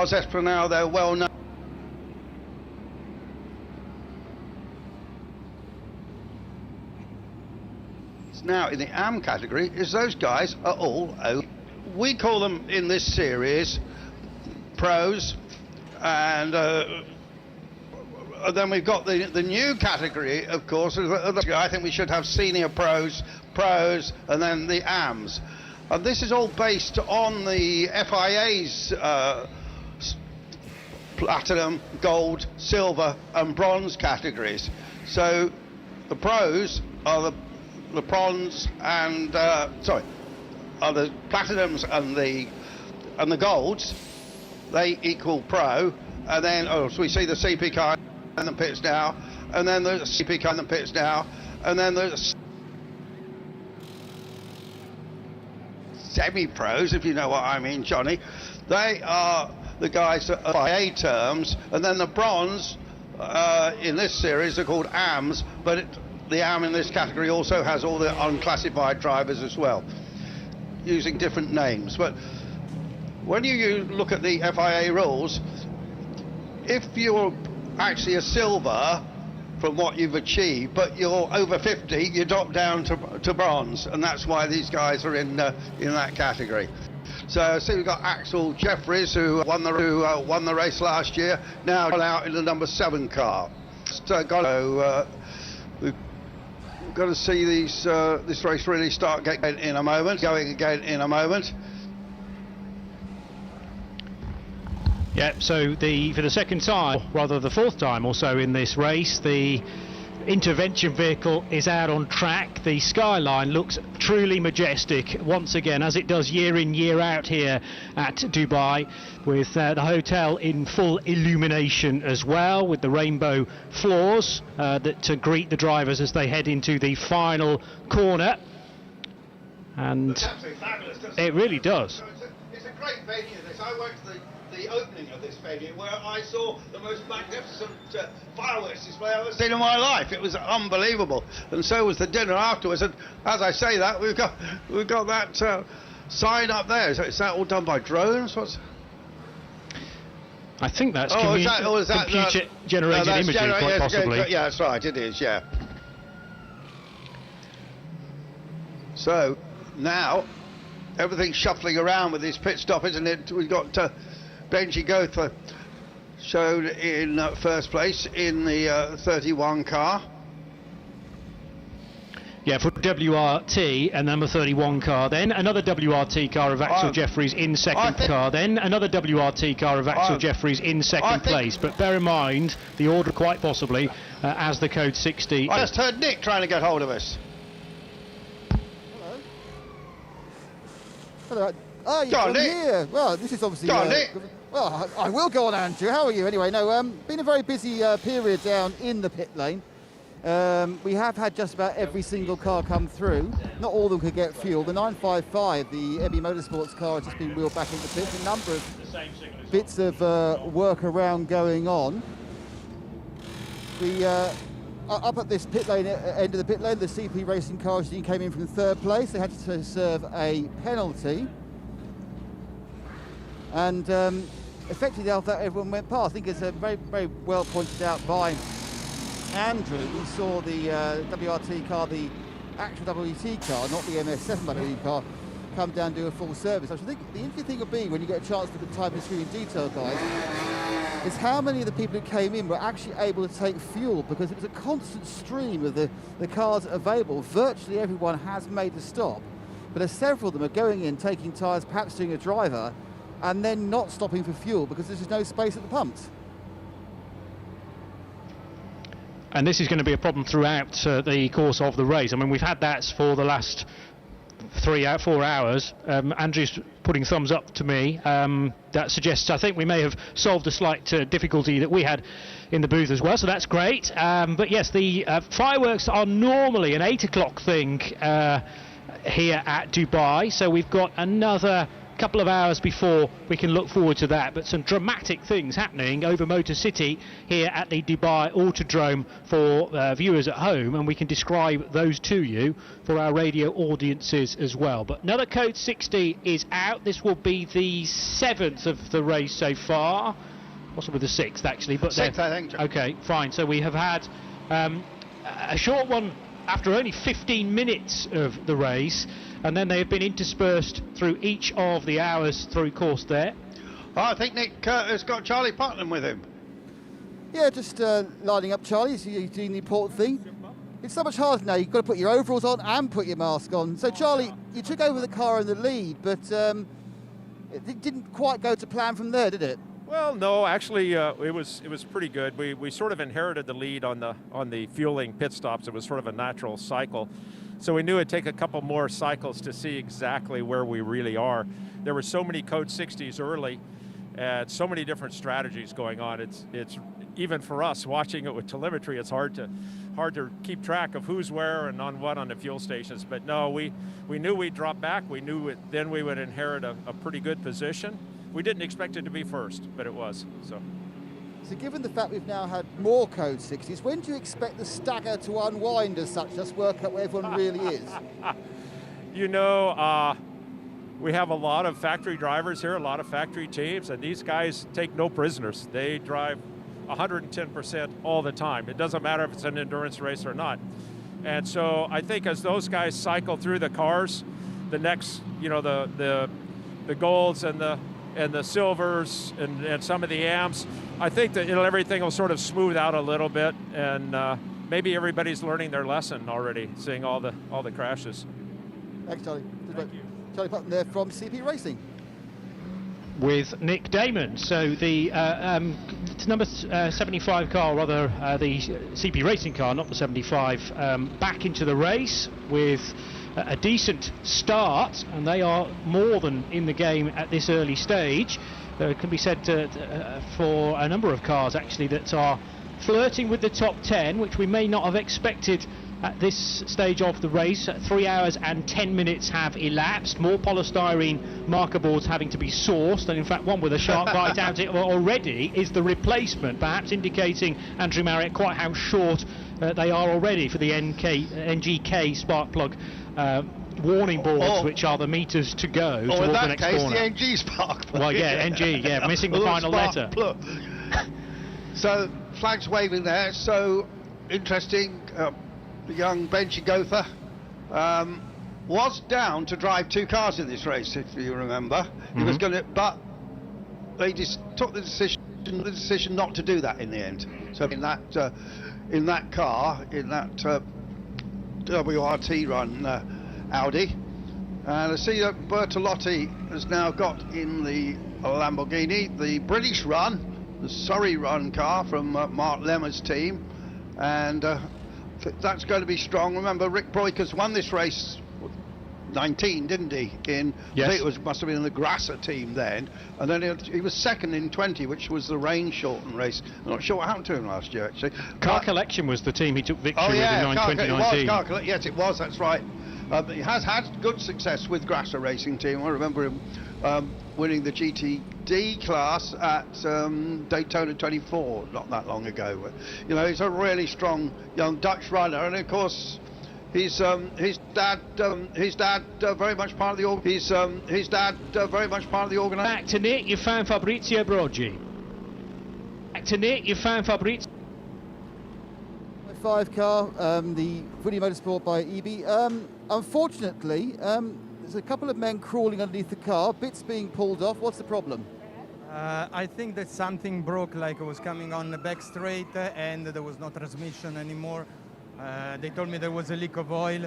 We tried to reset to see if it was just a software problem, but unfortunately it was something major, so we are trying to work it out. 2 24-hour races per round without, per round, one after the other without sending the car back generally doesn't give you a perfect preparation of the car. We change gearbox and differential, but now we're going to see. What's it prior to the accident, the problem? What was it like out there? It just seemed so busy and so hectic. Well, I have to say I was just out, so I wouldn't know at all. My colleagues told me there was a lot of traffic, but they were running absolutely fabulous. Like we were in the lead with a good time and without pushing too much. So I don't know, we will see. The race has just begun. It's a long race. Anything can happen. This is what you learn in 24 hours.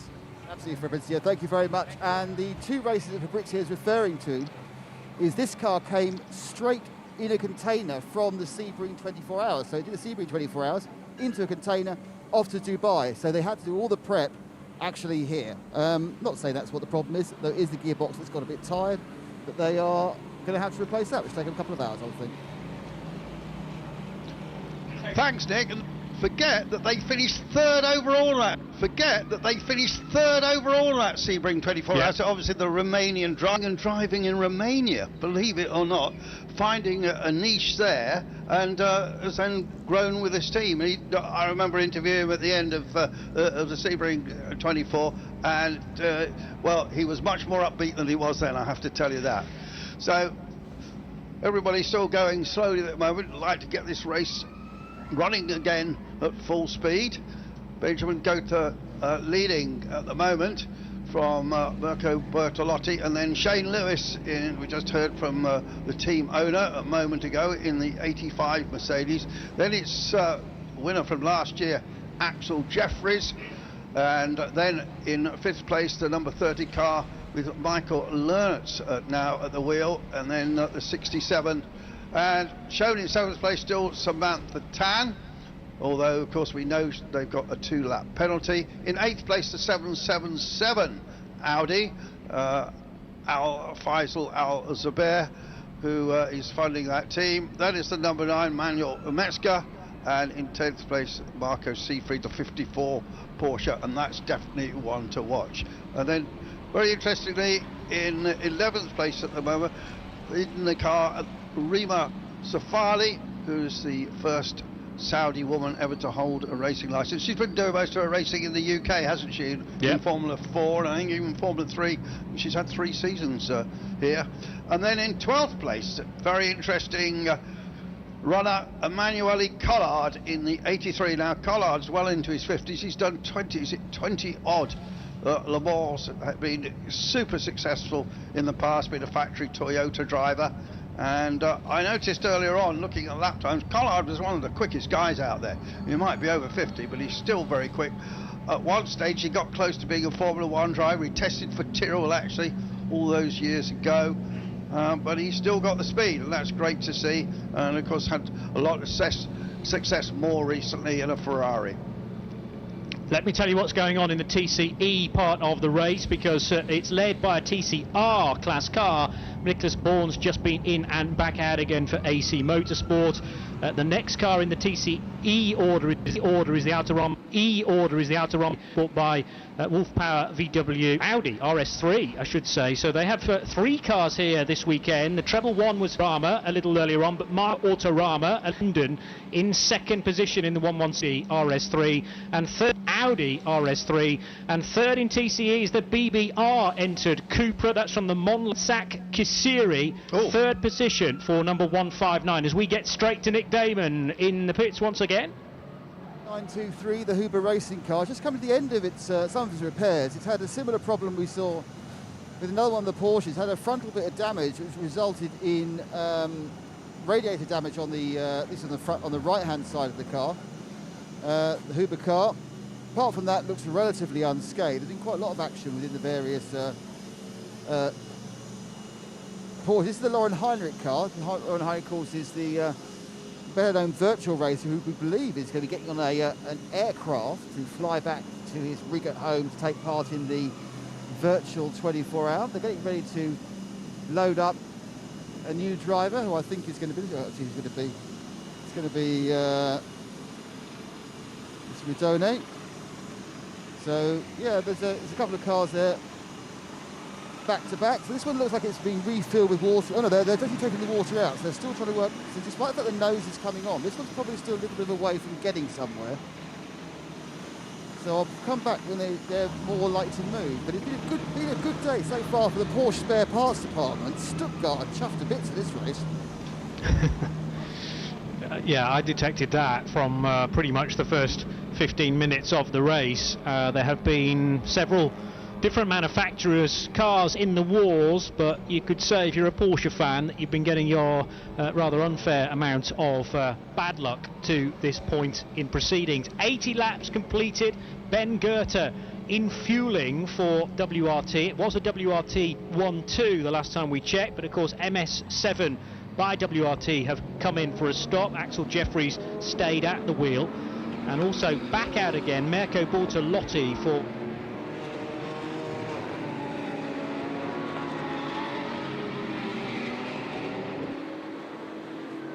pit stops, but certainly very neatly placed Mark Lemmer's outfit, and they are sandwiched between the two WRT crews.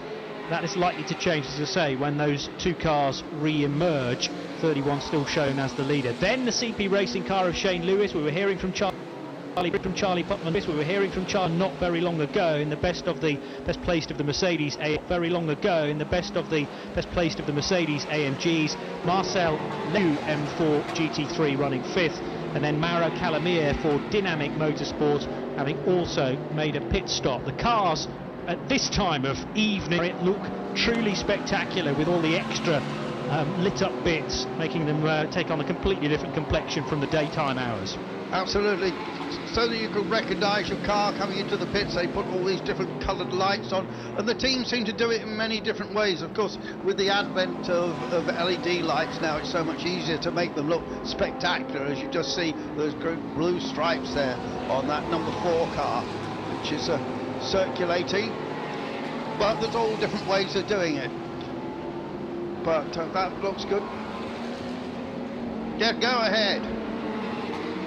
Just come down to the 909 pit, Greg Hamills Jordan, Ivo Bruker's team of course, and unfortunately your car is buried at the back of the garage. What's the problem? Unfortunately we have a hole in the radiator, so the water pressure was coming down. We decided to get it in, and we saw the hole, and now we have replaced the radiator, and we hope to be out soon. This is at least the third Porsche I've seen with a radiator hole. Is there a problem with the track? Is it a particular thing, or just a coincidence? I think for those 3 Porsches, yes, there's a problem. I don't know. I have no clue. I didn't know that, so I don't know. So prior to that, how was it going though? Are you happy with the performance? Yes, absolutely. We are a solid third. We had a good qualifying. The car is great. It's a really nice car to drive, and to be back here in Dubai is great. And yeah, the race is still young, so we will continue. Thanks, Ivo.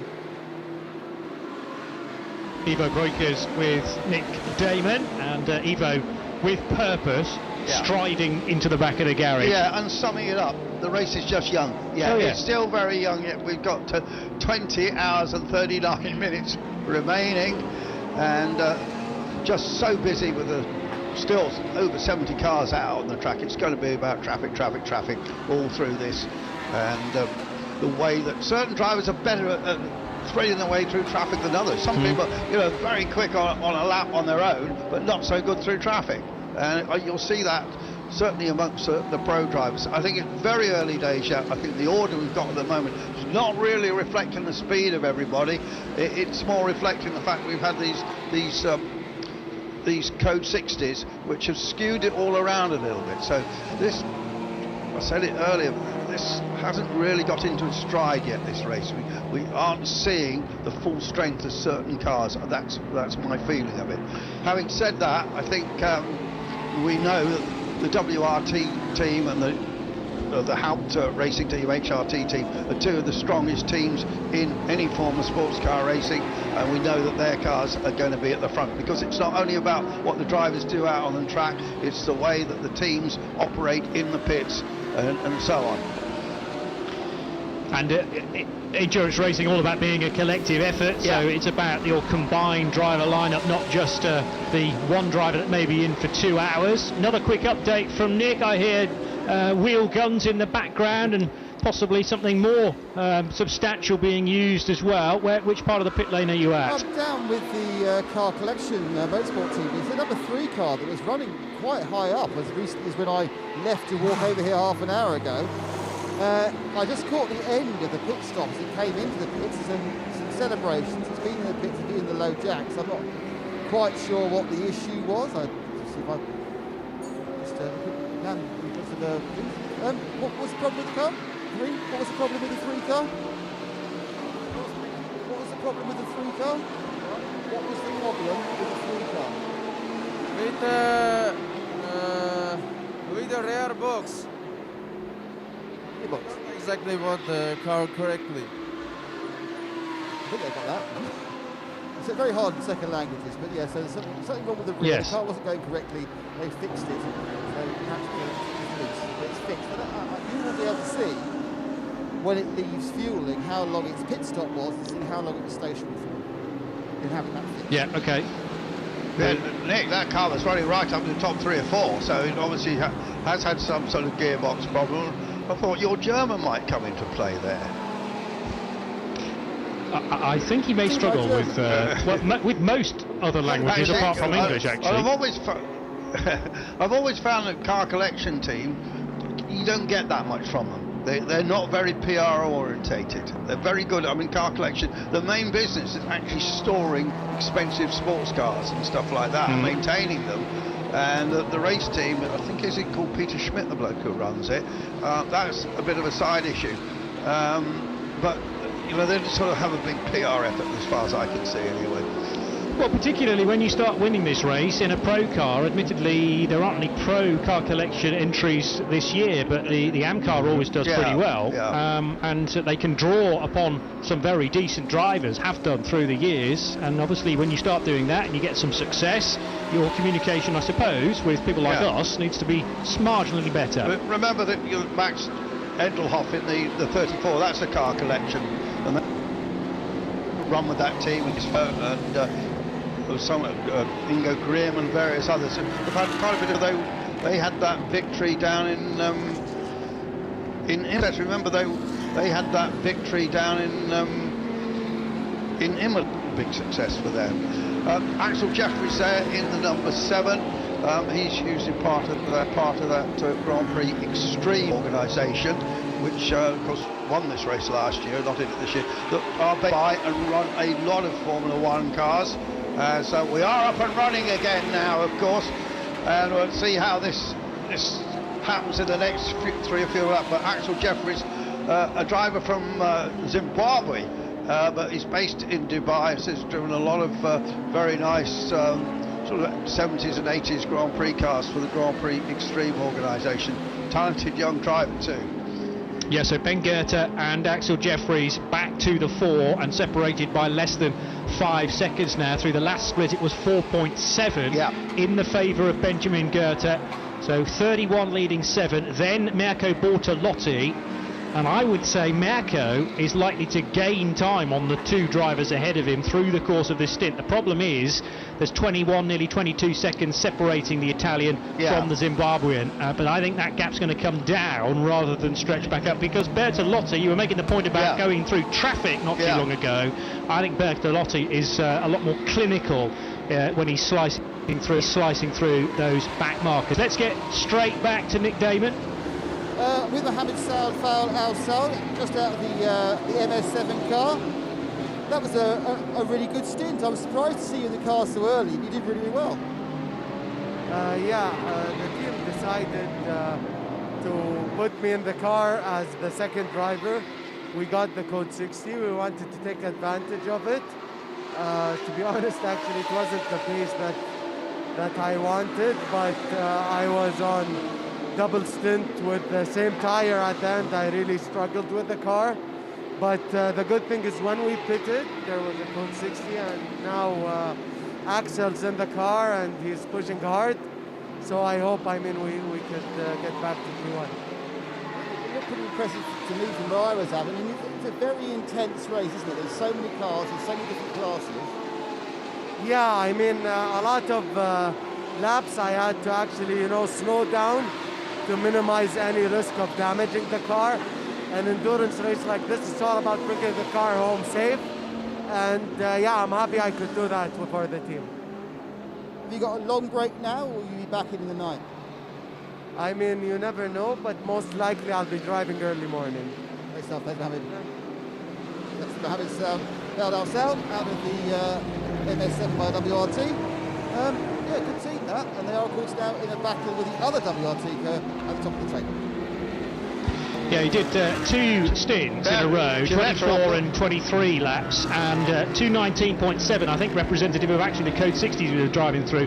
Average lap time of 2:06 was much more respectable for the 23-lap stint that he did. There is a drama here, Andrew, though, for James Jakes in the 478 Colin White car. Yeah, James Jakes making his comeback to racing. The Leeds driver had 3 or 4 seasons in IndyCar racing, you remember, a lot of single-seater racing in Europe before that. James Jakes even got the odd podium, a couple of podiums I think in IndyCar racing, but haven't seen him in a car for some years, so it's nice to have him back. But that particular Ginetta has had problems right from the very beginning, so Colin White's organisation is struggling a little bit, I'm afraid. So not immediately obvious what the problem is with that car. On the back straight this is, that's a long portion of the circuit, but it might be that James has coincidentally come to a halt close to where one of the extra iterations of circuit are, so one of the cut-through routes, and therefore his retrieval might be slightly easier. This is the new V8. Yeah, this is the new V8 G56 GT4 Ginetta, which Simpson is driving, the Ginetta boss Lawrence Tomlinson, and also Colin White. But they had to turn at it, but they had to write it early on, and just looking back through my notes to remind myself what it actually was with that Ginetta. What it actually... It's another Code 60. It's another Code 60 to deal with James Jakes's desperate for this race to get into some sort of rhythm whereby we have a sustained run, a green flag period, maybe an hour or so, but that has been left wanting to this point. And again, everyone that does not necessarily know where that car has stopped and what's happened to it. And speaking of cars stopped on the circuit, 940 has had a big loop, which is a Porsche from ID Racing, and Vincent Piermont, who was at the wheel of that, through the twisties early on in the lap, in the first sector. So that is in the vicinity of turn 4 and 5. And now having to go the wrong way with the hazard lights flashing.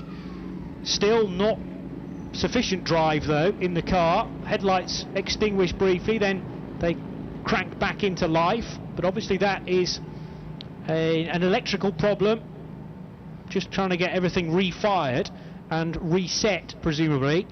So Piermont was in a very vulnerable position initially, but he's managed now to pull off the circuit. Unfortunately though, for those coming through turns 2, 3 and 4, they are going to be dazzled by Vincent's headlights there as he tries to rectify that situation. And once again, this provides maybe a chance for those that are a little short on fuel or just want to weave this into the strategy to get half a tank of their usual allocation. The marshals are quickly on the scene, by the way, and that car is going to be recovered then. Yeah, I think Vincent's from Burbank in California. I think we've seen him a couple of times in this series before, but obviously it had a problem there. So it really is a bit stop-start so far, isn't it, this race? With Benji Gotha in the lead, one of the 2 racing sons of Roel Gotha, the former oil magnate, I suppose you'd call him, with that huge collection of golf cars. I think Dad will drive in the later on in the GT4 car they have in the race, and Benji and I think it's Oliver, his younger brother, who's in the GT4, taking time out from Millfield School where he's still doing his exams, and both been trained by Stuart Hall, of course, who have lots of success in the past, former World Endurance Championship World Endurance Championship in Aston champion in Aston Martin 13, if I remember correctly. So and Stuart, like young Gothers, like young, starting his racing early on, very early on in career, in T-cars early on, in T-cars when he was 14. I remember interviewing Brands Hatcher, which his dad, Pete, because his dad, Pete, touring car driver in his day, and one of the big supporters of Andy Rouse's team. On a tow rope, and Colin White's team, a tow rope, and Colin White's team will go to work on the new. Meanwhile, the 429 problem is. Meanwhile, the 429 comes into the pits. This BMW 29 comes into the pits. This BMW.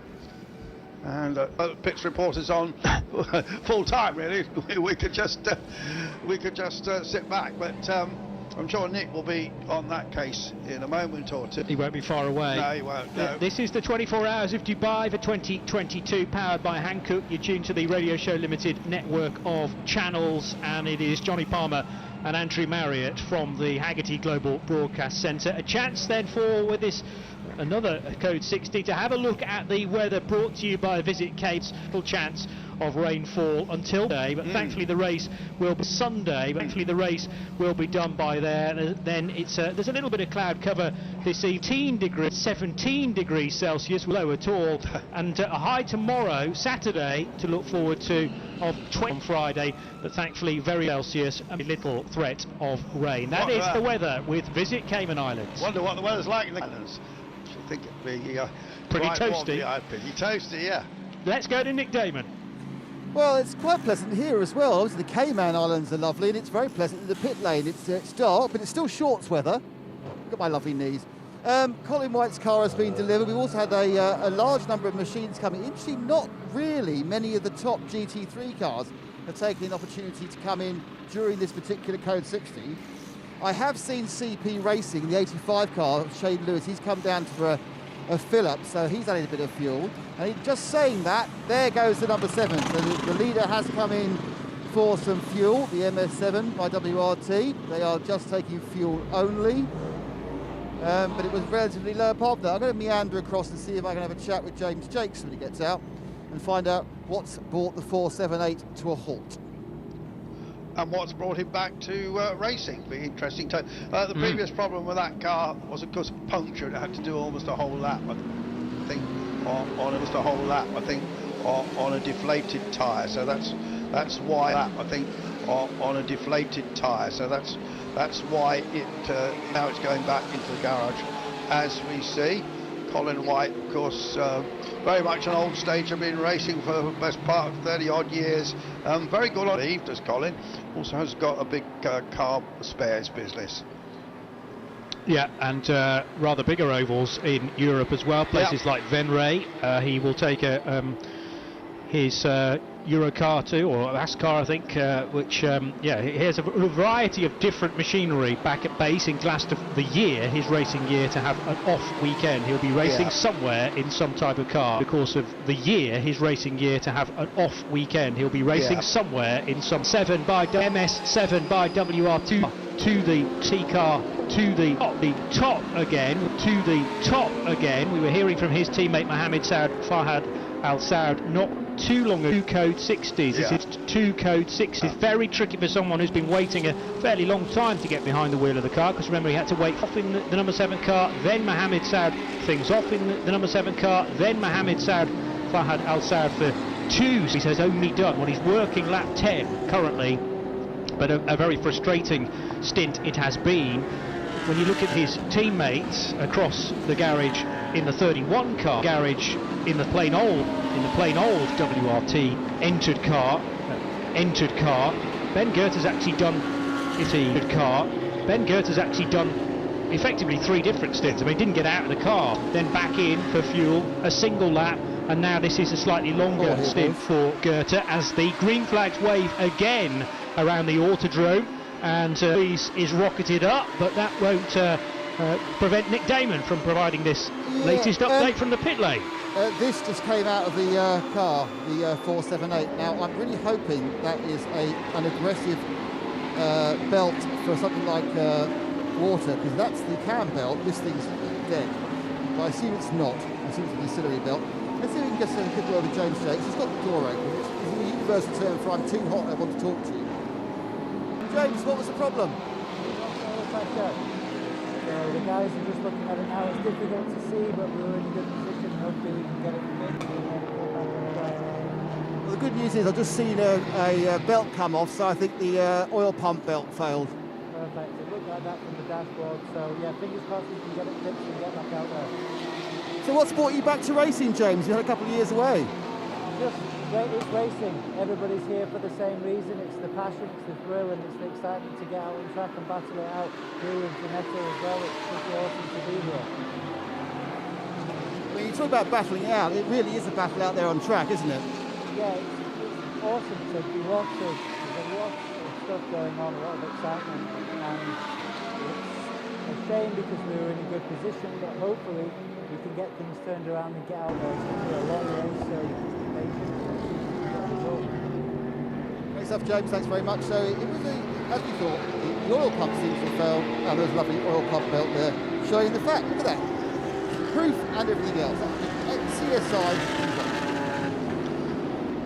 We will have to imagine it. Yeah. Sadly, Nick, I can certainly pick a broken. No, we saw it. Picture a broken. No, we saw it briefly. Okay. Yeah, we did. But Janetta G56, a bit Dallara Indy from the Dallara Indy cars. Esther, but 4 or 5 years ago. Schmidt-Peterson Motorsport. Schmidt-Peterson Sports raced with in 2015. Rahel Letterman raced with in 2015. Rahel Letterman Lanigan Racing 2 years prior to that. He didn't do anything in form. He didn't do anything in form.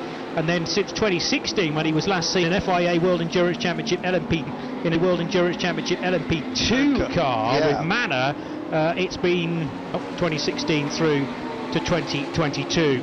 Opportunities come and go, but they are back with James Jakes, gold rated and still only 34. Yeah, like that. James had some good runs in IndyCar. You know, it's a big culture change when you go to race in America like that, particularly for a Yorkshireman. although many have tried it. Well, yeah. Many Yorkshiremen have tried it. Well, yeah. With some success. So if his background is in, let's hope that if his career is on the up. Yeah. His career is on the up. Very good. Very good. One thing we haven't seen in this race. One thing we haven't seen in the stop-start is the new BMW M4. Obviously, we've got the two cars from ST. We've also got a third one of those cars with some very good factory drivers in from Schubert Motorsport. Yes. And they haven't really shown their hand yet. So we saw them in basically its test session at sea, ended test session at sea. But this is their first actual race since the car was homologated as a GT3. It's up there with the Mercedes and the Audis and the Lamborghinis. Interesting, no Ferraris in this race. And somebody did ask me, it's strange because Ferraris had a lot of success at Le Mans. I think one of the problems is that I understand, as GT3 cars go, Ferrari is the most expensive to run. Okay. And they are expensive beasts to run, and maybe that's the reason we haven't got the Scuderia Praha team. And I don't No, we haven't had one in a while actually. No, we didn't have them last season, did we? But we heard from John. As we heard from John, if you were right in the Ferrari races, did this event. We're green again. We're now without a Coke 60. Would be nice. Fingers crossed for that, shall we? One really. That's sometimes the nature of this race when you start it with the mid-70s entry list. Yes, 81 were on the entry list, but 2 did not take the start, and 1 or 2 have dropped away since the 3 p.m. start time as well. But 1, 2, 3, 4, 5, 6, 7 Code 60s now. The long 5, 6, 7 Code 60s now. The longest gap amounting to maybe 50 minutes of green flag running. So we haven't yet had a full hour of green flag. Cars overlapping once again. Good to just one car is back in the race. That had early problems as well.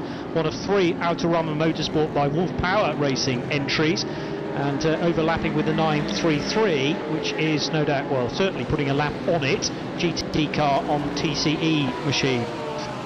Going to say to you, Johnny, now that we need to watch out for the 77 car.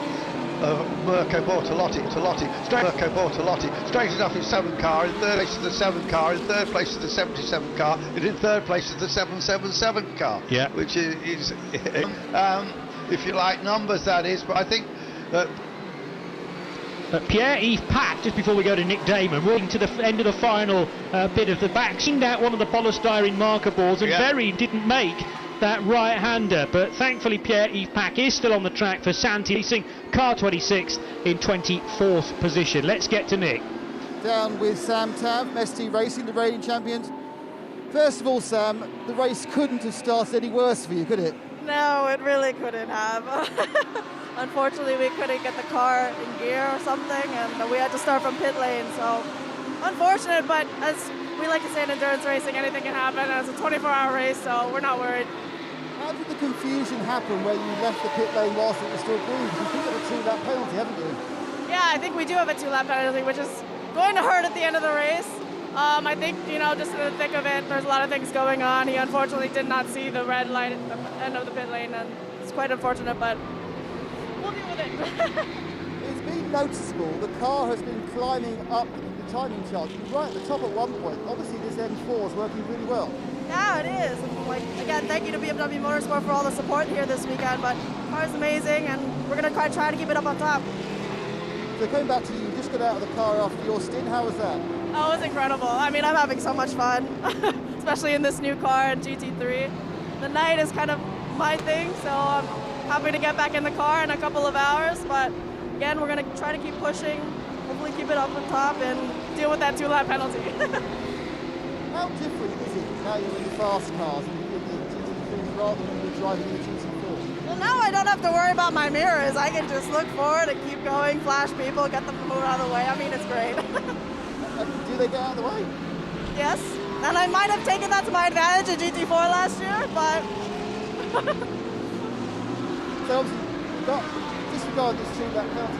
What's the aim now for the team for this event? Pardon, sorry? What's the aim for your team for this event? Well, obviously, new car, new class, everybody's getting used to things. We're just trying to learn as much as we possibly can, manage expectations, but hopefully come home with 2 wins. Great stuff. Thanks, Sam. Thank you. Samantha Tan from ST Racing. Somebody ought to tell her that her other car's just stopped. Oh, no, probably not tell her, actually, because she's in such a good mood. But, it's not at race speed with nearly 4 hours completed now of the 2022 edition of the Hankook Dubai 24 hours. But, yes, car 28. The lights have come back on again now. Chandler Hull at wheel. Well, that's actually, that's the car that she usually races in, because she split the team into 2 cars now, hasn't she? Yeah. Off the road again. Yeah. So off the road again. Yeah. So clearly Chandler's heading to the pit lane, but he's in the belly than when Andrew and I first clasped eyes on it. So it will peel off into the pit lane, and the team will give it over, I would think, from 29th position. Once over, I would think, from 29th position. Very nicely illuminated, this pocket, but out the back, as so many drivers have become used to, over the years. 8 car appearing then, and this will not be what Sam will have wanted to see, but she will be taking car appearing then. That's exactly the process to the race as well. 9:44 heading through the bowl that leads onto the back straight as well. That's one of the brand new Porsche 992 iteration Cup cars, now eligible. One of the brand new Porsche 992 previously, that ran for a few races last year, but in unhomologated form, and therefore, in a sense, in an invitation class. Got to say, I'm impressed by the speed of Ben Jagotha. Obviously, he's been racing that much. I remember seeing him in Formula Renault, I think, and obviously Stuart Hall's been training him. But he's just laid down a 2:01.967, and that's one of the fastest times we're seeing in the night here. And to be honest, I thought that Axel Jeffries and Mirko Bortolotti might gobble him up, but in fact, he's really setting the pace. So obviously improving a lot He's obviously improving a lot in his last year or so, as the 28 pushed back into the garage, just the one we just saw. So ST Racing, one of these new BMW 4s with a very lurid sort of livery on it. The hood, as they say, comes off, as we've finally got some racing out there. Yeah, it was my fear that are on track. I thought we were going to go code 60 again, but looks like we've managed to have the slow car on track. I thought we were going to go code 60 again, but looks like we've managed to avoid. Now back to green, and now back to 3-4. Dan Van Kuijk car over the line. That's another one in the new Porsche Cup class. And Nick Damon investigating what's going on with the BMW. Yeah, just down with the 28. It's John Miller, one of the other drivers has played. John, do you know what the problem is? I'm not quite sure. It looks like there's a bunch of debris on the track right now, and it looks like some of it may have gotten stuck in the front of the car at some point. I'm not sure when it happened, but it appears that it started to overheat a bit, and so out of caution, we're just taking a look at it. Thanks, John. This is quite interesting, actually, because it does seem this year we've got big debris problems, because we've also had this multiple holing of the radiators of Porsche as well. So for some reason, temperature, whether they be, or just the number of cars, or the much greater number of GT3s, there's a lot more detritus on the track, and it's already, after 4 hours, causing problems. Yeah, having an impact, and actual bits of debris entering race cars. Yeah, John is one of the senior drivers in coaching Sam, who just really done a fantastic job with her team, hasn't she? Putting this all together. I know her dad's in the background there as well, but terrific job putting this all together. I know her dad's in the background there as well, but terrific job. Bertolotti's another 6 seconds back. Bertolotti's another 6 seconds back. And then there's quite a minute and 12 seconds back to the 777 Audi. Minute and 12 seconds back to the 777 Audi. But as I perhaps suggested a little earlier on, Mirko Bortolotti has spent much of this stint closing down Jeffries and Ben Goethe, because Axel Jeffrey, when we came out of a code 60, the gap was 21 seconds separating Mirko Bortolotti from Axel Jeffries. It's now 2.5 seconds. So he had chunks out of that lead time for the MSV by WRT car. Not quite the leader, as Andrew has mentioned, because it's 11 seconds now the advantage for Ben Goethe over Axel Jeffries. So that was a particularly slow lap, unfortunately, for Axel Jeffries. Whether that was traffic induced or he made a slight error, but he's lost about 4 Jeffries. Whether that was traffic induced or he made a slight error, but he's lost about 4 seconds. This happens a lot, but we obviously in the dark we didn't see. Maybe he had a bit of an off-course excursion. See what his next lap time is. But you know, Axel Jeffries is a pretty quick guy. So it's a fun shot, isn't it? It's a bit of a straight on there. Yeah, that is an Audi, and it's the 34 car collection Audi, which has not taken the sequence of corners immediately after 1 and 2. Elmar Grimm driving this, 3rd in class and 19th in the GT series part of it. Remember, this is an AM entered car, and Grimm now at this means that if he's going to continue at this sort of speed, it's going to be an age before he can get back to the pit lane and to the sanctuary of the car collection motorsport garage. They will have spotted that car going slowly on the timing screen. And on their screens in the race to them, and they can already prepare for that 34 car coming in. Not sure how far through the stint to see whether Elmar Grimm is checked. Elmar Grimm is relatively new into that car. To keep that with me. Yeah, Elmar's the hotel owner, isn't he? He's got the most incredible crash helmet, if I remember, with some mural on it, effectively. But in the TCE part of the race, just before those dramas struck for the 34 car, as it is still not improving its speed, very wide off the track there through the right-hander on towards the approach to the left-hand bowl and the back straight. But TCR and TCE led still by AC Motorsport and Miklas Born, with Kantasak Kisuri up to second now for the BBR crew. That's the Monlau Run Cupra TCR. Then it is Marcus Menden, who last time we mentioned the 116, he was up in second position. So BBR have got ahead of Autorama Motorsport. It is Audi from Cupra, from Audi in the TCR class, with Holmgard Motorsport and Andy Stoko in the VW Golf number 102 running in fourth place. TCX, they are behind 5 TCR cars, so the TCE leaders are all TCR cars, 5 of them, and then the best of the TCXs being, in fact, 2 Ligiers. First of all from Les Deux Arbres and Christophe Bouchou. Yes, that Christophe Bouchou is racing in TCX this weekend, car 202, from the CTF Performance Fabien Delaplace Ligier JS2R, cars that are perhaps more familiarly found in the Ligier European Series that supports the European Le Mans Series. Just a shout out for the leader of GTX, Eric Davis, the American driver at the wheel of the Lippert Lamborghini. That's one of the Super Trofeo cars. We've got more drama, we've got flames coming out of the back of this machine here. He's waving the flag. The driver is up on the pit wall, and it's just coming out of the exhaust. It must be some fuel that's just sitting in there now. I think it's starting to die down now, isn't it? But still worried to see that. And he's managed. The driver himself has had to get a fire extinguisher. We've gone code 60, and he is trying to get the fire extinguisher organised. There's still flames flickering out. He now fires the extinguisher off. Fear not, from our graphic, that is not Christophe Bouchou. It's the 207 car. But I was just talking about Ligier JS2Rs and the fact that 2 of them lead the TCX category. This is Benjamin Riveri in the Aarhus Racing Ligier JS2R, car 207, that was running in 7th position in TCX, and that is a huge engine failure, perhaps? Oh, yeah, I think so.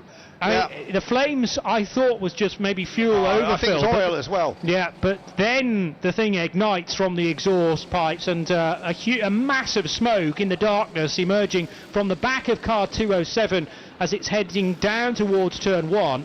And thankfully, Ben Riviere is out of the car, although I think the radio's still attached as well, so he's just desperately trying to get that unhooked too. There was a risk that the wire would become so taut that he'd be being pinged back into the car there with the thing alight on the rear, but he did manage to get it disconnected, and the sorry sight of Ligier number 207 now covered in fire extinguishment. So again, we're still not getting this rhythm, are we, Johnny? You know, it's stop, start, stop, start. And at least the boys are trying to fix cars like this one we see here. Gives them a little bit more time, the car collection team, with that Audi R8. So 207 is going to, well, at the very least, need to be with a flatbed taken back to the pit lane. Car collection, though, have made it back to the pits, and Nick Damon trying to investigate what the problem is for car 34.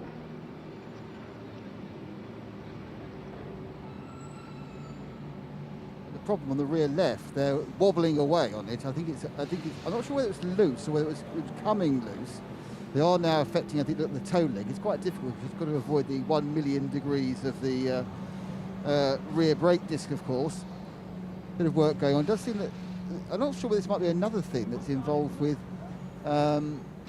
debris. I mean, they may actually be trying to fiddle with the air scoop for the rear brakes. I'm not quite sure. It's a kind of, but Dr. Johannes Kirchhoff is round the corner there. I should just have a word with him.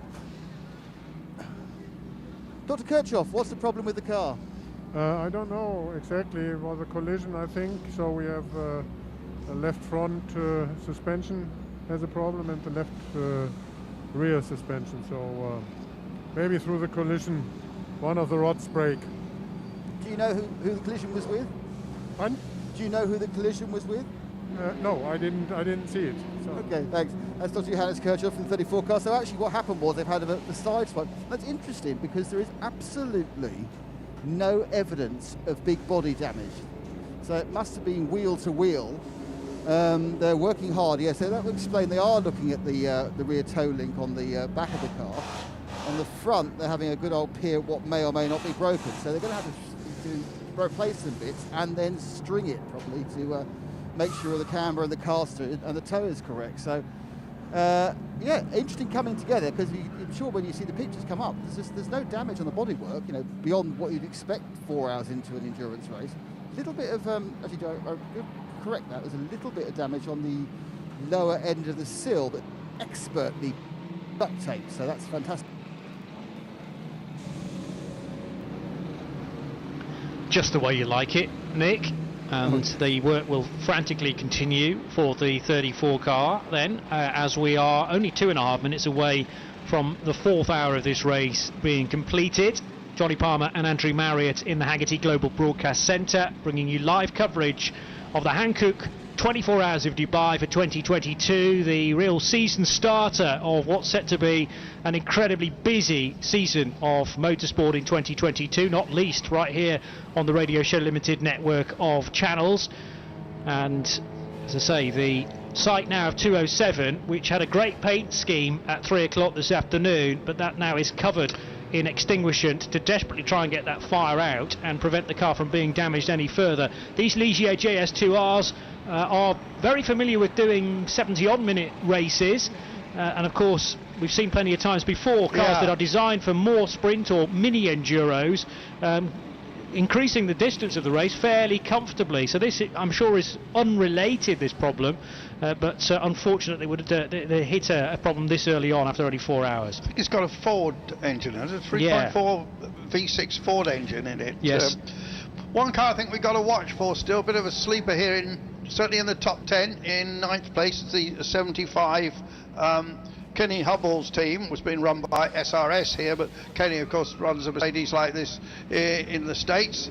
And at the moment is a driver a lot of people may not have heard of, the Canadian Michael Grenier, who has actually raced in the past in Indy Lights, but he's been putting some very quick lap times down. And you look at that team, you know, you've got some really good people in that. Obviously, Kenny, as an amateur, is still pretty quick. The Solar Energy Czar. And then you've got Grenier, who's at the wheel at the moment. Maro Engel, we know, is very, very hot, and Jules Gounon as well. But that's a strong old team. Yeah, and I think they're going to be there or thereabouts at the end. And then just behind them, also in the top 10, but one to watch is the 54 Porsche. Watch for is the 54 Porsche with Klaus Bachler at the good lineup of drivers as well. Because really, this race is about all the guys performing. You can't have somebody, you can't have an amateur that's 5 or 6 seconds off the pace. It's just not going to, even though they only have to do 2 hours. As we've explained, you've got to have everybody on it. A flood of cars into the pits. Nick Damon's been watching those. Most of them have come in and gone through. Noticeably, the 31 car, the WRT, did not stop for fuel. So it just trundled down the pits, did nothing, didn't stop for fuel because all the pumps were full. Now, the same thing has just happened from the, scored second, Barwell Lamborghini, but I'm not 100% sure he didn't stop at his pit, because I'm a long way away. You'll be able to tell, Johnny, because you've got the pit times for both the 77 and the 31. The 31 just drove through the pits. Obviously, if this code 60 carries on, they can drive through again, and it's a very tiny loss driving through. Remember, it's a 60-kilometre speed limit under code 60, a 40-kilometre speed limit in the pit lane, but the pit lane slightly shorter. So trundling down the pits on the off chance there's a spare pump doesn't cost you much time. Yeah. Just give me those numbers again then, just to make sure I'm picking out the right cars. The Barwell 77 scored second, and the 31 car. So I know the 31 just drove. I didn't see what the 77 did to begin with, whether they changed anything at start. So whatever their most recent pit times are, we'll tell that story. Okay. Okay. Indeed so. So 24.4 for cars, and I will get to the 31 car just to compare that in just a tick. 124 with no fueling though for the 77. 124 with no fueling though for the 77 is an interesting one. Entered from Switzerland, and there are 2 of these cars, and this is the 91 Porsche. So another Cup car, which has the on the race number to tell us that it's in the GT, backing on the race number to tell us that it's in the GT series. They are 2 Fachautotech 99, an AM and 1A Pro. So this being the AM entered car, and now Down pit lane comes the 207. Ligier JS2R involved with that dramatic engine expiry, should we say this early on? Maybe. They'll investigate that at Aarhus Racing, but it was certainly very, very dramatic. Despite the lack of lighting down at turn 1, I could tell how much smoke was pouring out the back for Benjamin Rivary, who is the AM-rated driver. This is a TCX car, but races, in fact, in an all-AM lineup. Jose Fernandez, Frenchman, likewise Franck Dalaval, Rocco Spano and Michel da Costa are the 5 drivers for car 207 from Aarhus Racing. So code 60 still out, despite the car that brought the code 60 into the equation now having been recovered. But I reckon that what the marshals and the track crews are concerned about now is what's been pumped out the back of that car as it was slowing down, and there may well be a fair bit of absorbent quick dry going down to make sure that we're safe for racing on the approach to a very fast corner at turn 1, Andrew. Yeah, there might be even the odd Conrod piston on the track after that blow up, I think. Yeah. So yeah, we're in a hold pattern again now, and just itching for this race to really get going. And I'm sure it's the same with the drivers. Certainly some of the faster cars that lost out a little bit on the code 60s, or there were people that lost time at the pumps, particularly the 54 car. Really want to get this going so they can work their way back up the field again. Yeah, this year, Johnny, we've got 3 GT3 cars. We've got the Pro-Am class, which is new, the middle class, and it's all to do with the number of different categories of drivers they've got in the car. So not quite sure why Creventic have done this, but they're obviously just trying to give more and more opportunities to amateur drivers and so on. Yeah, on the initial entry list, admittedly that was 81 cars, and we started with 2 fewer than that, but there were 28 GT3 cars in total, 13 of the Pro variety, which are simply labelled GT3. You don't get a Pro next to that. Pro-Am 6 cars, and in the Am category there are 9, totalling 28. Which provides different platforms for whichever your driver lineup is. We're going to go back to green flag racing. A thought on that situation from Andrew Marriott in a moment, but whilst things wind up, let's get Nick Damon with one more comment. Well, the quick thing was the 85 of the Shane Lewis CP racing car, that time to go down the pit lane again and went into the the fuel station. Then down came the 31 with Benjamin Gotha again, but he decided not to stop for fuel, so I don't know whether they knew it was about to go green and therefore didn't want to fill up half a tank under green. So he's now come down the pits twice for no discernible reason or use. Okay. Yeah, and he's hindsight's a wonderful thing, I suppose. Yeah, he's shown us having 9 pit stops where the car behind him shown us only having 5. Yeah. So that's quite unusual. Yeah, let's just watch a bit of the racing before we go into that. What you need to have a pro driver lineup or Pro-Am, etc. Just see if Axel Jeffries can make any impression, because the gap through all that, the gap is now some 50 seconds by the look of things, and both Bortolotti another 25 seconds behind. So it's all fanned out, hasn't it, at the front there? And then only those 3 cars are on the same lap, Johnny. Yes, they are. Ben Goethe goes through sector 2. We'll get a real-time gap now, though, as Axel Jeffries does likewise. I just wonder whether it is still sitting around the 50-second marker, or whether that's come down because Ben came in for that extra stop. I think and Nick Damon didn't really know why. No. 47.7 is the time for Axel Jeffries. We only get the time difference at the start-finish line, though. But that's going to be nowhere near seconds, judging purely on the times that they are ticking off going through the individual splits. 3 of them around the lap. The final one is their shortest at 33 seconds for some. And WRT go across the line to lead this lap then. 98 completed, so a couple more will reach the century. And the gap is 13, nearly 14 seconds between the 2 WRT cars. So WRT, Ben Goethe leading from Axel Jeffries in the MS7 by WRT car, within 15 seconds of that leading car. And then Mirko Bortolotti yet to cross the line. The gap is 18.5 seconds as he does so. Right, yeah. So it has condensed. Of course, those times will have been back to the timekeepers under code 60 as well, so that does rather elongate the gaps, and they've come down considerably because of that. Yes, I think we need to get another lap on the book, don't we, before we can really see the relative positions of these cars. But it looks at the moment that Goethe's got this lead of just about 14 seconds there. See, his last lap showed us 2:49, which must include that trundle through the pit lane. Yeah. Whereas Jeffrey's lap was 2:12. Now, laps, you're aiming for a 2-minute lap round if you can. And overall, this race usually lasts about 400 laps, doesn't it? I think, was it 2019? I think it was 407, 408, something like that. Okay. That was the year that Car Collection took victory. Yeah. And interesting, into the number 92 car now is Anton De Pasquale, and if you follow Australian motorsport, you know who he is because he's one of the leading supercar runners. The Groves have brought him into that machine, and he's pretty quick, this guy. So interested to see what sort of lap times, interested to see what's down.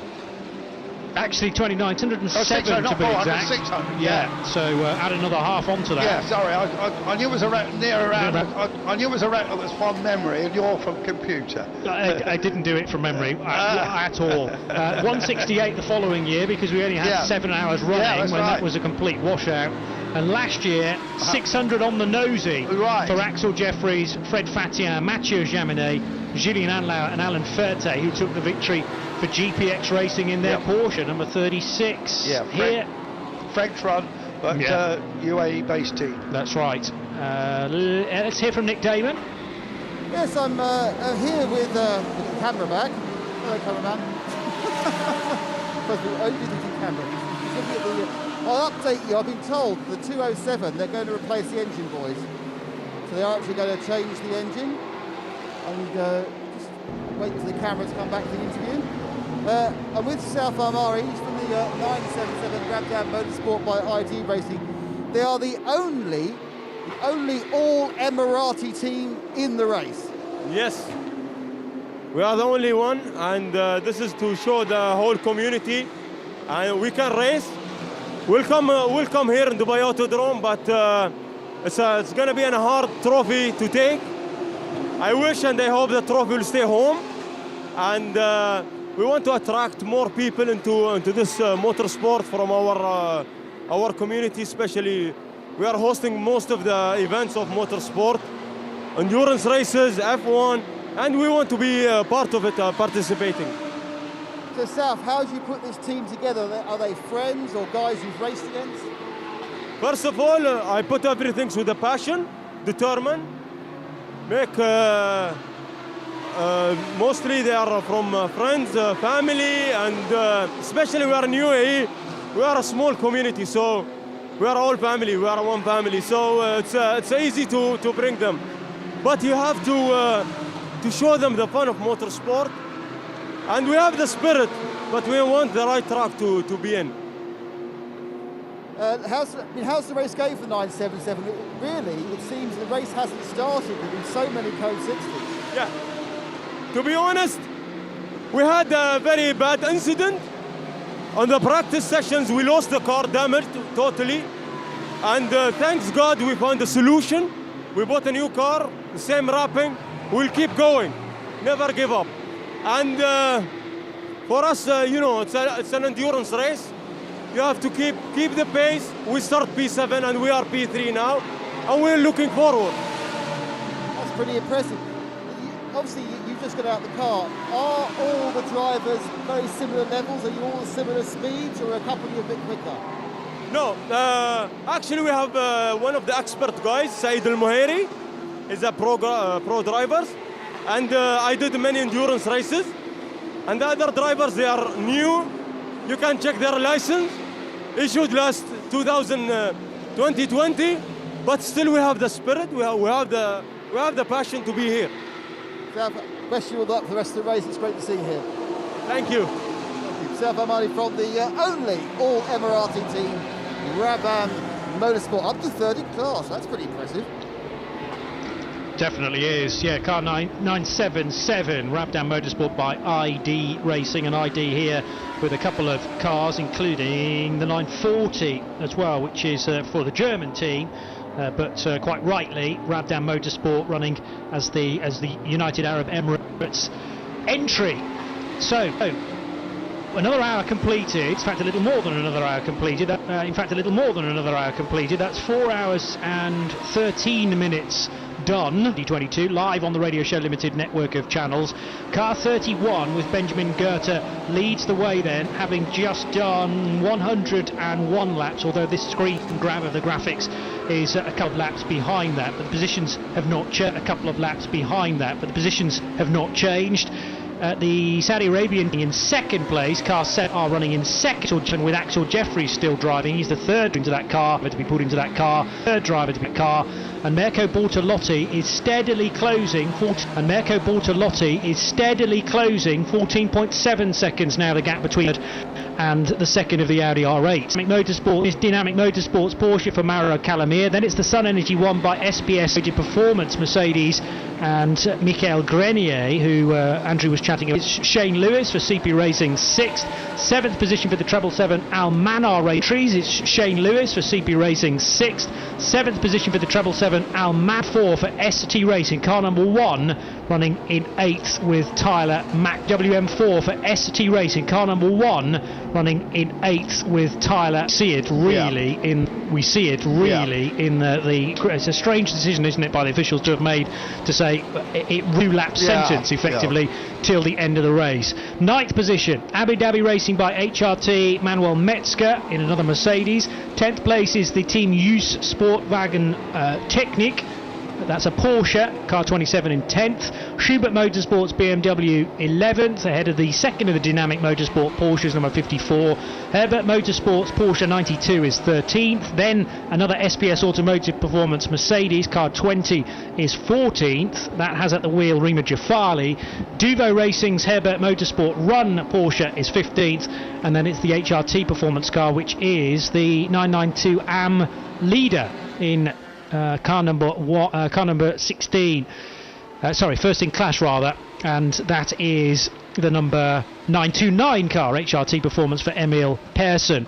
Then Attempto Racing 17th, ahead of Pro Sport Racing's Aston Martin. There'll be a lot of fans, particularly in the UK, following that progress. Team GP Elite, as we go code 60 again, by the way, but 19th position, first in class for the 933 Porsche Cup car.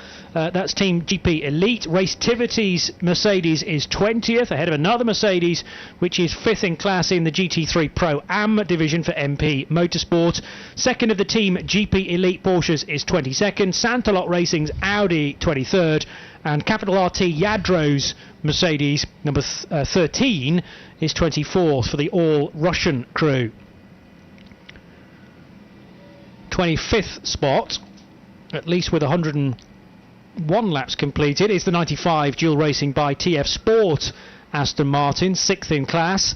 Number 10 is the Leipzig Motorsport Lamborghini that runs in the GT3 category. That's 12th of the pro lineup, so difficult start for car 10. Well, that was down much 26. higher up. I mean, that was up running in the top 5, top 6, only about half an hour ago. So must have had a problem, I think. Okay, so the start wasn't particularly trying, but since then it has hit problems. PK Car Sports Audi is 27th. Then the Red Ant Racing number 903 car is 28th. Razoon More Than Racing have brought a KTM Crossbow to proceedings. 714 is the car number, and that is 29th, ahead of Leipzig Motorsports Lamborghini Huracan Super Trofeo car, so that runs in the GTX division and is 30th. There's another Red Ant Racing Porsche Cup car in 31st, and the ARC Bratislava car, Lamborghini Huracan in the GT3 AM part of the race. 33rd is the HRT Performance Porsche. There's another 992 AM entry from Speed Lover, the Belgian outfit. They're 34th, ahead of car 34, which came in with dramas for Car Collection Motorsport and unfortunately have slipped down the order to 35th. NKPP Racing by Bas Couten's Porsche, number 991, is 36th, ahead of the Rabdan Motorsport, the car we we're just hearing about in 30s. Fuck Autotech's 962 numbered 992 Pro car is 38th. Dragon Racing's Mercedes GT4 car class leader and 39th position in the GT series, ahead of the second ST Racing BMW, which is 40th. Then it's the 403 Atlas BX Motorsports Mercedes. Car Collection Motorsports Audi is 42nd. The ID Racing 940 numbered 992 Cup car is 43rd. Heart of Racing Teams GT4 Aston Martin runs 44th. Century Motorsports, two BMWs actually. The standard Century Motorsport entry ahead of the RHC Jorgensen Strom version, 429 and 450, they're 45th and 46th respectively. Then the HRT Performance Porsche 47th, and Pro Sport Racing's Aston is 48th. Red Camel Jordans.nl Porsche Cup car 49th, ahead of the second of the FAC Autotech Cup cars as well, 50th, and still they keep on coming. 415 is the Johnson Consult Mercedes GT4 car with Eva Solo and GT4 still represented in 51st position. Then the 928 HRT Performance Porsche 52nd, Vortex 53rd with their 701, Uber Racing's Porsche 54th. Team Avia Zorg Rennsport, they have had dramas. 452 is 55th, and the Haider Motorsport Audi 56th place. Uber Racing's Porsche 57th, CWS Engineering's brand new Ginetta G 56th. That had a oil pressure light go, and meter go through the roof, and we reckon that's an oil. We saw the belt break, yeah. So a new one being fitted. The Villi Motorsport by Eddie Motors Porsche also ground to a halt. Fabrizio Brogi was trying to get to the bottom of exactly what had happened there with Nick Damon. 60th position for the ID Racing Porsche, number 944. The other team, Avia Zorg Rennsport BMW, is 61st. And finally, the 91 Herbert Motorsport Porsche, sadly, despite that being many people's favourites before the event started, it did not start the race. Big crash on Thursday. Or possibly, no, it was Wednesday, wasn't it? Wednesday in the test session, open yeah. test session. In the TCE part of the race, been trying to keep you up to date with what's going on here. It's TCR certainly in the top 5. Yes, all of the top cars in TCE series are TCR. So AC Motorsport of Belgium lead the way, and currently at the wheel of that car is Miklas Born still. That's been quite a lengthy couple of stints actually for the Swiss driver. Then the 159 BBR car, which is a Thai entry but has behind it very much a Spanish squad in Monlau competition, and the 159 car is in second position. Then two Autorama Motorsport by Wolf Power cars. It seems strange to say one of those is an Audi RS3, but they have made a departure from their usual Golfs for 2022, and it is the Audi in third position from the 112 more familiar VW Golf. And in fourth place, it's Antti Ramo, currently at the wheel, Estonian driver. Holmgard Motorsport are fifth, car 102, also with a VW Golf. The best of the TEC X's is to be found in sixth position for Les Deux Arbres, the two trees. Car 202 running the Ligier JS2R from a similar car for CTF Performance, second, and the Kogemo/TLRT BMW M2 Club Sport is car 255, which is in 8th position. In 9th place, it's the 219 Sally Racing Cupra DSG. Yeti Racing of Germany, car 208, is in 10th place and 5th in class, ahead of the Schubert Motorsport BMW M2 11th. 12th place for the GT Lux LUX because of it being a Luxembourgish entry, and that is a Lamera GT car, and that is a Lamera GT car in 12th. The third Autorama Motorsport car, third, and that had to come into the pits in the opening hour.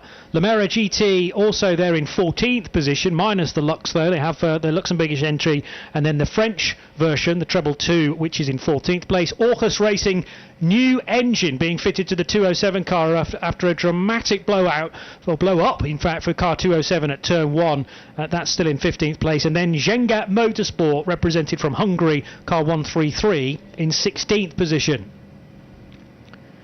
And 3 more to go. CWS Engineering's Ginetta G55 is in 17th place, 18th position for the PPM Passion Performance Motorsports. That's what PPM stands for, funnily enough. Car 103 in 18th position. And finally, the CTF Performance Ligier JS2R is in 19th spot.